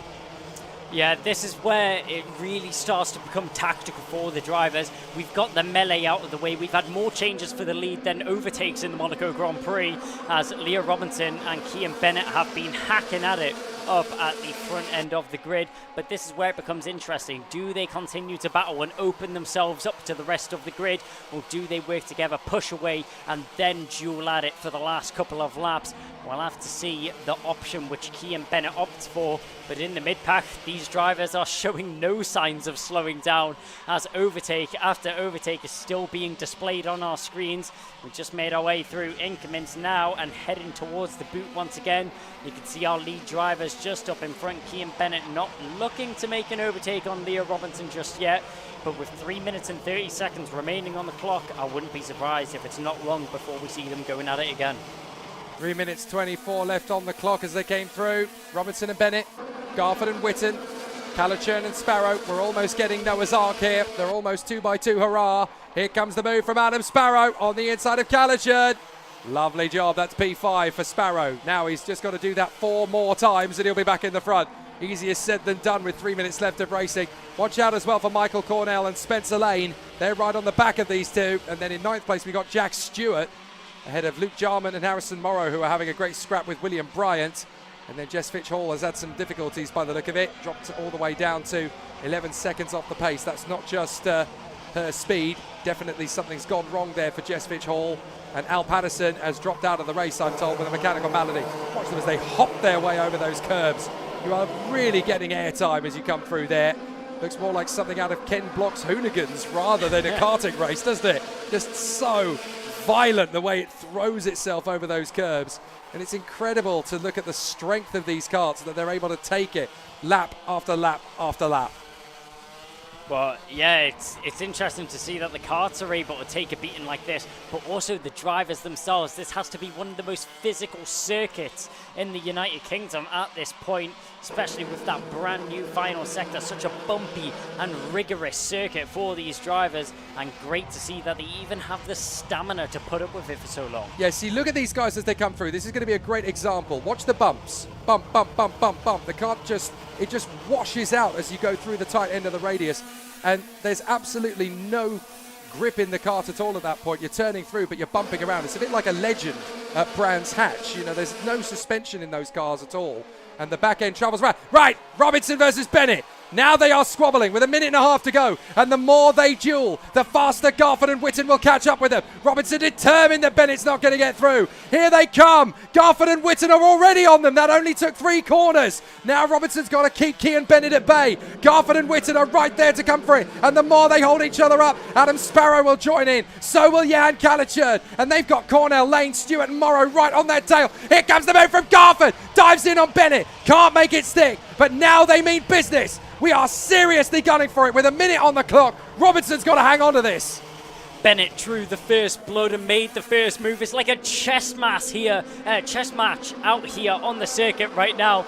Leo Robinson in ultra defensive mode. He is parking the bus right now on the inside line. Moves across to Kean Bennett. Robinson covers on the inside line, trying to make it through to Alfie Garford. That's very well covered there by Kean Bennett to even hold on to that second position right now. Around the outside, can he get it done? Great move there from Alfie Garford. He'll find himself in second position now to go through increments. Wow. And oh no, Robinson! Robinson's lost it! It looks like there was the tiniest little tap on the back of his cart. He's enraged. Robinson's down the back, and Alfie Garford has taken the lead of this race. Garford in the lead, and by quite a margin as well, moving into the penultimate lap of the race. And who's that in second position? It's Chris Whitton. A great recovery here from Chris Whitton to take advantage of the situation which is at hand. He now finds himself in second position. Looking over his shoulder, he's going to go defensive. He doesn't want to focus on the lead of this race. In his mind, he will be thinking that Alfie Garford might be awarded a penalty, so he's fighting for his life for second position right now is Chris Whitton, and it's all up in the air at the moment. There is no driver which deserves this more than another as they go through Inkermans, and keeping an eye on Adam Sparrow here, looking to the inside. He's too far back on Chris Whitton, but was he actually going defensive? That's question. And see Kean Bennett trying to get back involved as he had a little bit of a mare earlier on, falling back in this pack as well. But he'll slide through on the inside line of the boot. He's not going to be able to hold on to it though as they trail on to the last lap of the race. This is the last dance. This is what it comes down to. And Chris Whitton, the man that has to do it all right now. He has a little bit of breathing room behind him. Keep an eye on Adam Sparrow. He's pinned to the inside line. On the switchback, he'll try it. Does Calichurd. He goes left. He goes right. He can't get it done. Down towards Ashby's we go. Will he go to the outside? Yes, he will, but he'll go for the switch straight away. Great move there from Calichurd, and he will take third position. Nothing Sparrow could do. Can you believe that Alfie Garford, the man who had not even done any testing midweek, came here on Friday night? It was a last-minute decision to go racing. He hasn't been in a kart for about 8 months, and he's going to come through, and he proves to everybody why he's still number one. He's still the king. He's still top dog. Alfie Garford wins the final in TKM Extreme in round 2 of UKC at Wilton Mill. What a battle. Chris Whitton P2, Johan Calichurd. What a drive to third position. Excellent racecraft. Sparrow Lane and Stewart are out of luck on this occasion. Kian Bennett so near and yet so far. 8th position for him. Leo Robertson enraged at the end of that one. But Alfie Garford gets the job done by half a second to Chris Whitton. Johan Calichurn in P3. Adam Sparrow, Spencer Lane and Jack Stewart were close, but no coconut. Michael Cornell in front of Kian Bennett and Harrison Morrow. Luke Jarman and William Brint even caught up with the pack as a result of all that squabbling. Leo Robertson has to settle for 12th, and he's not happy in the slightest. Jessica Fitchhall 13th, Al Patterson retiring before the race came to a conclusion. But what a sensational charge forward from Alfie Garford. The number 1 returns to karting for the first time in 8 months, and he has not lost anything. The number 1 ruled karting time ago and finds himself in his rightful position back on the top step of the podium. It's as if he never left. Alfie Garford, welcome back, and what a welcome story for him. What was looking like it wasn't going to be the easiest race, he manages to walk away with that one on top. Chris Whitton in second, Johan Calichurn. What a return drive from him, and I can't wait to hear what these drivers have to say. We have Kev down there as he's about to speak to the drivers. Wow, wow, wow. TKM Extreme delivering the action here at round 2 at the UKC. But, I mean, what a race that was. In the closing stages, it all changed so many times, didn't it? And the 3 drivers that have come home and put in their karts on the 1, 2 and 3, I've got to be honest, they're not the 3 drivers that I thought I was going to be talking to at this point in time. From where I'm watching in Scrutineer, and I've got a sort of view of the far end of the circuit, I can't see all the way up to the top end from where I am, but obviously it was all going on up there. And Leo Robinson was the man who I thought I'd be talking to, or maybe Kian Bennett, but they ended up down in, where were they? 12th and 8th respectively. But it does mean coming home in 3rd, kart number 28, Ian Calichurn. I'm going to try and get a word with him straight away. Ian, come on up to the spot, put yourself on the mark there, sir. We'll come and have a chat to you. 3rd place on the day there, but in the closing stages of that one, did you think you were going to be standing here? No, not really, because, I mean, yesterday it was kind of up and down. I was around there, but then I kind of got punted off, and then I started towards the back, so it made stuff more difficult. I'm just trying to look and see where you started here on the grid. You're on the 7th row of the grid, starting, or the 4th row of the grid, starting in 7th rather, and you've put yourself in 3rd. You've got to be really thrilled with how that one played out in the end. Yeah, I know. It worked out well for me, because I never knew I was going to be that far ahead from starting 7th, but yeah, worked well. It's one of those, isn't it, in a race like that where you're in the mid-pack for a lot of it. You've just got to keep your head, because you don't know what's going to happen in the closing stages. When the leaders start battling it out, you can be the benefactor, can't you? Yeah, I mean, you kind of saw it. Leo, he just span out like people. It was very competitive and aggressive. Yeah. Who would you like to thank this weekend? Ashley and Dave Klassen Motorsport, David Story, and all my friends and family from Mauritius. Fantastic stuff, sir. Go and celebrate with your team, your friends and family. Well done. Let's get the man who is in 2nd place up here, Chris Whitton. Where's Chris? Chris, come on up, sir. Come and put yourself on the spot. Let's hear what you've got to say about that one, because I was just saying that the 3 of you who have made it onto the podium, fair to say, you weren't necessarily the 3 guys I was expecting to talk to. I thought I might have Kian, I thought I might have Leo up here, but here we are. Well done, mate. 2nd place. Talk us through it.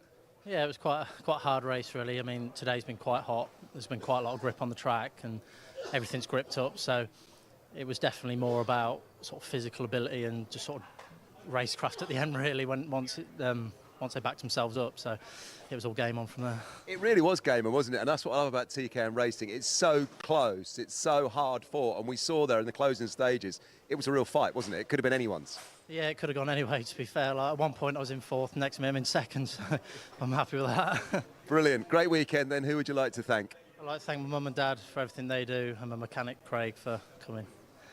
Brilliant. We're going to see you at round 3, hopefully. Yeah, definitely. I'm loving this TKM Championship, by the way. You boys keep doing what you're doing. It's good to watch. Thank you. Lovely. Let's get our man who came home in 1st up. Here he is then, Alfie. Come on up, Alfie. Put yourself on the spot. Mate, look, the smile says it all. Did you expect to be standing here at this point in time when you lined up on the grid for that one? Not really. We haven't had the pace at all weekend. I mean, it was the first time I was even sat in the kart, not even in the workshop or anything, on Saturday morning. Hadn't even sat in the kart for about 8 months. So it was all just like come out for a bit of fun.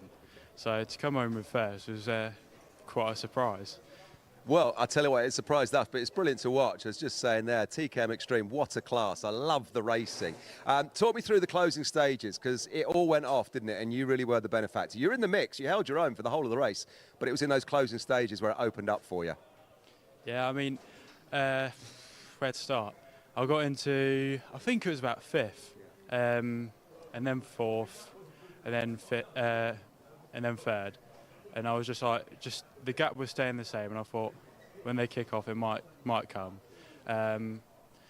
Got there, had a little bit of a coming together. I was hanging on, so I don't really know who was at fault. And then appeared in first, and just had to hang on to the end, really. Just hang on to the cart and go over the line in first. Yeah, there was a couple of laps of hanging on, and you did that. So who would you like to thank? Who's made it possible?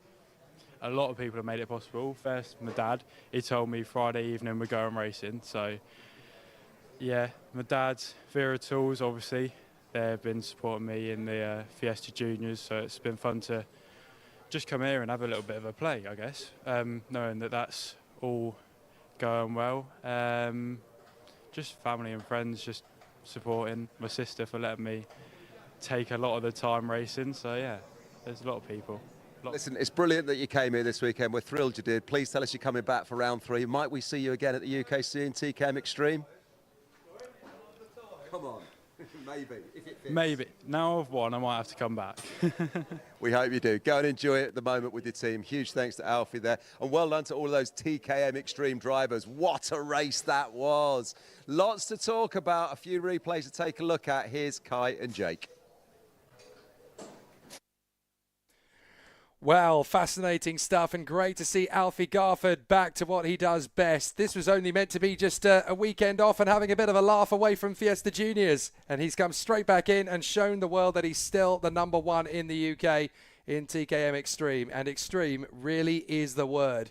It was proper, brutal, warrior, gladiator style racing out there. Everybody gave as good as they got. Even at this stage, I think we thought, well, Whilton's got this one on a plate. No chance. TKM Extreme never settles itself up that quickly. No, not at all. I mean, it was difficult to even keep up with everything that was going on during that race. There was so much action, so much racing going on. I couldn't even keep count of the amount of times that we had changes for the lead. Leah Robinson and Kian Bennett were going at it at one point in the race, swapping lap after lap, as we see Kian Bennett making plenty of overtakes during that race. He definitely had a tall order, and I don't think he'll be quite pleased with the position he finished in.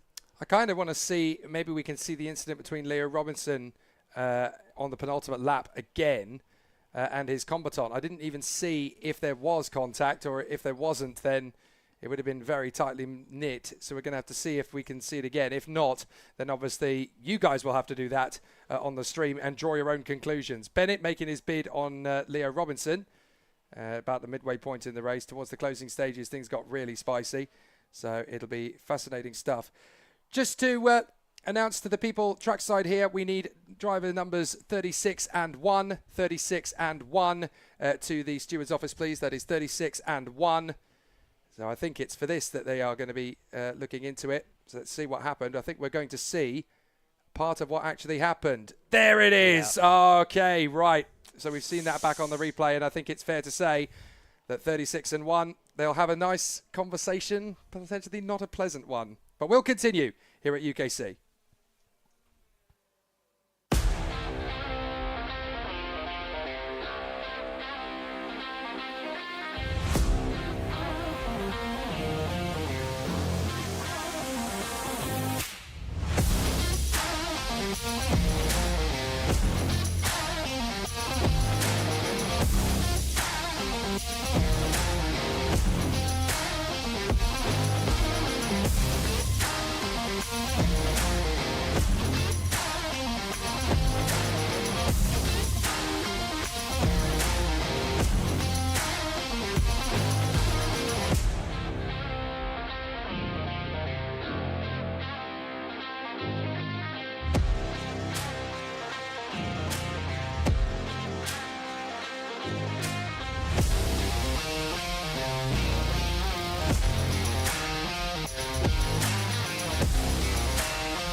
Micromax. Always spells tough, always spells difficult. So can anybody topple Max Abrahart? 2 heat wins and the super heat. Can anybody stop him in his tracks? Austin Oman alongside him on the front row of the grid. Max Jolly and Deanne Singh Pahal on the second row. Harry Radcliffe and Arthur Farrow rounding out the top 6 from row 3. On row 4, it's Maria Roberto lining up alongside Sebastian Crawford. Then Albie J. Stubbs working his magic to get alongside Alfie Mayer in the top 10. Jos Huschka hasn't got quite so much work to do from 11th on the grid, but Oliver Dawson really booking a decent run there in 12th on the grid. Then Finley Beals, Albie Farrow and Harris Barber. Let's see how this final race of the weekend for Micromax plays out. And it is going to be a tricky one because Abrahart has had one-way traffic very much his own way so far this weekend. Both the heat victories yesterday and the super heat this morning. But Abrahart did have to work hard to get there. Yeah, he hasn't had it easy. We've seen that in the super heat especially. He pulled off a monstrous move to get that race win back in his order. He remains undefeated so far this weekend. Can he take that all the way to the super final and get a slam dunk victory here with a clean sweep of the Ultimate Karting Championship? It's going to be a tall order that he has to take on. It's not going to be an easy one that he has to tackle either. With 12 minutes of pure racing from all of these drivers surrounding him, he'll have pressure from start to finish if he's up at the front end. But the question is, will anyone be able to challenge Maximilian Abrahart? Austin Oman has got to get himself into the position where he can really challenge Max Abrahart secretly but also subtly at various points in the race. He doesn't really want to be giving Max Abrahart any of his secrets. He wants to make sure that he catches him unawares. That's the real trick in a category as competitive as this one. You don't give all your tricks away. You kind of got to keep something in reserve. And these guys definitely getting themselves geared up for a straight fight. Max Abrahart, pole position. Austin Oman, second. Max Jolly, third. Harry Radcliffe, fourth. Deanne Singh Pahal, fifth. Arthur Farrow, 6th. Maria Roberto, 7th. Sebastian Crawford, P8. Albie J. Stubbs, P9. Alfie Mayer, P10. Then Huschka, Dawson, Beals, Albie Farrow, and Harris Barber. This is a tough race. Can anybody topple Max Abrahart from his perch on the throne at the top end of the tree here? This is going to be tricky. Oman, Jolly and Radcliffe all have what it takes in terms of raw pace and ability. And look at his signals already for Max Abrahart. Just gesturing again to Austin Oman. Think about the long game here. You can get me on lap 1 if you want, but you could work with me. It's amazing the psychological games that Max Abrahart feels he has to play on this opening lap of the formation. So they come off the turn. It's going to be a fast start. Are we going to go racing? We are indeed, and we're under starters orders. Max Abrahart. It's going to be 3 wide through the first corner very nearly. And Max Abrahart loses ground at the start. He's not going to be the leader. Austin Oman isn't going to be the leader either. And as they charge towards us, the race lead is Deanne Singh Pahal. What a start from him to go from 3rd on the grid to charge forward past the pair of men on the front row. And now we've got a race on. Great start there from Singh Pahal to get himself into the lead of the race early on and find himself with an advantage over the rest of the grid. He has a fistful on this race lead so far. Let's see if he's able to hold on to the grasp which he has associated for himself. Max Abrahart managing to get himself back into second position, recover a little bit of the ground that he lost off that first initial bite of the race. We go through the boot for the first time in this race, and it's a sea of orange up at the front end. Not all of them being part of the same team, some of them being on the Carlos Sainz chassis and some of them being on the X-Prix under SPR as we go round and up through the bends as we head up towards Christmas Corner once again. I knew it wasn't going to be long before he tried it. Maximilian Abrahart, he tried on the inside line. Deanne Singh Pahal says, no, no, no, you won't have it so easily. I'll hold on to the race lead for now, thank you very much. And he'll do so in style as well as we go down through Inkermans and challenging all the way into the final sector of the circuit. Max Abrahart making that move though. He's opened the door and invited Max Jolly onto this battle as well, as Jolly's now pinned himself to the rear bumper of that number 61. Abrahart will get to the inside, and what a move there. He's seen the door open in the second half of the boot and he says, you know what, I'll invite myself in. Down the inside he goes and into the lead of the race. Max Abrahart, this is why he's been undefeated today so far. I mean, just opportunistic with his overtakes, but he can't quite defend it. As down the inside, Sinj Bahal gets it straight back, trying to follow through, did Austin Oman, but he wasn't able to do so this time round. In the background, there's the move there from Harry Radcliffe on Max Jolly. All of the drivers chopping it up at the front end of the order. Max Abrahart, not such a textbook race that he would have been hoping for coming into this one. This is great work from Dian Singh Bahal to try and get back on terms with Max Abrahart. This is a bit like total football in the Netherlands. You've just got to create chaos. You've got to try and make sure that every single move you make is unpredictable. You can't be the guy that everyone knows what's coming. You've got to be a little bit mysterious, and that was beautiful from Dian Singh Bahal to come straight back in on Max Abrahart, not let him know what cards he's got up his sleeve. Here comes the Carlos Sainz chassis of Max Jolly. Charging up towards the inside line, charging through on Harry Radcliffe. Radcliffe will not give him the space. He holds it right round the outside of Christmas, and that will do just fine as far as Radcliffe is concerned for the moment. Now we've got ourselves a 5-kart battle for supremacy. Earlier on we had just 3, but now it really looks as though we've got Harry Radcliffe and Max Jolly here to stay. Austin Oman still fancies his chances on Max Abrahart for second, and then on Dian Singh Bahal to try and go for the lead of the race, but this is going to be tricky. Abrahart still all over the back of Singh Bahal. Here's a move on the inside from Max Jolly. He gets the run on 4th position in the toe of the boot, and that'll do nicely as they hop over the curbs at the heel, and this is excellent work. Yeah, great move there from Jolly to slow down the pace and get himself back in contention. He's the one controlling the order right now as he gets himself back up into 4th and will chase down the top 3. As talking about the top 3, there's going to be a change up there as Max Abrahart finds himself back into the lead of the race. But this time, how long will he hold it for? Not going straight back in as Dian Singh Bahal. We've seen that last time round. Not even a corner's weight, and he found himself back on the inside line through Inkermans and down into the final section of the circuit we go. In front right now, Max Abrahart, our undefeated driver so far this weekend, synchronized domino effect of checking over their shoulders, seeing where their competitors are in behind.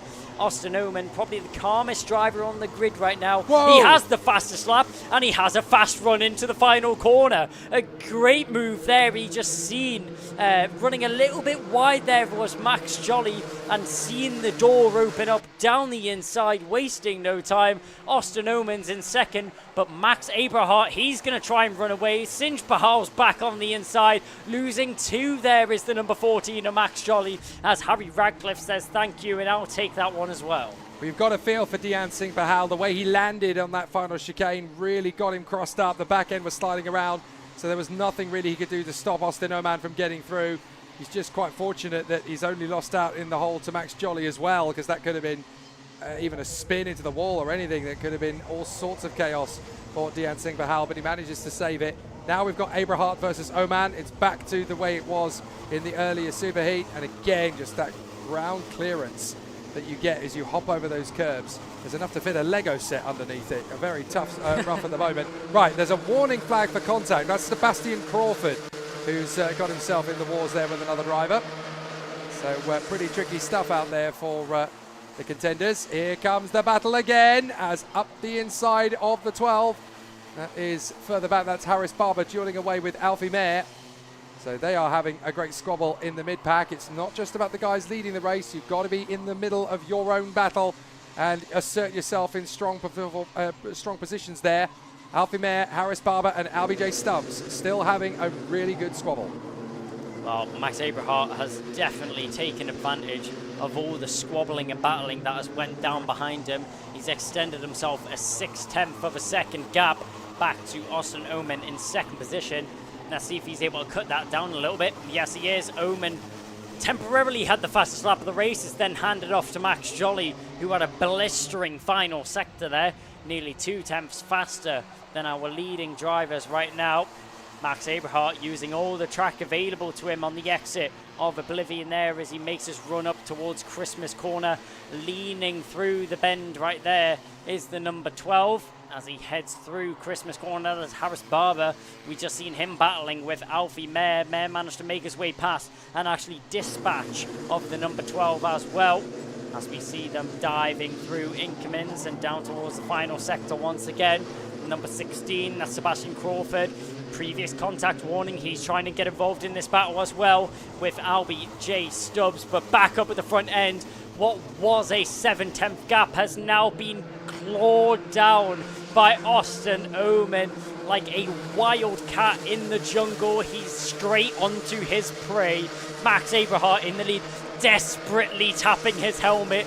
You can see he's shook out in front. He's saying, come on, man, let's work together. We need to pull away from these drivers in behind us. But Austin Oman, I highly doubt he's going to fall for the bait. I'm sure it will be a straight textbook move on the inside. And tries on the inside there. Does the number 52. That's Maria Roberto trying to get the move done on LBJ Stubbs as those two battle it out in the final section of the circuit. Yeah, Crawford got the move there on Maria Roberto, and Roberto was retaliating big style, but this is exciting stuff. And again, Max Aberhart having to tap the helmet just to remind Austin Oman, come on, work with me, work with me. Not on your Nelly, sir, says Austin Oman. I am coming straight for you, and you know it. We all know it. We're stood here trackside. We know that we're not going to work together. You know I'm not going to work with you. It's up to you. What are you going to do to try and get me to back off the charge? Meanwhile, Max Jolly has seen an opportunity here. Knowing that Oman has caught back up to Aberhart, he's got an opportunity here. Dian Singh Bahal right in front of him. If he pushes him slightly further forward towards these guys, then he's suddenly got not just a bit of silverware on the table, but it could be the big pot. Yeah, Max Aberhart, that signal just seemed out of desperation. It was a surprise that he looked back and seen Austin Oman so close to the rear end of that car. And maybe that was the kick he needed to try and pull away from the pack. But the question is it too late to deploy that pace? Or is Austin Oman already in the clutches of attempting for this lead right now? There's still a little bit of breathing room that separates them. Oman is about 6 thousandths of a second quicker a lap, and that doesn't sound like a lot, but over time it definitely adds up, and we see it adding up for Austin Oman as he's just been quietly chipping away at the gap between him and Aberhart, and now he finally finds himself in an offensive position. The SPR kart is once again on the attack. We've seen some brilliant moves from Oman over the course of this race, but can he do it when he needs to most? Can he get into the lead of this race? Second position, I don't think it's quite enough there for Austin Oman. He's one of the big boys here, and he's chasing for the big trophy and the big reward at the end of this weekend.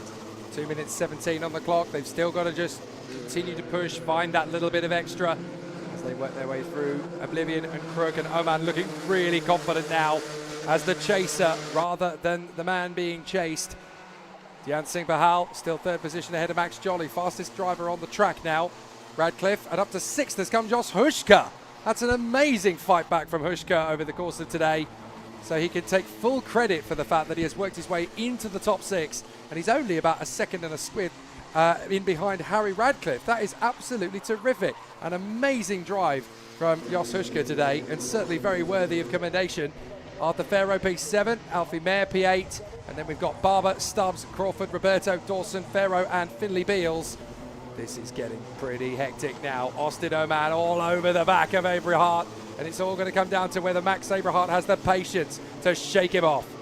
The fuse is fizzling down before it all explodes up here at the front end. Before it all starts to kick off, it's coming down to the wire. A check over both shoulders there from Max Aberhart. He's really starting to be worried about Austin Oman, and Oman showing him a reason why. Left and right, diving, looking, waiting for the overtake to be on the tables. Austin Oman in a prime position to find himself in the lead of this race. Shy of a minute's left on the clock. There's not long left. The laps are counting down. The time is counting down. Here he goes! Double check over the shoulder on the inside. Oman tries it on the switch here. Comes Sinj Bahal down the inside. He'll get it on Oman. Trying to respond as Jolly. He's not able to get involved in the battle. Out at the final corner, he'll try the switch back. They'll go dancing down towards Crook, side by side through Oblivion as well. Is it going to work out? Look at Jolly! Jolly's going to sweep in on both of them and take them in a second position. Brilliant from Max Jolly. Saw what was going on between Oman and Singh Bahal and thought, right, the two of you can squabble amongst yourselves. I'll get second position. Sweep in past both of you. Beautiful from Max Jolly. And Max Abrahart has been given license to disappear into the distance. That's so unfortunate for Oman. Now Dian Singh Bahal's angry. That was my second position. I'm going to go for this up on the inside of Austin Oman. And there's nothing that either man can do to shake off the other. Oman, his hand is in the air. What are you doing, man? Here's what I'm doing. I'm going to storm in up the inside and take you. And Dian Singh Bahal finishes off the move in a third position. Frustration for Austin Oman. Missed opportunity for Dian Singh Bahal. Legendary from Max Jolly. But into the lead again. Max Abrahart checking out. Abrahart and Jolly have both been handed the top two here as they check out from the rest of the field. It's a signed, sealed and delivered victory to Max Abrahart as he now tours around this final time of the circuit. He has nothing to worry about in behind, but one driver that has a little bit of doubt, has a little bit of worry. Keep an eye on Dian Singh Bahal as he has a hot-headed number 11 of Austin Oman in behind. Defensive as they go through increments. Into the boot. What's going to happen here? He goes to the outside. They're going to go side by side into the boot. As you see, Max Abrahart, he's going to take away the victory. But who's going to walk away with third? Well, it's been absolutely dominant from Max Abrahart. He makes it 4 wins out of 4. Excellent stuff. Second is going to be Jolly, who's going to be third. It's Dian Singh Bahal by 300ths of a second. So close to the line. My goodness me. Micromax really went for it in the super final right at the bitter end of this race. So many tough battles all the way through. Great to see everybody bar Finley Beals actually come home. Difficulties for him in the opening stages of the race, but wow, Max Jolly taking full advantage of the squabble in front of him, stormed up to second place through Crook and Oblivion as well. That's hard to do. Really difficult to cement that one, so really good work. But Max Abrahart finishes up at Wilton Mill undefeated. Max Jolly in second from Dian Singh Bahal, Austin Oman in P4 from Harry Radcliffe.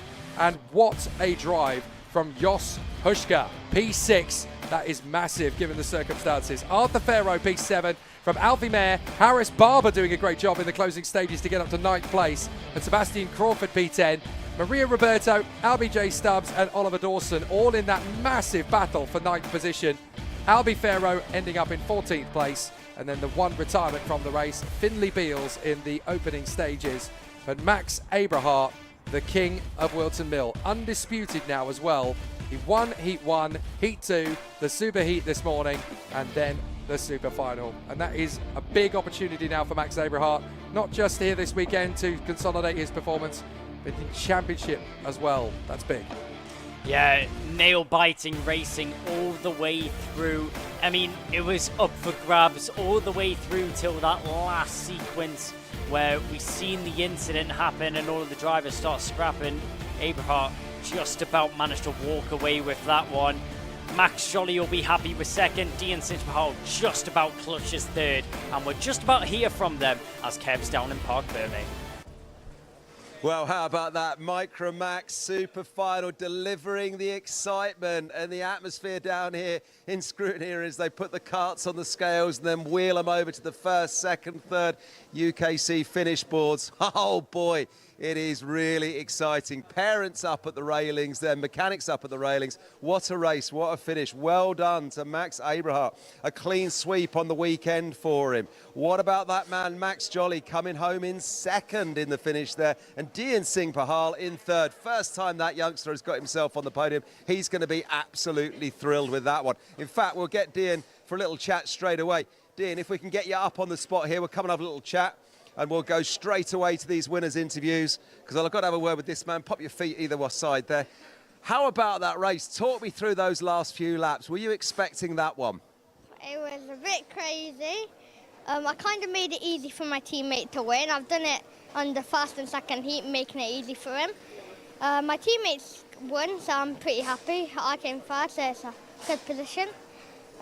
You should be really pleased. Well done. It was a brilliant race for us to watch as the fans, but you had a bit of a drag race to the line with Austin Oman, didn't you? Number 11 there. You were you know, battling away with him. And in the finish, it was a close call on the line, wasn't it? But I came off the line, my head was down, I didn't see it, but I knew there was like less than 100 between us. Yeah, I haven't quite seen it myself. I'll have to double check my timing screens, yeah, but ducking under behind the steering wheel, tucking in to carry that extra speed, it really helped you out. Who would you like to thank for this weekend? Who's made it all possible? My dad, my mum, my aunties came to watch, and my mum and my dad's side of the family came to watch. The 2 aunties, my cousins, they're all there. They're all here, brilliant. Listen, they're going to be really thrilled that you've made it onto the podium. We're going to do the celebrations a little bit later on. You'll get to spray some champagne, so we'll see you for that. Go and high-five your team, and really well done once again. Yeah, I'm gonna. Wow, look at that. There's a man who's happy with himself. Where is my man, Max Jolly? Max Jolly, come on up to the spot, sir. Here he is. Put your feet on the left and the right. Let's have a chat to you. Mate, talk to me through about the closing stages of that race, because you're in the mix for most of it. I'm not sure whether you thought you might get a podium, but you obviously had the characters to think it's going to happen, and you did. Yeah, so the start was all right. I think I got into 3rd or 2nd. Yeah. And then the middle part of the race, I was thinking, oh, come on, I need to get this 1st or podium. And I was thinking at the end, I've got this. And when I overtook both of them on the 2nd corner, I felt like I've got this, yeah. That was brilliant, because you got involved in that overtaking move. It got you into 2nd, but it also meant that Max Abrahart, he was off and away down the road. But it was really exciting. You clearly just kept your head then till the end, did you? You knew you could do it. Yeah, I was just trying to see, like, at the start, don't be, like, stupid or anything. And then at the end, pull all the tricks off and everything, and then, yeah. You pulled all the tricks off. And who's been teaching you the tricks? Who would you like to thank? Kai and Reese, my mechanic Jordan, Hunter Motorsport, and my mum and dad for bringing me. Listen, well done. Go and give your team a high five. Go and give your mum a high five. I think she's just on the other side of the railings over there. And we'll see you on the podiums a little bit later on. Thank you. Right, there's our man who's in 2nd. But here's our man in 1st, Max Abrahart. How about this from RCE Racing? Now, Max, talk to me about that race. And, well, talk to me about the race first, because it was a hectic race. You were battling for it. And you really only got to stretch out a bit of a lead in the last couple of laps, because you were fighting for all of it, weren't you? Yeah, I was. It was an absolutely amazing race, very intense for me. And going on behind you, you had, you know, obviously Max Jolly there, Dean Singh Pahal, Austin Oman was pushing you. Were you aware of what's going on around you in that one? I was. I didn't really know that, obviously, Dean got up into 3rd, but yeah. But listen as well, the tale of the weekend has been brilliant for you, because talk me through your heats, your super heat, and then your super final result. What have you done? I've clean sweeped it. You can't really put it in any other words.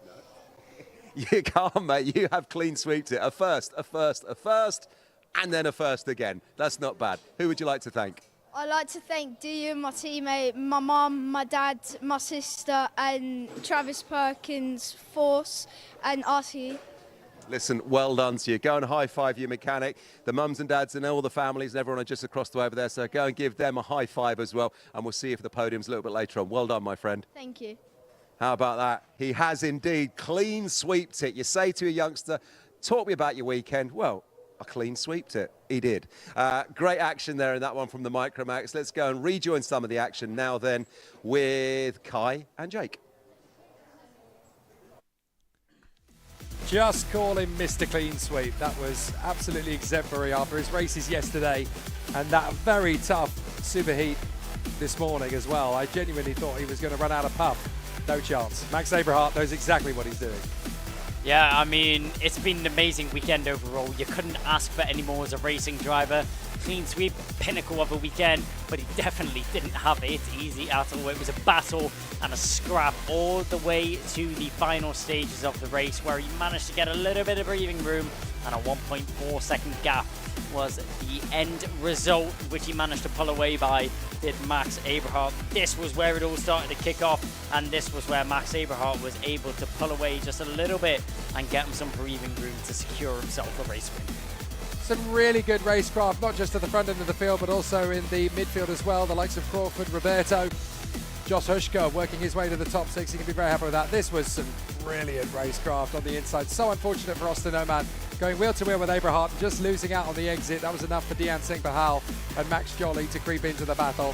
But Max Abrahart, win 1, win 2, win Superheat, win final. That's a perfect weekend as far as he's concerned. Well done to Max Abrahart.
The Honda Cadet Superfinal then. Can Ed Spain continue in the same wheel tracks as Max Abrahart?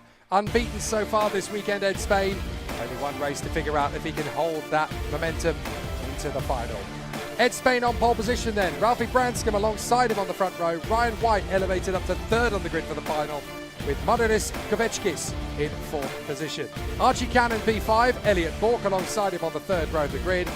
P7 is Ashton Horspool from Ricky Junior McIntosh. Theo Hamilton is beside Jack Fulbrook-Harmer. Rounding out the top 10, Shea Hilton and Harry Grant are on the sixth row of the starting grid. Row 7 for Jackson Heath and Toby Turner. Esme Rosie elevates up to 15th alongside George Johnston. Then Morgan Cooney and Riley Blakemore together on the 9th row of the grid, with the rookies Harry Pennington and William Davison completing our field. And it's definitely going to be a tough race battle now for Ed Spain. Very similar to Max Abrahart, but I think even more so, Ed Spain's going to have it tough in this Honda Cadet final. There's a lot of urgency coming, particularly from the man alongside him on that front row of the grid, Ralphie Branscombe, already an O-Plate winner in this category. How much more is there left in the tank for the young man in the LMN Motorsport team?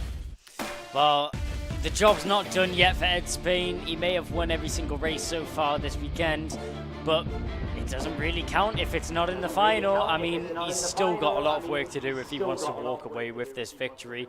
Ralphie Branscombe alongside him, he's going to give him a run for his money and a challenge all the way to the line. There's Ed Spain sitting on pole position, locked in and focused for the start of this race. The bright pink helmet, you can't miss him on the circuit, and you can't miss him up at the front end because he's always there. It's Ralphie Branscombe. He starts on the front row as well in second position. But as we look further down the grid, the glistening new Project 1 car of Ryan White starts in third position. And there's just so many drivers that could be contending up at the front end in this one, Jake.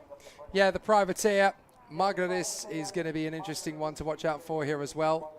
So we'll have to see what he can create. The team that's based themselves just around the corner from our studio here. They're not far away from the Dan Holland Racing awning and Thomas Potter in the very far corner. These guys have done a fantastic job. Flames and checkered flag of young Mr. Bork doing a fantastic job as he continues his adventures around the Wilton Mills circuit.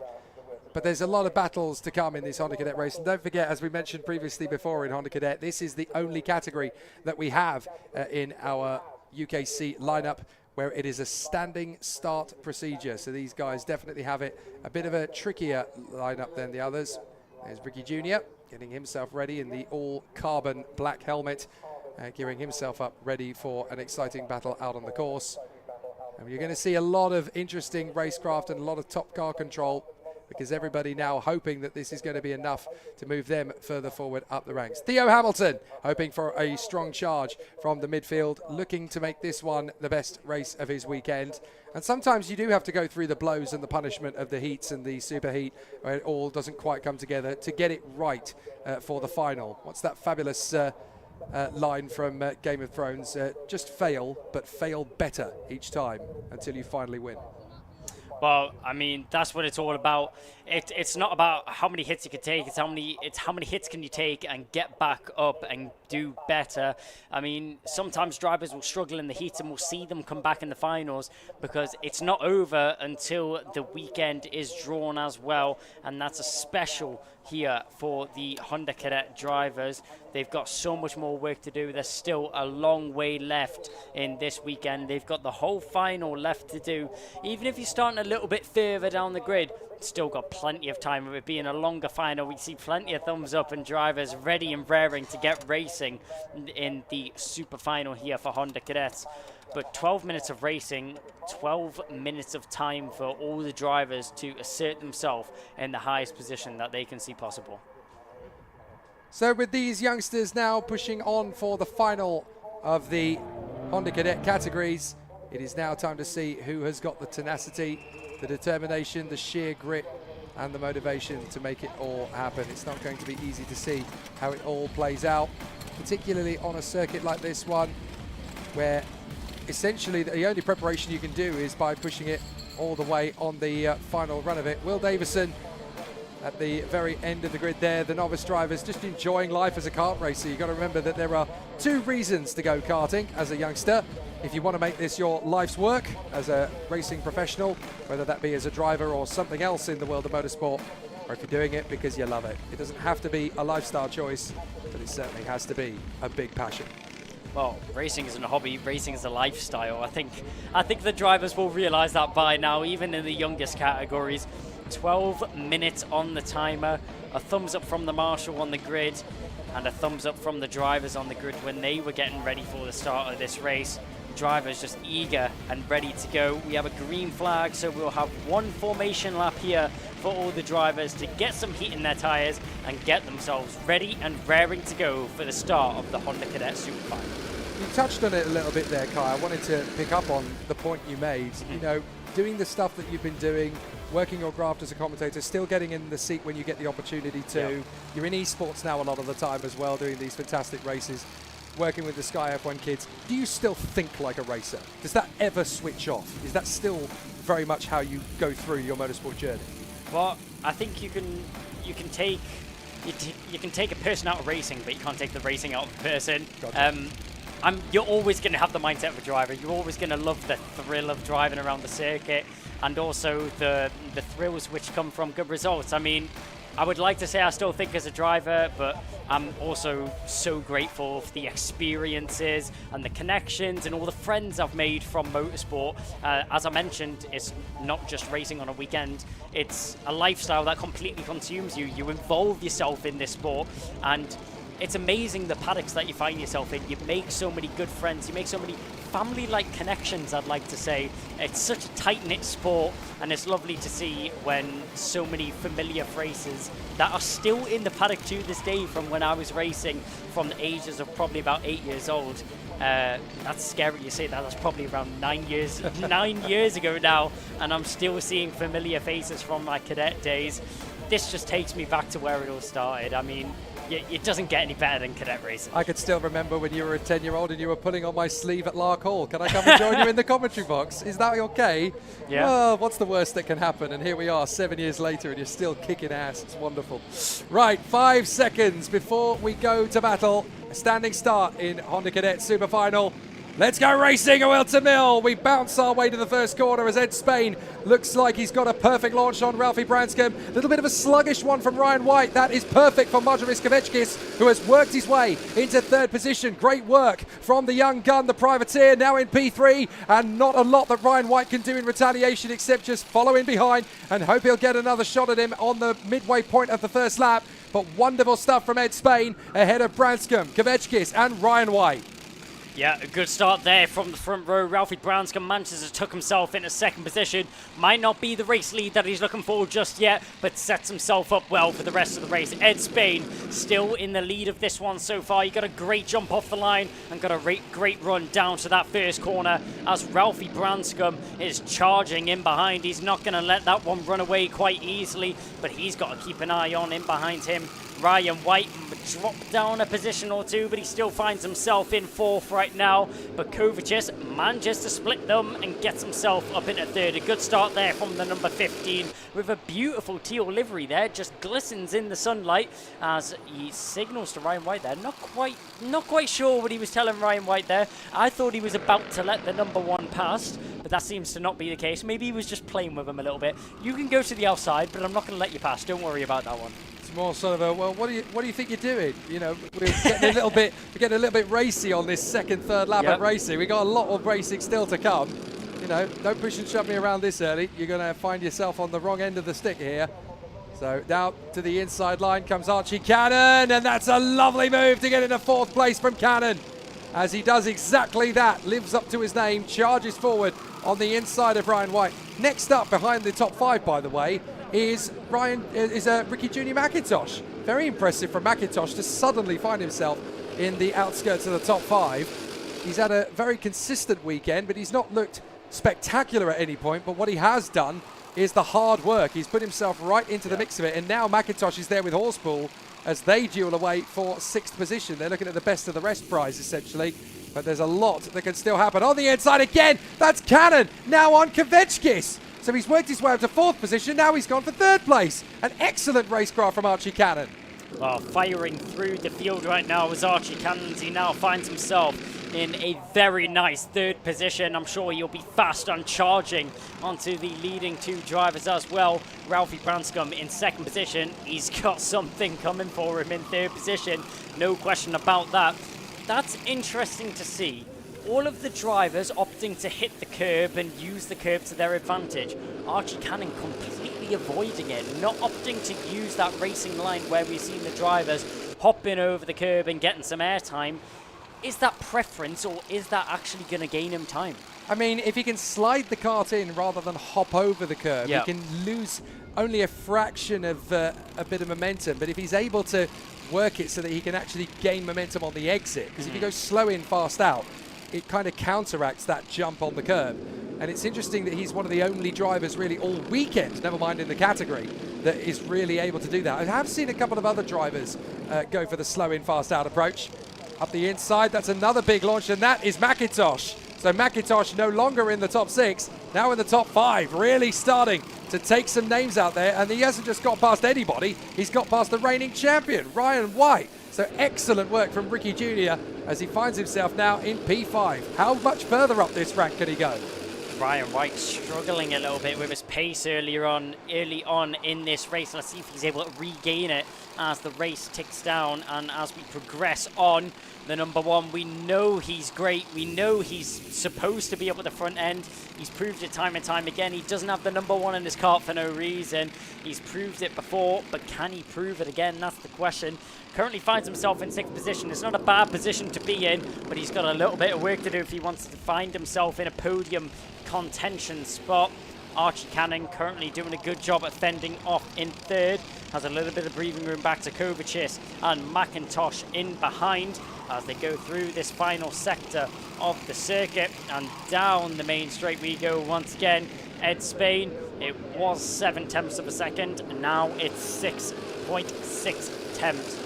So marginally coming down between Ed Spain and Ralphie Branscombe.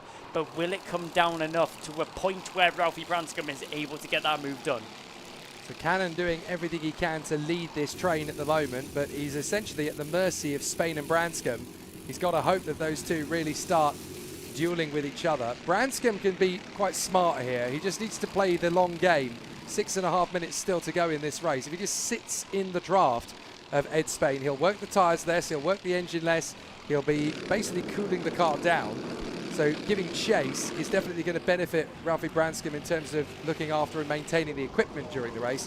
Whether he can then maximise that very much depends on how he controls the spread of the battle as we move forward. Now, side by side, we've got Toby Turner having a great tussle here with the treble 8 of Shea Hilton. And behind them, you've got a really exciting tussle from Esme Rosie. I can remember when Esme cut her first teeth in the UKC and was quite a long way from the pack. Look at the progress that she's made. That's all you can do in karting, just keep on finding more speed, more progress, more targets that you hit, more barriers that you smash through. It's a wonderful, wonderful chance to see these drivers elevating themselves as they go through this journey. And Esme Rosie, definitely one of the stars of UKC that has just never given up, always found that little bit of extra work ethic, determined to make the progress, and it's slowly starting to become of age. It's great stuff. I'm guessing that was... Oh, my goodness! Oh, dear. Well, that is Toby Turner going over. And it looks pretty dramatic, but obviously we can only really take a look at it in the grand scheme of things. Well, let's keep calm. Obviously, the officials have got to do their job now. We go to full course yellow, which is exactly what we should do under the circumstances. Red flags, so the race has been called at this point. So what we'll do at this stage then is the timer will stop. The karts will make their way onto the starting grid again, and then we will wait for further instruction. And that's the first and hopefully the only big incident that we're going to get over the course of this UKC Wilton Mill weekend. It's one of the reasons we don't have replays at this particular part of the course. We don't need to see that over and over again. We know exactly what happened. And the priority now is just to allow the officials, led by one of the marshals at post 5 there, to get to the scene and just to assist the competitor in question. So Toby Turner is the one who ended up in the incident and in the body of it. But let's keep calm. You know, the guys here are absolutely fantastic. We've already had a couple of minor incidents over the course of the weekend. Yesterday, a couple of rolls and whatever, and essentially the medical team were able to get on top of the situation pretty quickly. There's a protocol that needs to be had here when an accident of that sort of magnitude happens. The best and safest thing to do is to red flag the race, ascertain the situation, go through the protocols, and hopefully all should be as it should be. Yeah, obviously all thoughts and prayers are currently with the driver to make sure that they are okay. They'll get all the medical attention that is necessary from the medical crew, which always do an amazing job weekend out as well. The marshals did a great job at attending to the scene of the incident as soon as possible, and as I mentioned before, we just hope that Toby Turner is able to walk away from that incident all right. It definitely wasn't the nicest scene to see on the cameras, but we'll just have to suspend racing for the time being until the incident is cleared up and until we get the get-go. Now let's talk about the bigger picture that this red flag gives us, because what will happen now, of course, is that the race will restart when we're ready to go, but they will do so in the sort of the regular formation. Now, will they do a standing start restart? That's an interesting one, because obviously the Honda Cadet is the only class that has a standing start procedure. So would that apply, or would they go for a rolling start as if it was a full course yellow into restart? So that's an interesting one. That will obviously be decided in due course. But what we need to talk about is the fact that Ed Spain and Ralphie Branscombe were quite a considerable way ahead of Archie Cannon and Margaris Kovechkis at that point. But that gap's deleted now. So when we go racing again, we're going to be straight back into a neutral race position. And all of a sudden, Spain and Branscombe getting away, that's done. That's over. Now we're going to have a really tight-knit race battle from the get-go on the restart. Well, all the work that Spain and Branscombe did to pull away from the rest of the pack has been instantly undone by this red flag. So now we go back to square one, and it's all got to be done from the start of the race again. As you mentioned, it has to be decided by the stewards and the marshals if we do have a standing restart or if we have a rolling restart. I've seen both situations throughout my commentary and racing career, so it'll be interesting to see which one is opted for. Obviously, I think the drivers themselves would prefer a rolling restart, since a standing restart, obviously you take into equation the reaction times, the issues drivers sometimes have with the karts on the grid and not able to get away as quickly as possible. But we'll have to see what is decided by the stewards here. Ed Spain, if it wasn't going to be difficult enough to take away the victory for this race, he's now got much more to do. Yeah, ironically, a standing grid restart provides more risk, but not to the driver's safety, to the welfare of the driver's race plans. That's the thing you've got to take into account. There's more places that you can lose on a standing start restart, so that's the only thing the drivers really care about. Am I going to lose the race? No. Am I going to lose positions at the start? Yes. Okay. Let's hope for a rolling restart then, because that will I'll lose far less doing that. So it always just blows me away how the fact that these guys are, you know, still youngsters, many of them still in primary school, obviously at Honda Cadet age. Yeah. And I look at the fact that these guys are basically going through data, going through tyre temperatures, going through engine and water temperatures, the dash clock on the steering wheel, giving them all these informations. They're more of a scientist than I ever was at 9, 10 years old. I mean, these guys are just superhuman to be doing what they're doing at such a tender age. I look at my 11-year-old son and I think, I mean, he's pretty clever.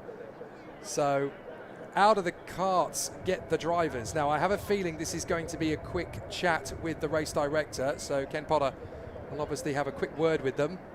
And that's just to essentially ascertain the situation, just so they know what the score is, they know what the situation is. They'll get a gentle reminder, just make sure we don't get into any of these incidents too often. This isn't a telling off from the headmaster at all. This is a welfare conversation about these youngsters, just letting them know, you know, this is what the score is, this is what you need to know. And there you go. It's over pretty quickly. They can get straight back into the carts. It's just so that the race director can relate the situation to the drivers. They know what the score is, so they're in the loop. And I've always quite liked that. You know, these guys are not just kids. They are proper racing athletes. They learn as they go about it, obviously, and you can never learn everything in one go. But the way that the race officials and the race directors here at UKC, they do include these kids in the conversation. They ask for their opinions. What feedback can you give us about the way this is working? How does this feel to you? You know, they are part of the conversation, and I think it's always really important, particularly in the cadet classes and the mini classes. You've got to allow these youngsters to be part of that conversation. They're the ones who are out there racing. They have to have a voice. Yeah, these drivers, all of them are very mature beyond their age. I mean, Jake, could you imagine yourself at 8 years old driving 60 mile an hour around a circuit on the weekends? Well, I definitely got on my knees and begged my parents to let me. It just those tactics never worked, unfortunately. They never worked. I mean, I made my debut in a kart at Silverstone in 1995, and that was only in a cub kart round the back in one of those blow-up inflatable ovals. I don't really think it counts somehow. I mean, it's Silverstone. I mean, yeah, I'll take it. It's Silverstone. And the bloke did tell me I had the fastest lap of the day, so I'll take that forever. But there you are. That's probably because I was allergic to the brake pedal, though, so I don't think that really counts either. But who isn't? You're a racing driver. Exactly. So the cadets are now going to be lined up in the position that they will be set. Once we go racing again, we'll obviously have a clear vision at the red flag, which was 6 laps completed by every kart, which is probably why we waited until the last kart came through to complete it, to make it a little bit easier for this restart. Ed Spain was in the lead, Ralphie Branscombe second, then Archie Cannon in front of Magaris Kovechkis. What an opportunity this is for Ricky Junior McIntosh, now up in P5. He worked hard to get there, and now this red flag gives him a chance to go potentially for a podium. I mean, yeah, this really has fell in the favour of quite a few drivers, and it'll be interesting to see how they take advantage of the situation they find themselves in. All of the drivers just getting their karts restarted and ready for racing conditions, racing contention as well. The question on everyone's lips still falls, is it going to be a standing start? Is it going to be a rolling start? Well, hopefully everything is going to be okay after the incident with Toby Turner. I will tell you that the fact that we are going to restart is an excellent, it's an excellent sign. I don't think we would unless we can ascertain that all is well and at least Toby's in good hands, being looked after. It was interesting because that accident actually reminds me of the biggest accident I ever had as a karting driver at the age of 10. Ooh. I haven't told this story very often, but let's hear it. I'm in a red flag, so I may as well. May as well. It's not just you and me, and obviously the 30,000 people that were watching along on YouTube. Everybody here at Wilton Mill can have a laugh at my expense as well. In karts very similar to these, I didn't really know anything other than I'm going to get the fastest lap time on this particular event. It was at an open karting track in West Runton in Norfolk, and I managed to find the fastest time and then realised, right, well, I can go quicker than that. So I did, found another 10th, found another 10th, found another 10th, and then found the tyre wall. And it was quite monstrous as well, because it was the curb I hit was very similar to the ones at the final turn at Wilton Mill. So I got air time before I hit the tyre wall. So the barrel roll was quite impressive. Did you really get fastest lap? I did. Ooh, there you go. There's the silver lining. There was a silver lining. I mean, against the other sort of 10 and 11-year-olds that I was up against, I didn't get the fastest time, but I covered myself in embarrassment by you know, barrel rolling it at the end of the session. Were you okay though? That's I was, the main. yes, I was okay, fortunately. Okay. I had a little bit of a cut on the top of my forehead, but other than that, I was all right. And the marshal came to me and said, "You're all right?" I said, "Yeah, I think so." He said, "Are you in pain?" I said, "Not really." I said, "Right, we'll get back in the cart and drive it to the pits." So I did. And, yes, that was the beginning and ending of my journey as a racing driver in cadets. Didn't really get a chance to do anything after that. Money was never there, but the potential was there. The unsung hero, Jake The Sanson. unsung hero. Should have been in Formula One. Well, barrel rolled his way in and out of karting at the age of 10. So, yeah, I know how tough it is for these guys. At least I was never at this level. You've got to remember, that wasn't even rental karting that I was doing that in. That was a few fun karts, so basically in somebody's country mansion. But was very, very fun anyway. And, you know, there's a 10-year-old side of me that hasn't really grown up yet, who still thinks, well, I could have been a British karting champion. I could have done that. Hey, well, I What guess a liar. I guess we'll never know. I What guess a we'll liar. never know. Yeah, we'll never know. What It'll a be liar. an if but or maybe that Jake will never live down. I'm allowed to close my eyes and fantasize for 5 seconds. Anyway, the youngsters here in Honda Cadet, however, Ed Spain, Ralphie Branscombe and Archie Cannon, looking good for a very strong restart here. I tell you, 2 drivers that I want you to keep an eye on this restart. Margaris Kvechkis and Ricky Junior McIntosh. This is a big moment for both of them. They're right up there on the cusp of the podium. They're ahead of the reigning British champion Ryan White. So anything is possible from this moment on. Ed Spain just asking for clarification from the lead on the restart. He's the one under all the pressure here because he's not been beaten so far this weekend. 2 heat wins and a super heat win. And now he's got to handle a restart.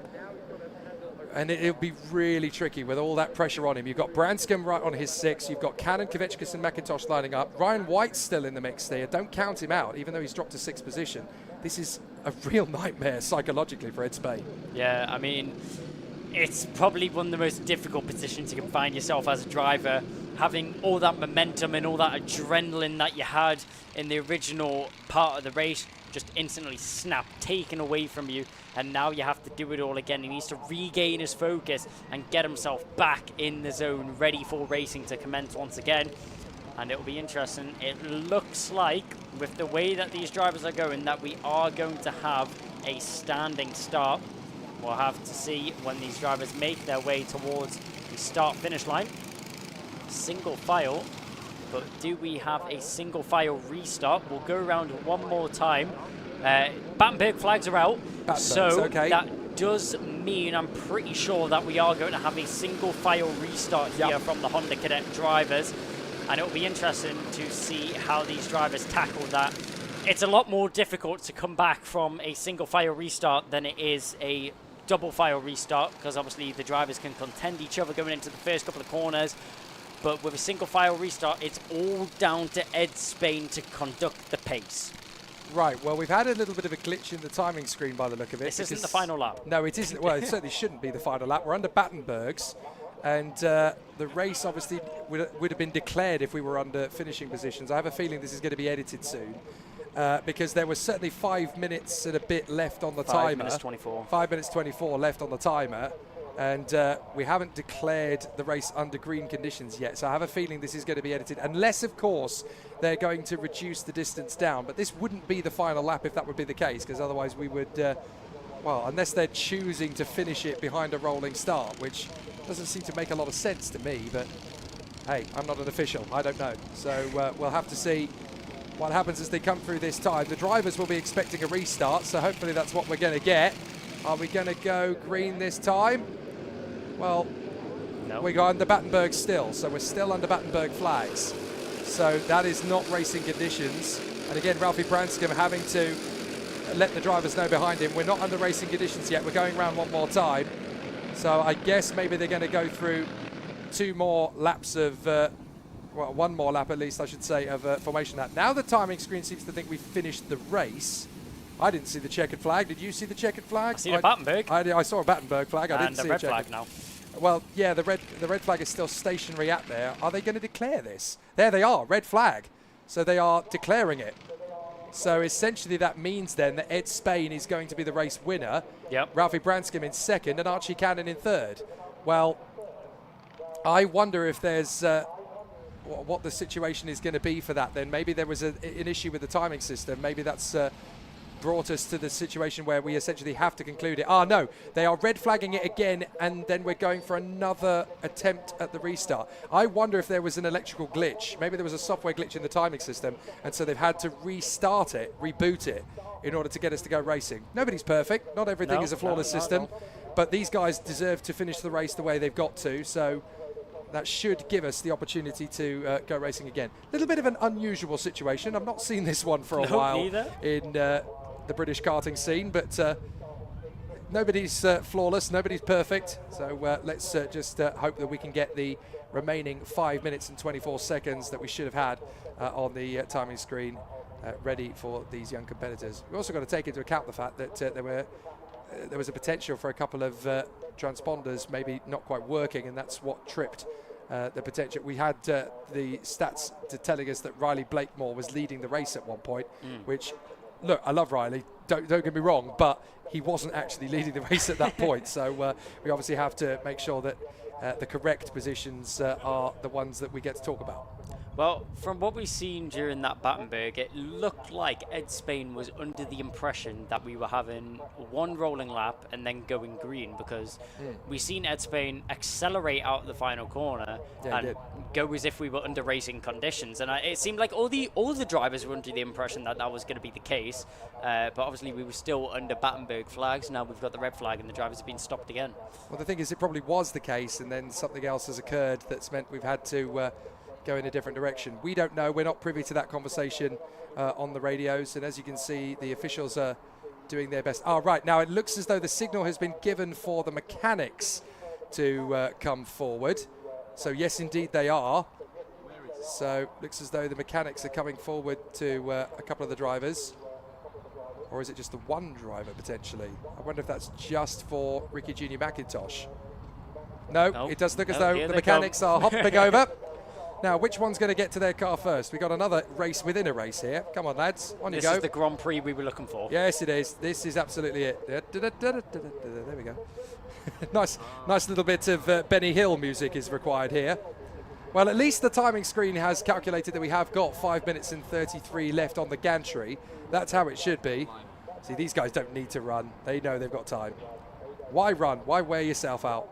Oh, no, you don't need to go. That's all right, guys. That's all right. Well, that was a nice little bit of a laugh anyway. Well, at least we now have clarification. The engines are on, and I think this is going to be a restart. Yep. Hey, we needed to have something a bit different to keep us on our toes. Well, I mean, definitely kept the mechanics on their toes there. Some of them even made it halfway across the track and then got told, no, you're not even allowed to come over here. We just wanted to get the adrenaline pumping through your veins again, lads. That's all we wanted. Well, if the drivers have to be running around the circuit, why don't the mechanics? Absolutely. That was the mechanics race we were looking for. Oh, yeah, sorry, yeah, we were going to have a mechanics race. We weren't going to tell you when it was going to happen. That was it. I hope you're all fine. I hope you're all right with that. That was it. That was it. You just missed it. Not quite sure who won. We'll have to maybe get some VAR on the replay there to see who won that race. His name is almost certainly Bob. Usually is. You sure? Yeah, usually is. It's usually Bob who wins. I guess I'll back you on that decision. But yeah. Jake's concluded it there. Let's get back to what we should be talking about, and we will look at the restart then of this Honda Cadet Superfinal Round 2 Wilton Mill of the Ultimate Karting Championship. Now, the red flag monitor has come back onto the timing screen. They now need to reset that and get it ready for the restart of the race. They've got time to obviously do that. They'll put the positions back the way they should be, and then once we can hit the green flag button again, we can have the remaining 5 minutes and 33 of this particular race. And again, as I stressed before, the drivers to watch in this one are going to be Kvetskis and McIntosh, right on the cusp of some silverware, and they want to make sure it becomes their opportunity. Got to be mindful of Spain and Branscombe. They had a big lead coming into this, and now they are suddenly wiped out of it, because all of a sudden Archie Cannon is right there in third position, ready to steal something on this restart. So here comes the pack out of the final turn. Are we going to go straight to racing this time? Hopefully we should be. Green, green, green, green, green. Okay, now we're back to racing positions again, and it is a fantastic start for Ed Spain. He times it to perfection. Ralphie Branscombe goes with him there in second, then Cannon, Kvetskis, McIntosh, White, Horspool, and Theo Hamilton. Ed Spain there couldn't have asked for a better restart. It was a brilliant jump from the line, was able to catch Ralphie Branscombe where he wasn't expecting it, put his foot down out of the final corner and accelerated out. But Ralphie Branscombe, he's going to try and catch down that gap as soon as possible and get himself latched onto the race leader. Ed Spain may have ran away in the first half of the race, but I'm sure Ralphie Branscombe isn't going to let him get away as easily this time. You can see, head to the steering wheel as we head to the boot for the, well, I'd like to say first time this race. First time since the restart. Ed Spain is going to lead us through the boot and out around the final corner onto the home straight. Our front two drivers already breaking away from the rest of the pack. Yep, so we complete the 7th lap of racing. Here we go. This is Mariusz Kaveczkis getting hungry behind Archie Cannon. And I can't believe it, but it looks as though it's pretty much as you were with the gap already being created. Ryan White trying to get back up the inside of Ricky Junior McIntosh. Try again, mate. You're going to have to find something a bit more special than that. And here comes Ashton Horspool. Horspool's got nothing to lose. He wants to get his way through on the inside line.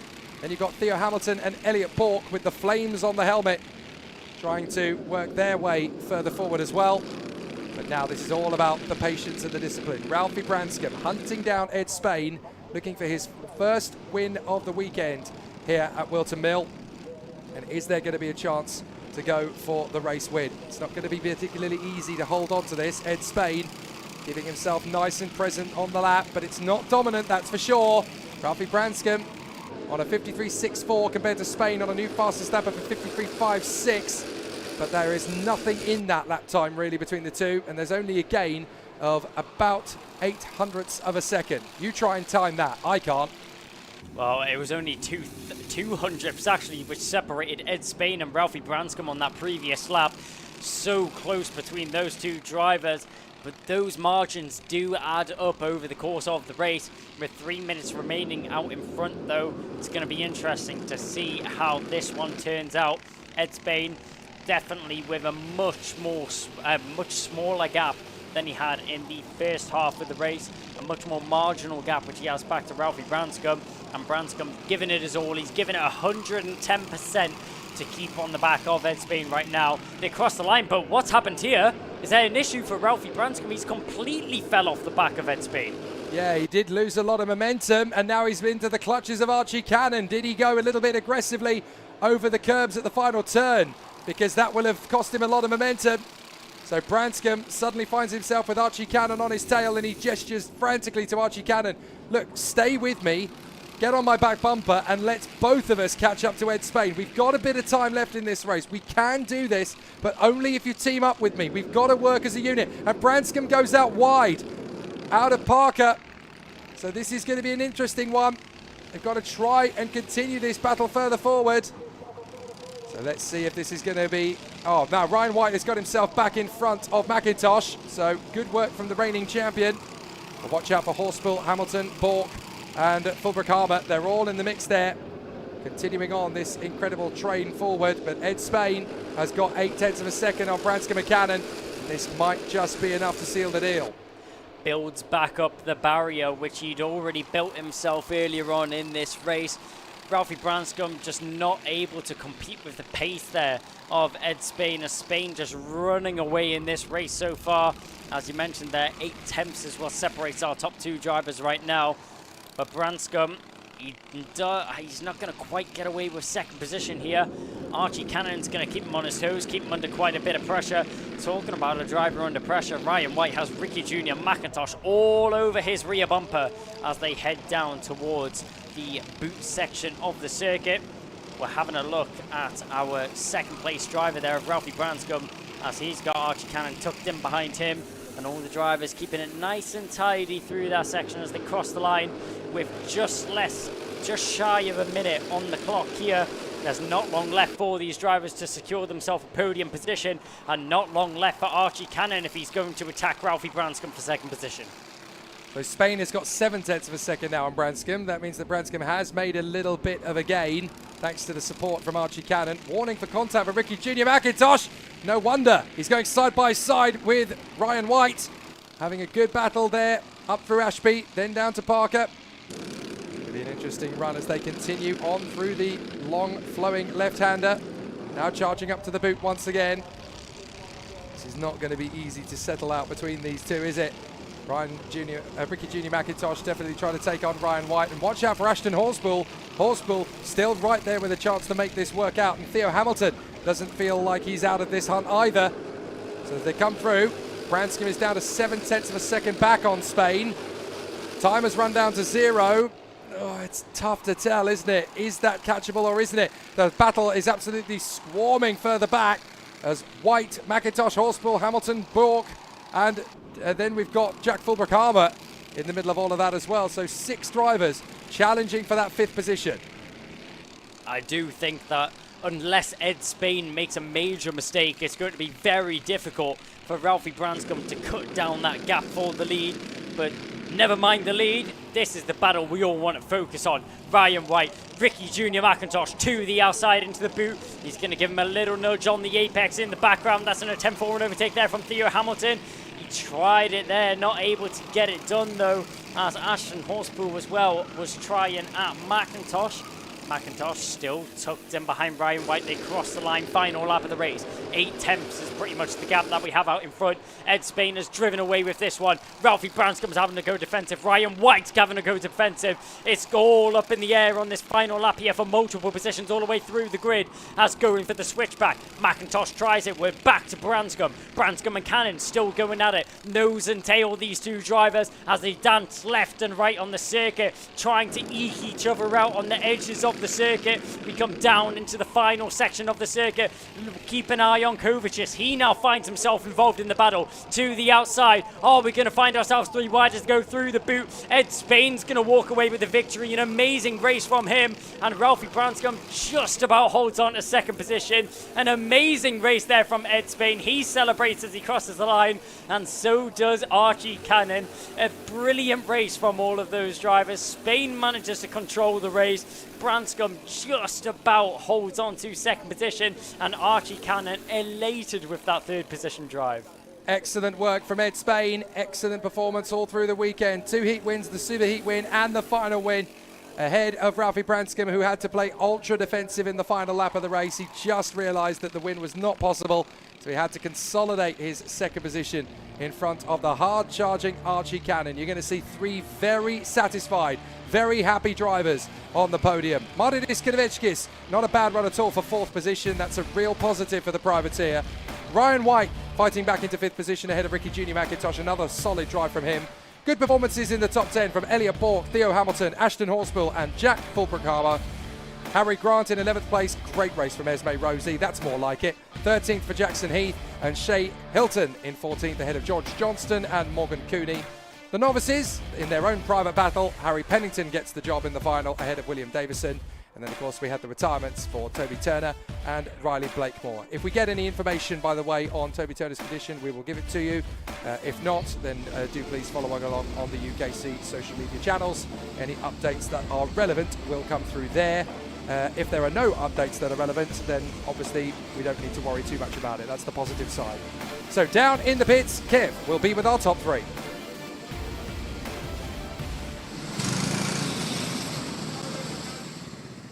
Well, how about that one? Honda Cadet, it had it all, didn't it? We had the red flag there with the incident, and our thoughts are with that young driver who's gone off and away to be taken care of by the medical professionals. But professionals indeed, all of them, these youngsters putting themselves on the 1, 2, 3 spots in the finish area here at Scrutineering. Your top 3 in the finish were Archie Cannon, Ralphie Branscombe in 2nd, and then Ed Spain in 1st. We'll get a word with all of them in a moment or two, but it rounds out a brilliant weekend for Ed Spain there from Ambition Motorsport.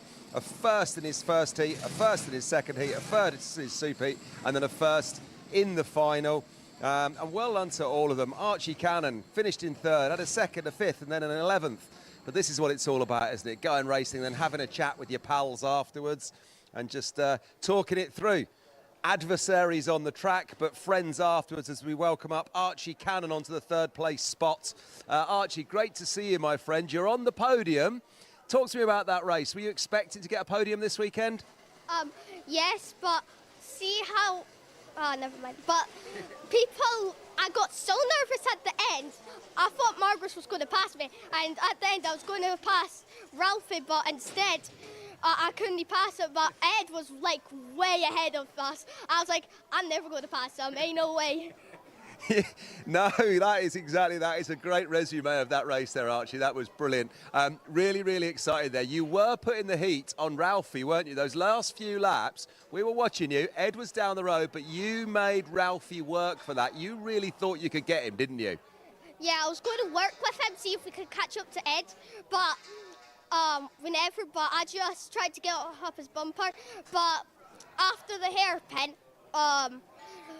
it's like he mostly goes off the track a little bit. Yeah. And your weekend, it was a mixed bag of results. A second in your first heat, a fifth in the second heat, 11th in the super final. So that wasn't a great result, but you pulled it back for the 11th in the super heat, and now third in the super final. So you must be really thrilled. Who would you like to thank?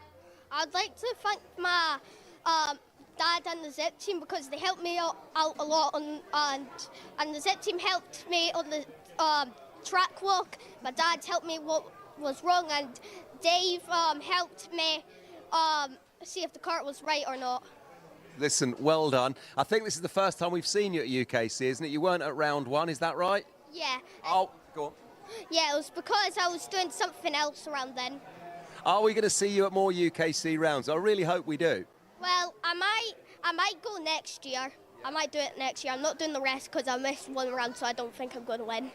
Listen, whatever you do, you've been a delight. Great racing. We'll see you on the podium for the champagne a little bit later on. Well done, Archie Cannon. Third place on the day. Congratulations. Thanks. Right, let's get our second place man up then. Where is he? Ralphie Branscombe. Coming up, Ralphie. Second place on the day. Ralphie, wow, what a weekend then for you. What have we got here? A third, a second, and then a second. And you had to fight for that second there. Archie was all over the back of you, wasn't he?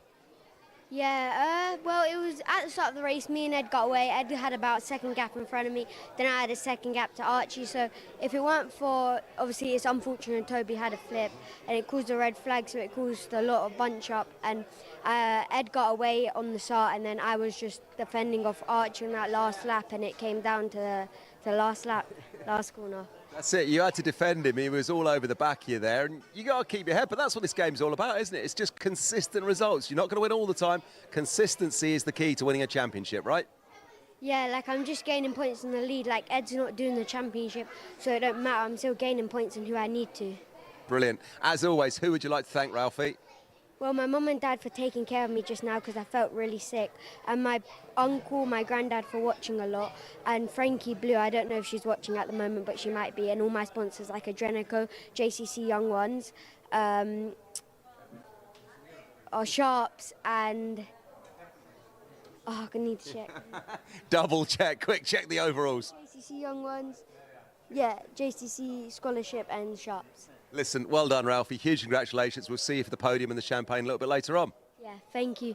Right, let's welcome up Ed Spain, a man who we've seen in UKC in previous years, but not running in the championship, I don't think, this year. But Ed, talk to me about your weekend. It couldn't have got any better. Another clean sweep. You were first in everything. Yeah, it was a very tough and a very good weekend it was. Yeah, really tough. But, I mean, look, you came first in your first heat, first in your second heat, first in the super heat, and you've just come first in the super final. So you're saying it's tough, but you made it look easy. I was still very nervous with everyone behind me. So. Listen, you did really well. And talk about what's going on with you at the moment, because we didn't see you at round one in UKC. Are we going to see you for more UKC rounds, or are you busy elsewhere? I might be busy elsewhere, but I'll try and pop in as much as I can. Listen, we'd love it if you could pop back. You're a great racer. You're a delight around the paddock. Well done, sir. Who would you like to thank for the weekend? I'd like to thank my dad for mechanicking, my sister and my mum for the support, and Joseph and Faz, my friends. I'd like to thank SMS, my sponsor, RPM Engines, Zip for the chassis, and that's it. That's a long list. Well done. Huge congratulations, Ed Spain. We'll see you for the champagne podiums a little bit later on. Thank you. There he goes. How about that? A previous UKC racer with us, sadly not running all of our rounds this year, but when he does turn up, that's what he can do. A clean sweep of results. Let's go back then to Jake and Kai for the replays.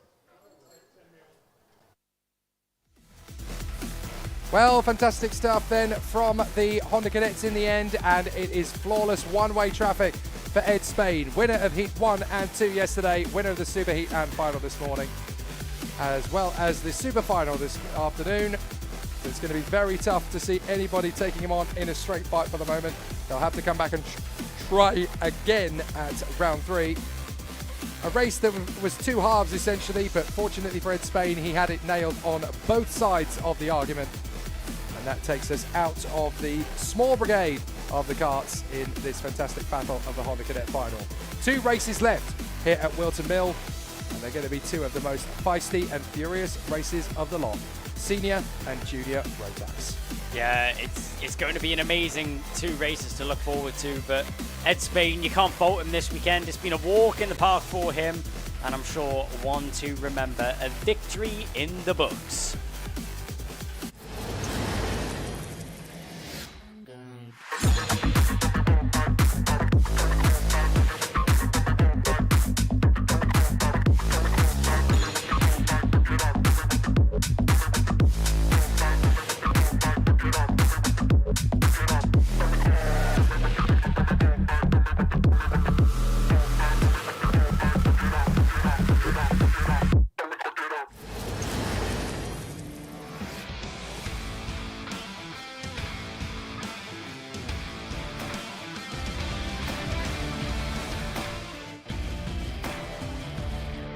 So time to rock and roll in that order. Senior rotax is going to be very, very tough to match in terms of the intensity, which is why it's worth leaving these 2 major rotax races for senior and junior until the bitter end of the bill. Kai Hunter and Jack Lilly on the front row of the grid. Pearson Burnett Carter and Archie Walker on the second row. Ewan Sharman alongside Alex Cole to round out the top 6. Watch out for Alex Duncan. He'll be alongside Alex Moody, Ryan Ward and Jack Collins to round out the top 10. And watch for the 2 from row 6. Brandon Klein-Nagelvort and Macaulay Bishop. They are going to be firecrackers from row 6. Ethan Martin and Stephen Duncan, James Tester and Stephanie Hobecker. And then Morgan Hudson-Brown and John Brown to round out the row 9. And then in the top 10 rows, Liam Hartley and Paul Simard finishes up the top 20. It's going to be a bit of a comeback drive for both Rachel Robertson and Gabe Fairbrother. Ben Southgate just a whisker in front of Archie Buttle. And then we have Reece Bailey alongside Callum Kinder, 2 drivers that will really want to turn their weekend around. Miles Roby alongside Aaron Mackay. And then Lewis Marika with Harry Lamond in 30th on the grid. The final 4 places are given to Alfie Bushell, Jay Pearson, Mac McGilvray, and the lady who just squeezes into the ranks, Gemma Hjorns. So with senior rotax being as incredibly intense as it has already been, is this one-way traffic for Kai Hunter, or do we think that there might be enough in the tank for the likes of Macaulay Bishop, for the likes of Brandon Klein-Nagelvort, for the likes of some of the opposition like Pearson Bullock Carter in there? Is anyone going to be able to break this man's resolve? Well, I can tell you now, looking at that row 6, there's going to be some fierce drivers fighting their way through the pack in this one. Some drivers that are used to being up at the front end and don't like themselves being in the mid-pack. Obviously, Morgan Hudson-Brown, Brandon Klein-Nagelvort, and obviously one of the main drivers, Macaulay Bishop, starting in row 6. Hasn't been the weekend he would have hoped for so far, but one that he has to try and recover in this final race. But up at the front end, it's pretty textbook at this point. Kai Hunter starts on the front row of the grid, but he's not going to have it too easy. He's got a lot of fast-charging drivers in behind him that are going to be chasing him down all the way to the finishing line. And as you mentioned before, I think there'll be some fireworks. I think there'll be some interesting racing, some good racing, and definitely someone to give a spanner in the works and a mix-up at the front end. Now, of course, years back, you would have been on the grid with some of these guys. Yep. You've actually raced against some of these guys in the past. Just how intense can the competitors in this one hope to have it? I mean, just looking at the names going down this grid, it's such a strong talent pool. There's so many big-name drivers and multiple drivers that are in contention for winning any race. I think this is one of the most competitive grids we've ever seen in the Ultimate Karting Championship. Senior Rotax always put on an amazing show. We've got European talent, top British talent all ready to throw it up in the air and run for the gauntlet. And it's worth reminding people that we actually have some scheduled absences this weekend because there's a handful of the drivers that are actually out in Backersdorf training for the Europeans. So the fact that we've still got that level of caliber and credence in senior rotax despite some of the absences, it tells you just how rich the talent is in this category at the moment in UKC. Yeah, it's probably one of the most interesting grids to look over. These are the drivers of the future. These are the ones that are getting towards the end of their karting career and now exploring the professional motorsport scene. This is the final stop for these drivers, and can they finish it off with a bang? Yeah, these are the competitors that we're hoping one day to see on the circuits like Bathurst, Indianapolis, Monte Carlo, Le Mans, Macau, Po. All these incredible racers have got a long, rich history waiting for them to go and grab it with both hands, be they in GTs, be they in single-seaters, be they in stock cars, touring cars or rally cars. There's so much of a journey of motor racing ahead of them, and it's up to them to go and claim it. But in senior rotax, it doesn't get much more competitive than this. There is Kai Hunter at the top in the Carlos Sainz 55 chassis. Alongside him on the grid, Jack Lilly, the man who stole the previous Superheat. So it is doable. Jack Lilly is going to go mano a mano with Kai Hunter to the first corner. Does Jack Lilly have what it takes to crush Kai Hunter's dominance? This is going to be a fascinating charge to the first corner as we watch the expert go wheel to wheel with the CS55 chassis in the branding and the colour scheme of the Spanish Formula One race winner Carlos Sainz. Kai Hunter behind the wheel. Off the final turn we go. This is going to be a good start, no matter which way you slice it. Here we go. Jack Lilly's going to have an opportunity on Kai Hunter, but he's not going to get through yet. He's got to hang back and wait for the opportunity to come in. They hop their way through Crook and Oblivion. Everybody just about managing to hold on to it, but the two leaders have got Claire Pearson, but Carter getting a great start ahead of Ewan Charman as everybody else tries to slot their way through without too much incident. And drivers galore are making those moves on the opening couple of laps to try and work their way forward. Several drivers finding it easier than others. And as they knit their way through these apexes up at Parker and continuing on their way through on the left hand, a couple of drivers I saw there running wide. So not everybody has had it perfect on the opening lap. A couple of drivers already on the back foot. But look at the leaders. Hunter and Lilly have disappeared already. Set out what they wanted to do and have executed it perfectly. Lilly wasn't able to get the jump into the first corner. He says, you know what, don't worry about it. I'll tuck in behind Kai Hunter and pull away from the rest of the pack. Pearson Carter is the man with a world's pressure on his shoulders, going defensive so early on in this race. You wouldn't want to have yourself in this situation, but it's the situation he finds himself in. He's going to have to try and deal with it as the laps unfold in front of him. There he is, Pearson Carter, yellow flag as they go down into the final section of the circuit. Can't quite see what that is or why there is a car stranded, but Pearson Carter under a lot of pressure from Ewan Charman. A new team in a fresh set of colours here for Ewan Charman. The Birillard colours suit him nicely, and he seems to be very comfortable already on that chassis and in with that team as he's riding the rear bumper of Pearson Carter right now. Head down on the straight, a little nudge of confidence that he feels himself going up towards Christmas corner. The question is, will he be able to get that move done on Pearson Carter, or will they work together? Getting spat wide there is Moody as he loses out on a position. That's a shame for Alex Moody, but that allows Macaulay Bishop to sneak through on the inside line. Bishop, who started all the way down 11th, now finds himself in 8th. Oh, and there's it off. That's Jack Collins. So Jack Collins in the Pro Trade, losing it at Ashby. Not sure whether he was squeezed out or whether he lost it on his own, but certainly big pressure and big drama there for Jack Collins. That's game over as far as he's concerned for any competitive positions in this final. Facing the wrong way will pretty much do it. What about the charge forward from Nagelvoort and Bishop? Well, Brandon Klein Nagelvoort is P7. Macaulay Bishop sets the fastest lap of the race, and he's now P8. So it looks like they're basically going through the field together.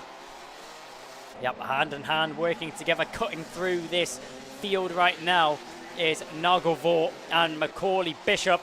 Both two very strong drivers that expect nothing less from them here. We're keeping an eye on Alex Duncan as he has Archie Walker all over the back of him. But Macaulay Bishop, he's not happy being behind Nagelvort. He gets that move done, finds himself in 7th position. I'm the driver with the fastest lap, says Macaulay Bishop. Now let me through, and he does so in style. Now finds himself in 7th position, does Macaulay Bishop. They'll very soon catch onto the back of Archie Walker and Alex Duncan and pose a threat to them as well. Bishop picks up another fastest lap. He's really pushing this kart to the limit. He's not happy that he started so far down in the field, and this is going to be a revenge drive for Macaulay Bishop at this point. Don't mess with me, BK. I'm the O-plate. Here comes Macaulay Bishop working his magic. His next target is going to be Archie Walker, and he's no man to trifle with either. Walker is one of the best in terms of racecraft. Mixing up the inside. That's a lovely move from the 75 to charge forward. So that is Ethan Martin getting the run there on Ryan Ward.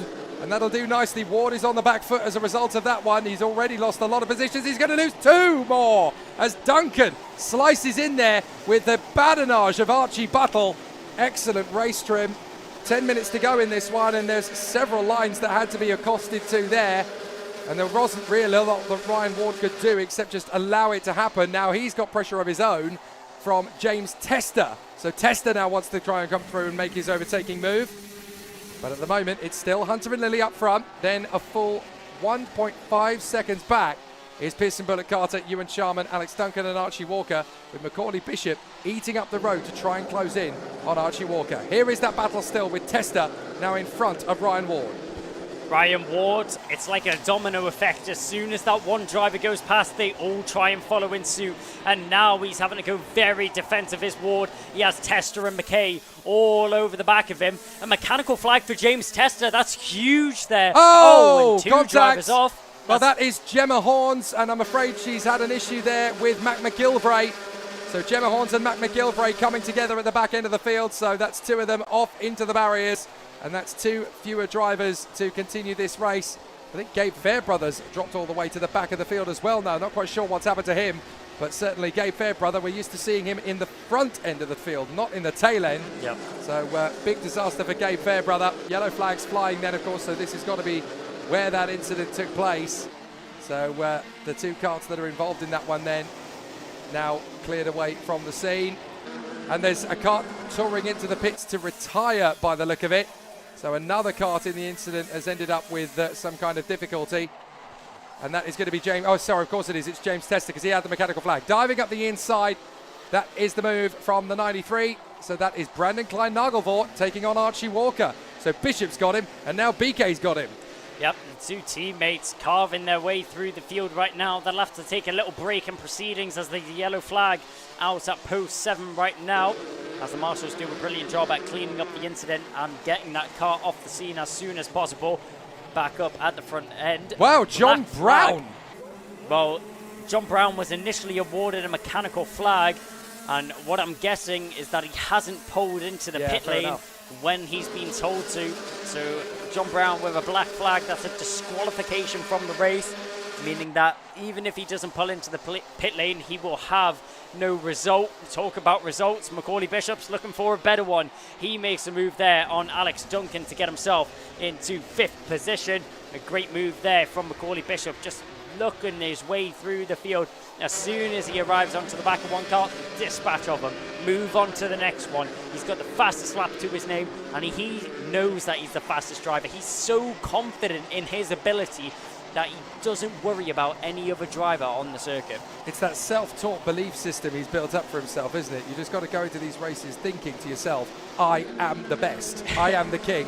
Nobody's as good as I am. Watch what I can do. And that's the mentality you've got to carry into that kart if you want to charge your way through from a low position to a high position. You've just got to have that. It's almost an arrogant flair, but it's just a self-belief flair. You just got to know, I'm good at this, I can do this, I can hack this. Yep. Nobody can stop me, so watch it as it happens. And that's a frame of mind, that's a mindset that a racing driver has to have in order to throw caution to the winds and just go for it. Well, seems to have mastered it so far, has Macaulay Bishop. Big step up going from juniors to seniors, and he's handled the transition beautifully. I mean, it looks like he's completely at home, just knowing that this is his first season in senior rotax in the UK. He's really taken accustomed to the new karts and also the weight class that he's racing against. Kai Hunter out in front, though, starting to build a little bit of a gap. Oh, over Chalmers Jack let him Lilly. go. Down the inside, though, there goes Macaulay Bishop. He'll get the move on Ewan Charman, and he'll get another new fastest lap to his name as he gets up into 4th. Macaulay Bishop is knocking at a podium. Well, that's interesting. Charman then just seeing that Bishop was coming, knowing how quick he was going to be, and just said, you know what, I ain't fighting this. I've got a long race. I've got a good result that I can take here. Go ahead. I'm not going to have a mess around with you. So clearly Charman has got bigger fish to fry than dueling wheel to wheel with Macaulay Bishop. He doesn't want to spend any time that he could waste getting himself into a strong position later on in the race. So 5th position for the... Oh, 2 more karts getting involved in it. So that is unfortunately Miles Roby and Paul Simard. So Paul Simard has come off the road. He's now trying to get the DHR machine back up to speed again. But that's very much game over for Paul Simard. Look at them as they hop over the curbs in that final chicane. Still big, close battles as the drivers come through. And there is Ewan Charman. Now, he's got a battle still behind him because you've got Alex Duncan and BK Nagelvoort right in there with Archie Walker. So there's still obviously going to be some conversations about that post-race. Miles Roby gets a warning flag as up the inside goes BK. Gets the run on Alex Duncan. So Brandon Klein Nagelvoort makes the way through. And look at Archie Walker hopping over the curbs himself in the KR Cosmic. Now he fancies his shot at the top 5. Yep, a lot of drivers now getting themselves into raring positions. Ewan Charman, will he be able to hold on to this top 5 result? It'll be interesting to see if he's able to. In 5th position right now, but he's still got some raring drivers of Brandon Klein Nagelvoort and Alex Duncan, tucked in behind him. There's Ewan Charman in the Birrell colours as he blasts his way past post 7 and post 8 and now makes his way towards the boot section of the circuit once again. Jack Lilly edging closer and closer to Kai Hunter, trying to bring back some of the time that he lost earlier on in this race. Let's see if he's able to get that down any more and get himself into a race-threatening position. Kai Hunter, I'm sure he won't be used to anyone contending up at the front end. Jack Lilly has taken 1 heat so far this weekend. Will he be able to take away the final, though? That's the question, which we'll all be asking right now. Kai Hunter just in a world of his own out in front right now, not worrying about the driver in behind, not even worrying to check over his shoulder. But Jack Lilly putting in the work, putting in the time, and trying to push his kart even closer to the rear bumper of that Hunter Motorsport machine out in front right now. Pearson Bullock Carter just currently a bystander in 3rd position right now, waiting for Jack Lilly to catch on to the back of Hunter and waiting for anything to unfold. I think it's fair to say, though, visually that gap is closing between Lilly and Hunter. It is. This is not over. Jack Lilly still feels like he's got something in the tank here, and he's been looking after the tyres very well. So Jack Lilly, and it's not just Jack either. Pearson Bullock Carter might have something to say about this in 3rd place. He still has a little bit of a chance, but the man who could really spice this race up in the top 4 is Macaulay Bishop. He's now there in 4th place, having worked his way forward. But he's got to do something he doesn't do very often. He's got to work with the guys in front of him. He's got to work with Lilly, with Bullock Carter. That's the only way he's going to win this race because of the difference in the momentum between the drivers. There's those little gaps that have opened up. He's got to get onto the back bumper of Bullock Carter, push him forward to Lilly, then push all 3 of them forward to Hunter. That's the only way you're really going to shake this up. He has got time, but he is running out of time to make it happen. So this is all going to depend on what Macaulay Bishop's attitude is going to be. Will he cooperate or will he just go on his own? This is going to change the face of how this race is won. Because in my opinion, if he goes for it on his own, Hunter's got this race won. Yep.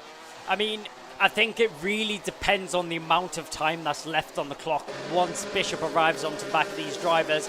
Does he feel there's enough time to work together and try and push forwards onto the back of Hunter? If there isn't, I'm sure he'll dive straight in, no time wasted, to get himself into a better position on the circuit. But talk about a better position on the circuit. Oh, BK got through, so he's ahead now of Charman.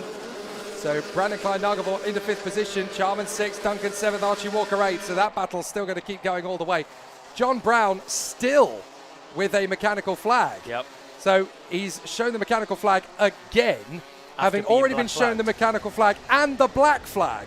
So I'm afraid the officials are going to throw the book at him for this after this one. Yep. Whether you agree with the decision or not is quite frankly irrelevant. If you are shown the technical flag, you come in. If you do not see the technical flag, or you choose to ignore it for 2 laps, then you will be black flagged. If you ignore that, you're in serious trouble. Yeah, I don't think John Brown will definitely be in the good books of the stewards so far this weekend. It'll be an interesting chat in the stewards' office. Would like to sit in on that one, see what happens. But talk about what's happening up at the front end. Kai Hunter just maintaining the gap back to Jack Lilly right now. We're having a look at Brandon Klein-Nagelvoort as he has Ewan Charman still all over the rear bumper of him. He was able to dispose of Charman just a couple of laps ago.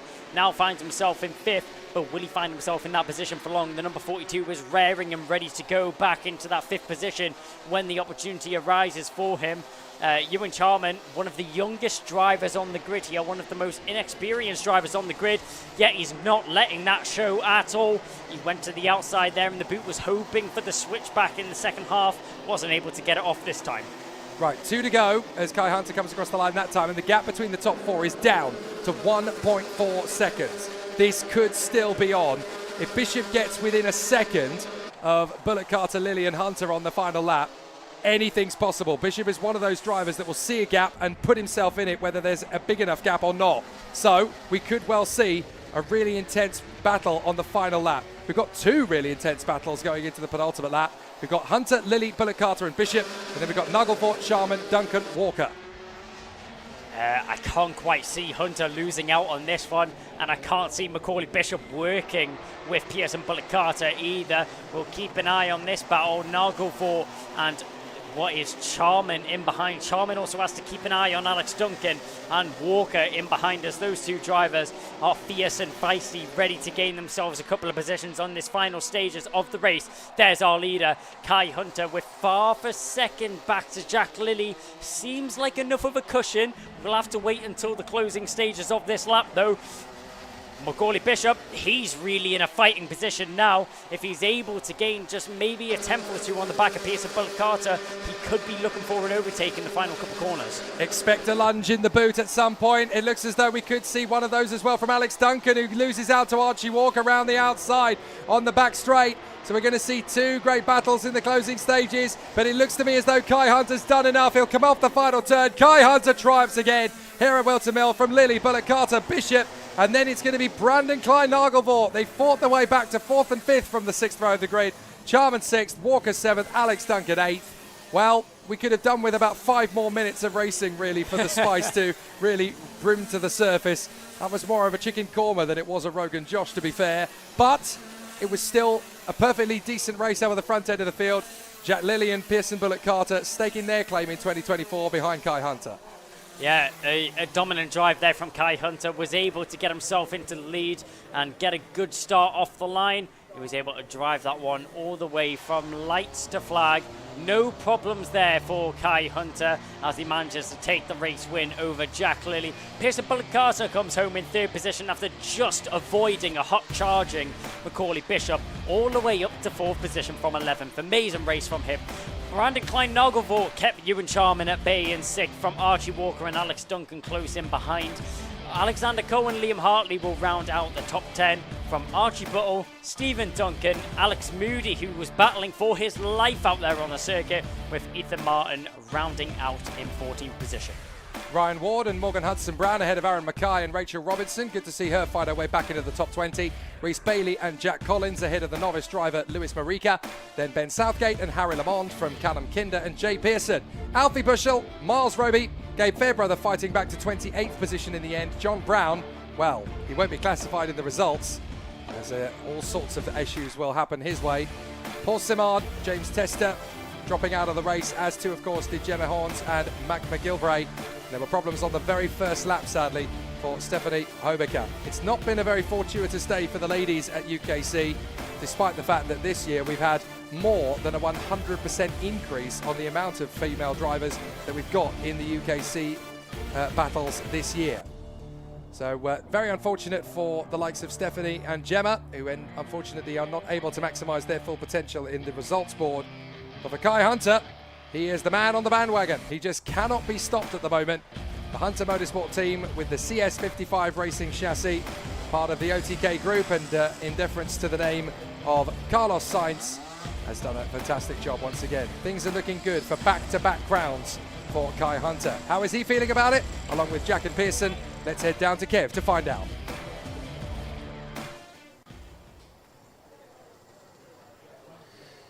Well, great action as always from those senior rotax drivers there in that one in the super final. Kai Hunter just speaking to his brother Reese there, congratulating the team. And then Pearson Bullock Carter home in third, and Jack Lilly from Sam Pollitt Racing home in second.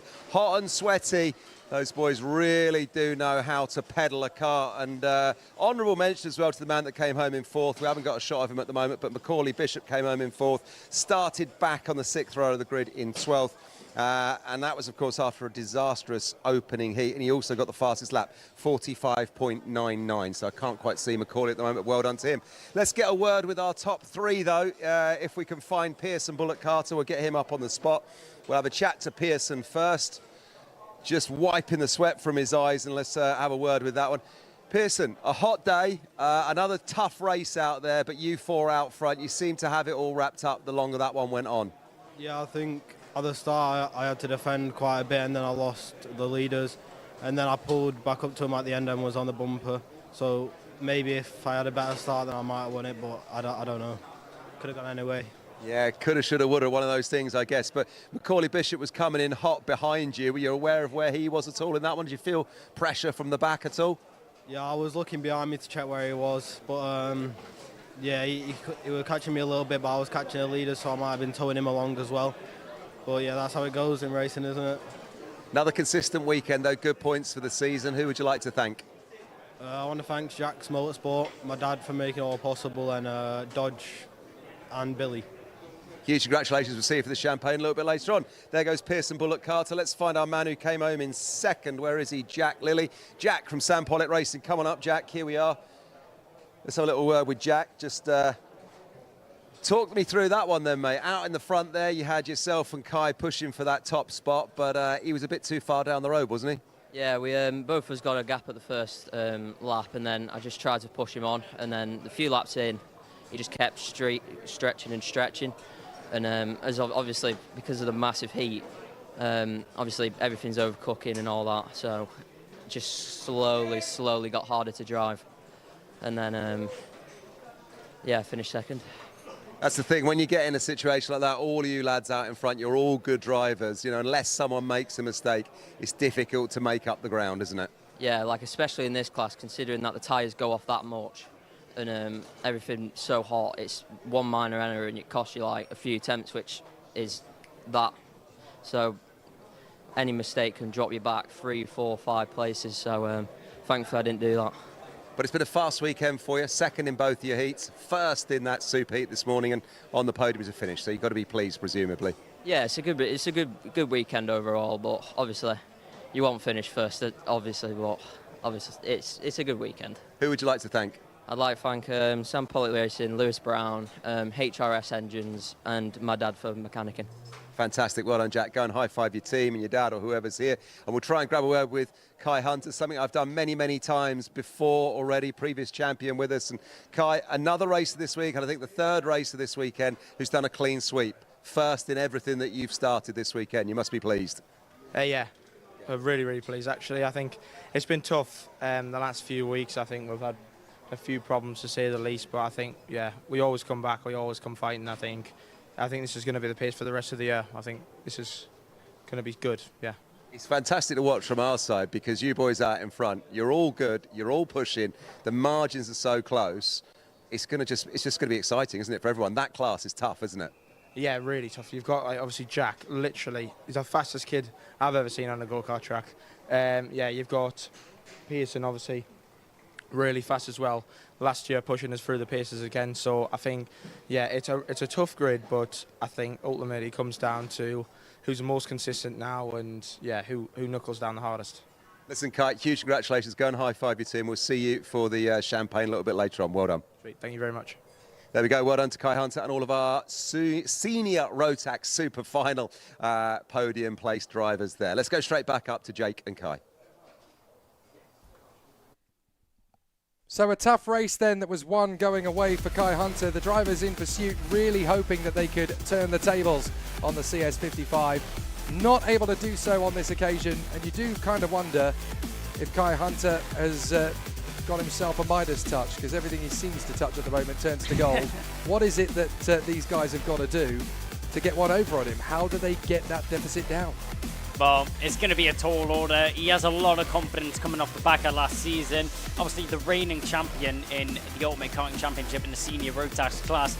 Kai Hunter coming into this one with a target on his back, and a target that was beaten the first round, but he comes back strong in the second.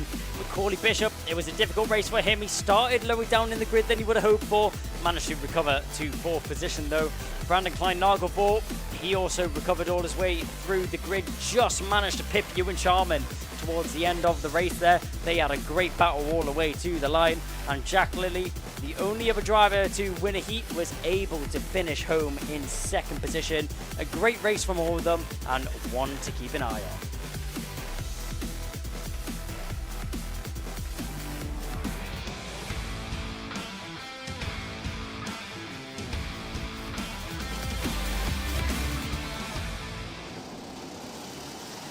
Time to go to battle then in the Junior Rotax Super Final, and we are straight into the action from the pole position. Jacob Ashcroft ahead of Harry Bartle, with Charlie Neve in the mix there, hoping to get their way through on the first lap.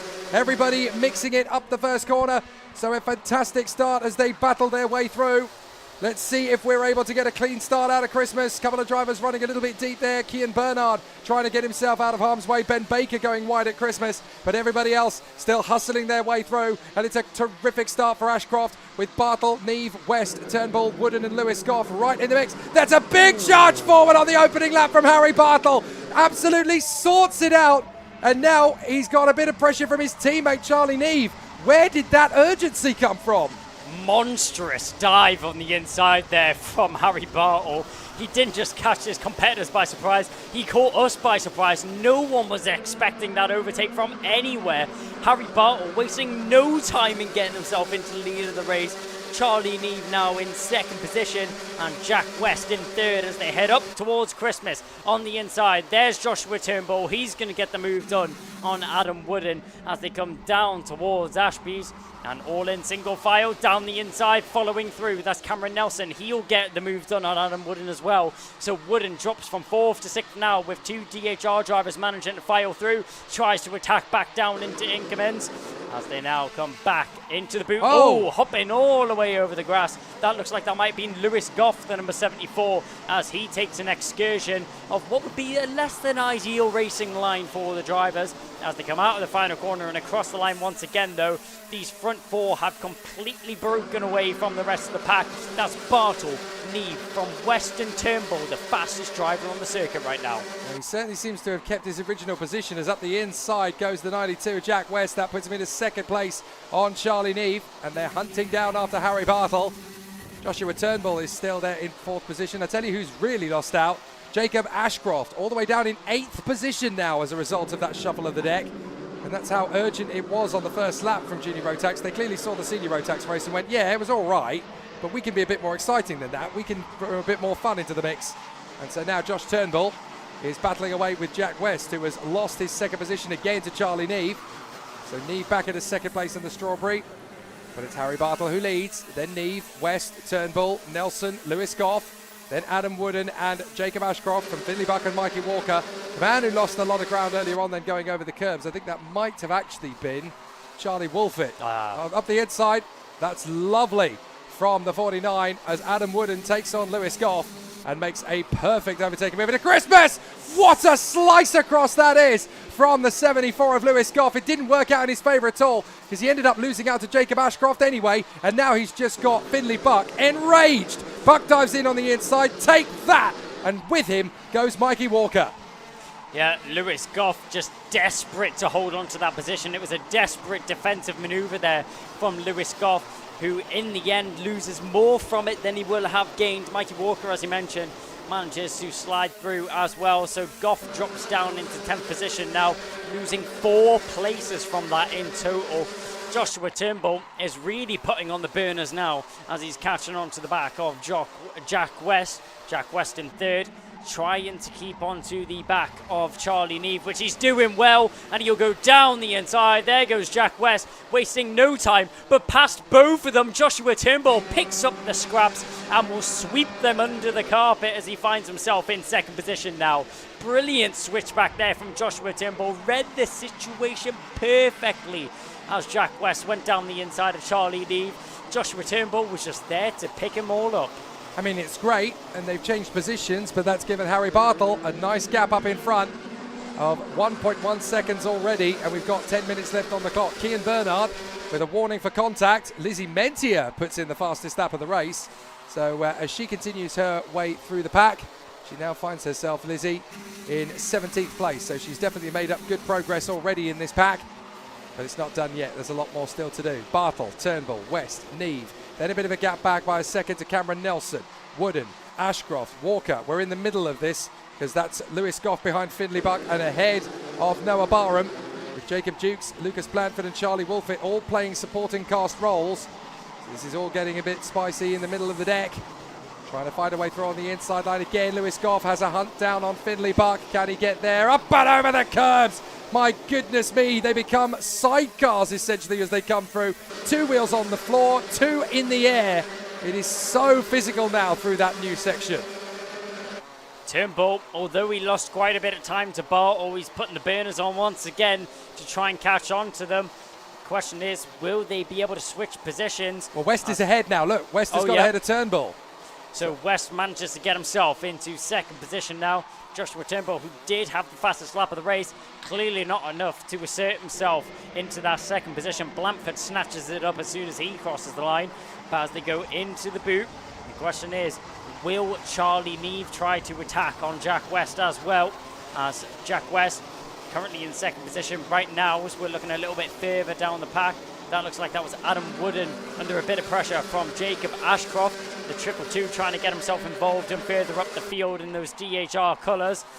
But back up to our leading battle. West goes defensive. Turnbull tries to respond, but he's not able to do anything this time round. But all of this battling and all of this squabbling going on between these drivers is music to the ears of Harry Bartle, as he's just disappearing into the sunset, driving off from these drivers with not a care in the world of what's going on behind him. Cameron Nelson in the middle of all of that, desperately trying to hold his nerve in front of Adam Wooden, Ashcroft and Mikey Walker. This is getting a bit tricky now as we watch Jack West in front of Josh Turnbull and Charlie Neve, then right in behind Nelson, Wooden, Ashcroft. So this is a very tough battle for second position now with these 6 teams. Meanwhile, Mikey Walker, we're watching him in 8th place ahead of Findlay Buck and Lewis Goff as they run in the lower end of the top 10. But there's still a lot more to do here. Harry Bartle with a beautiful 2-second gap. That early battle, the desperation, the urgency on that first couple of laps, they've just given Harry Bartle a gift-wrapped race victory. Nobody else is in the hunt for anything other than P2. Well, Merry Christmas, Harry Bartle. I know it's only June, but he's walked away with this one. He's been handed it with silver lining as well. Fastest lap in his order. He's not going to give up on the work just yet. He was over a second quicker than some of the drivers on that previous tour of the circuit. 46.8 is the lap time which Bartle was able to put under his burner. And Jack West just a couple of hundredths off it, but it's not enough to topple our leading driver right now. But we keep an eye on this battle. The number 22 trying to get involved as well. As we look down the field just a little bit further down, that's Noah Barham and a move down the inside. That looks like that was the number 41 of Nelson getting involved.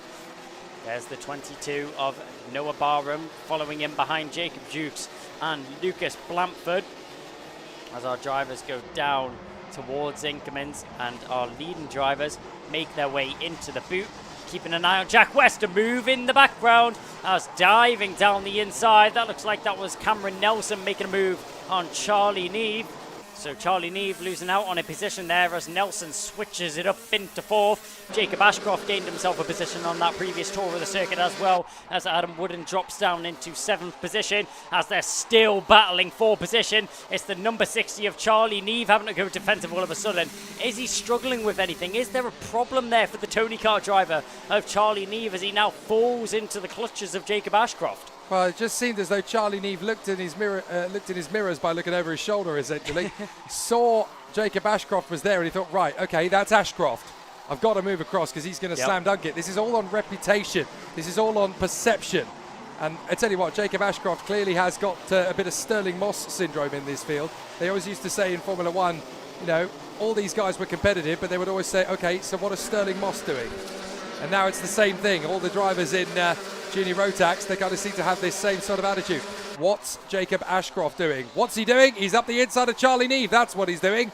Up into 5th position he goes. Cameron Nelson is still a few car lengths up the road.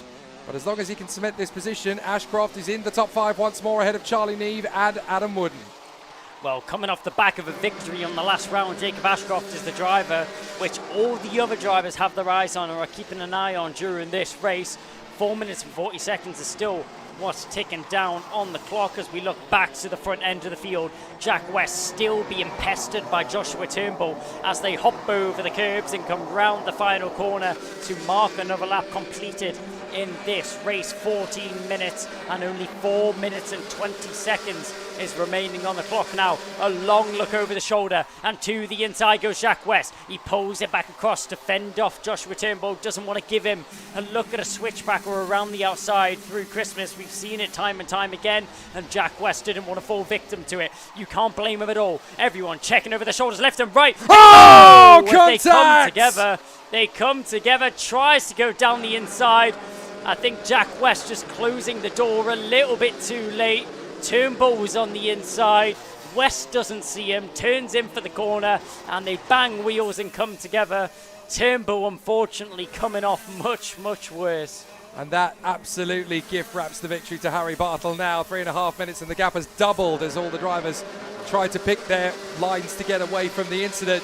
So only really a yellow flag or a stopping signal or anything is going to really stop Harry Bartle in this one now. Cameron Nelson into 2nd place. That's really benefited Jacob Ashcroft, and championship-wise, that's massive because that now puts him into 3rd position. Up the inside, diving through. That's a big lunge from Lucas Blandford, but he gets up into 9th position now on Finley Buck, and Jacob Dukes is there waiting in the wings to make his own impression on it.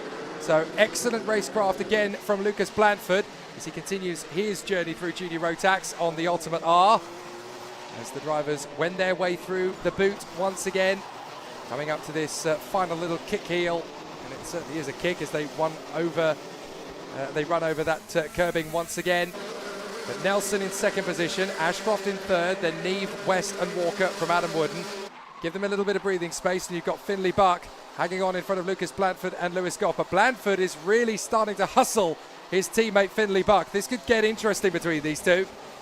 Yep, they may race under the same awning, but when you're on the track, nobody has any friends. It's every man for themselves, especially so late in the race like this. I tell you that's interesting as well between Finley Buck and Lucas Blandford. They're in the same team, they're on the same chassis, but have you noticed their front nacelle panels? Completely different. Finley Buck has decided to go for the hot dog bun, whereas Lucas Blandford has got the air hole configuration. Yep. Well, it's all down to driver preference overall. It doesn't make that much of an advantage overall for these drivers. It's all down to preference as we see such a mix of the front nacelle panels as the drivers are coming round. Blandford checks over his shoulder. He knows he has a little bit of a gap back to Goff in behind. Doesn't really need to worry about any pressure from the driver chasing in behind. All he can do is apply pressure onto the back of his teammate Finley Buck. I'm sure not in a very comfortable position right now as they go past post 6 and down through Incomings. Lucas Blandford, it was going to happen inevitably. He dives down the inside in style and slides down the inside of Finley Buck. Buck points forward saying, let's go, there's no time to fight. We can't let Lewis Goff get involved in this battle, as he virtually works with his teammate Finley Buck, saying that he's going to work with Lucas Blandford there and push him for the remainder of this race or until it gets to the closing stages. But back up at the front end, a look over the shoulder. Cameron Nelson getting a little bit nervous. Here's Jack West, had that incident earlier. He's fighting back through the field as he now finds himself in 4th. Fastest lap under his belt as he now dispatches of the Tony Kart driver of Charlie Neve. But Cameron Nelson and Jacob Ashcroft, this is the battle I want to keep an eye on. It's going to be so interesting between these two drivers as Cameron Nelson just checking over his shoulder, corner after corner, straight after straight. As we look at the number 65 there, who's that lapping around the field? But it's a back marker right there as he's about to be lapped by Harry Bartle. Bartle crosses the line, 33 seconds remaining on the clock, 2 laps to go. I wonder who's going to win this one, Jake. I don't think there's any debate really now, is there, unless Harry Bartle throws it away catastrophically. It was Jack Thompson that he was coming up to lap for the Hunter Motorsport team, and he's still on the old Lando Norris car chassis. But now it really is all bets off for second position. They know the win is gone, so they may as well race each other. Ashcroft all over the back of Cameron Nelson. As far as the championship fight is concerned, that will be what he's after, and up the inside, full of conviction and determination. Ashcroft gets his man, P2. Great move there from Ashcroft. He's seen the gap open up, slides that car, positions it perfectly on the inside line to get the move done and get himself a little bit of advantage as he now backs his teammate into Jack West. It's a lonely world out there on the karting circuit as Jacob Ashcroft, not playing team orders at all, gets himself into second. Now Cameron Nelson, as if he wasn't worried enough about, down the inside. That's a great move, wasn't expecting that one. Charlie Neve gets it done on what was Mikey Walker. Walker must have got it done just a little bit earlier, so Charlie Neve puts himself back into 5th position now.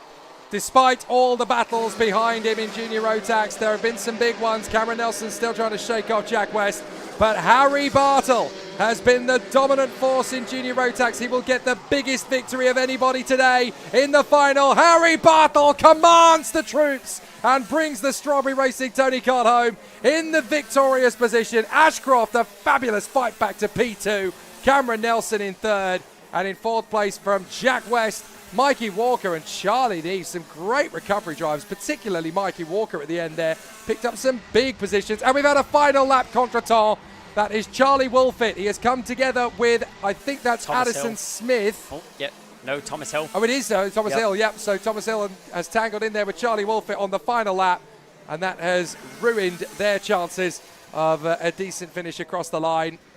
So it all comes to a bitter end then, unfortunately, with the retirements from the drivers further back. So the Junior Rotax Super Final dominated, absolutely annihilated by Harry Bartle. 4.5 seconds clear nearly on Jacob Ashcroft in a great second after his fight back.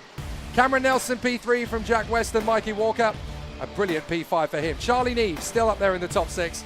Adam Wooden, Lucas Blandford driving beautifully and checking out in front of Lewis Goff, Noah Barham and Finley Butt. What a charge through from Lizzie Mentia. P12 for her. She can be very happy indeed with that. Will Archer, Ollie Wise, and just in behind Jacob Dukes. 15th position for Jacob. I think he would have liked to have seen a bit more in terms of a result, but you can't fault him for his racecraft. Zane Quaker, 16th ahead of Jared Fox-Whiteley, Kai Veach and Ariman Bansal.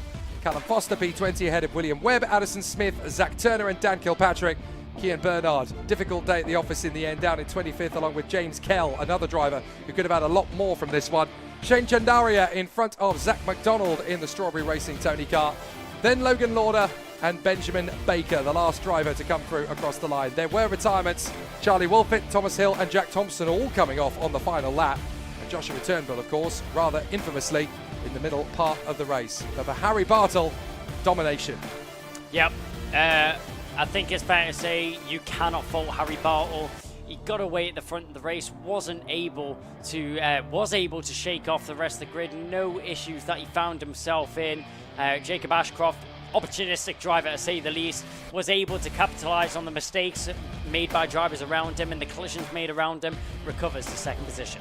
They're like buses, aren't they? You wait for ages for a clean sweep and then 4 of them come along at once. Max Abrahart, Ed Spade, Kai Hunter, and now Harry Bartle winning every single one of his races. Down in pit lane, Kev will talk to our top 3 drivers. Cameron Nelson, after his fantastic charge through to 3rd position with some terrific racecraft down there. Jacob Ashcroft, as far as the championship is concerned, a win in round 1, a second in round 2. That bids him in very good stead indeed. But the man who has conquered all, Harry Bartle, will be very keen to talk to Kev down in pit lane. Well, here we are then. The top 3 karts make their way through scrutineering, 1st, 2nd and 3rd. And it was Harry Bartle from Jacob Ashcroft, then from Cameron Nelson. Cameron just over at the railings there, chatting to Caden McQueen and a few other DHR teammates. We'll get a word with them as soon as we can. If I can get Cameron up onto the spot, and we'll have a quick word with him, see how that one played out from 8th, row 4 on the grid from 8th up to 3rd. Cameron, you've got to be quite pleased with that, presumably. Yeah, really happy. Starting from 8th, I thought I could still do it. West in Turnbull, they had a crash going into the left, and once I got in 2nd, I thought I had it. Yeah, I mean, at one point I was expecting maybe I'd be speaking to Josh Turnbull in here, but it was a bit obviously a coming together at the top end of the track. Did you see what happened there? Yeah, they're both just side by side going at each other and just went through nicely. It's the way it goes sometimes in karting, but you're obviously fast at the start of the weekend, a couple of second places in the heats. Super heat didn't quite work out with the 10th, but finishing on the podium. Yeah, really good. Yeah. Who would you like to thank? Who's made it possible this weekend? I definitely want to thank my mechanic Jamie. He wouldn't be here without him. My mum and dad's, the whole team, Dan Holland and Time Racing Engines. Yeah, another great weekend for Dan Holland Racing. Well done to you. Go and high-five your team. Huge congratulations. And we'll see Cameron for the champagne a little bit later on. Let's welcome up Jacob Ashcroft, another DHR driver. Had a great weekend, first, but ultimately in there on the super heat, or the super final rather, finished up in 2nd place. Jacob, talk us through that one. You had to fight for it there, didn't you? Started on pole, but then dropped back, but made your way back up. Yeah, I started pole, I dropped back, and I just made my way up, and just kept catching people. Eventually overtook them and ended up in 2nd, so it's all right. You don't look very happy with your result overall. I know you're a man that likes the win. Is anything less than a win a disappointment to you? Well, everyone wants to win, and I wanted to win the most, so I'm a bit annoyed, but second isn't bad. Championship points once again, a strong weekend. Firsts up till this point, a 2nd on the super final. It's not bad. Who would you like to thank? Who's made it all possible? DHR, Time Racing Engines, my dad on the spanners, my mum also, and Russ was setting up the kart. Huge congratulations, well done, Jacob. We'll see you for the podiums a little bit later on. Let's welcome up Harry then. Where's my man Harry? Here he is, coming up to the spot, sir. Good weekend for this man. First in the heats, first in the super heat, and first in the super final. You can't get better than that. Actually, you can. A fastest lap, but you did that as well, 46.5. That's not a bad weekend's work, is it, Harry? Obviously not. So clean sweep overall, apart from qualifying. But the pace has been amazing today, and the team did a great job. So can't thank them enough for that. Yeah, fantastic. It was the early stages of that. There was a bit going on, but the longer the race went on, you were just stretching a lead by the looks of it. You really did have the pace, didn't you? Yeah, I dropped 3rd at the start, and then instantly got back up to 1st, and then started pulling a gap, so couldn't have gone any better. And weren't with us for round 1 of the UKC. I presume you're racing elsewhere. Are we going to see you in any more UKC rounds? Probably the next one, but depends on how it goes after that. I'm not sure. All right, well, listen, we'd love to see you if you can make it back and it fits in with your schedule. Who would you like to thank? Who's made it possible this weekend? Obviously Strawberry, Cream Racing Engines, Big Stu on the spanners. My whole family have come to support me, and all my sponsors. So to make it possible. Fantastic. Well, listen, we'll see you for the champagne podiums a little bit later on. But Harry Bartle, Junior Rotax winner, well done once again. Thank you. So there we go. That wraps up the Junior Rotax. And in fact, that wraps up all of our live stream from round 2 here of the UKC this afternoon. It's been another great weekend's racing, hasn't it? Lots to talk about on this one and lots to follow on the social media in the coming days and weeks. So please do make sure you do that. And don't forget, you can watch this stream back at any time and share it with your friends and family if you think you know somebody who likes karting and they'd like to see it. The next live stream then will be for the next round, and that's coming from Warden Law on the 21st, 22nd and 23rd of June, with the live stream on Sunday the 23rd, kicking off at about 10 a.m, with the Super Heats taking us right through to the Super Finals. Until then, from all of the team here then at Wilton Mill, myself, Kev Harris, your commentators, Jake Sanson and Kai Bacini. See ya.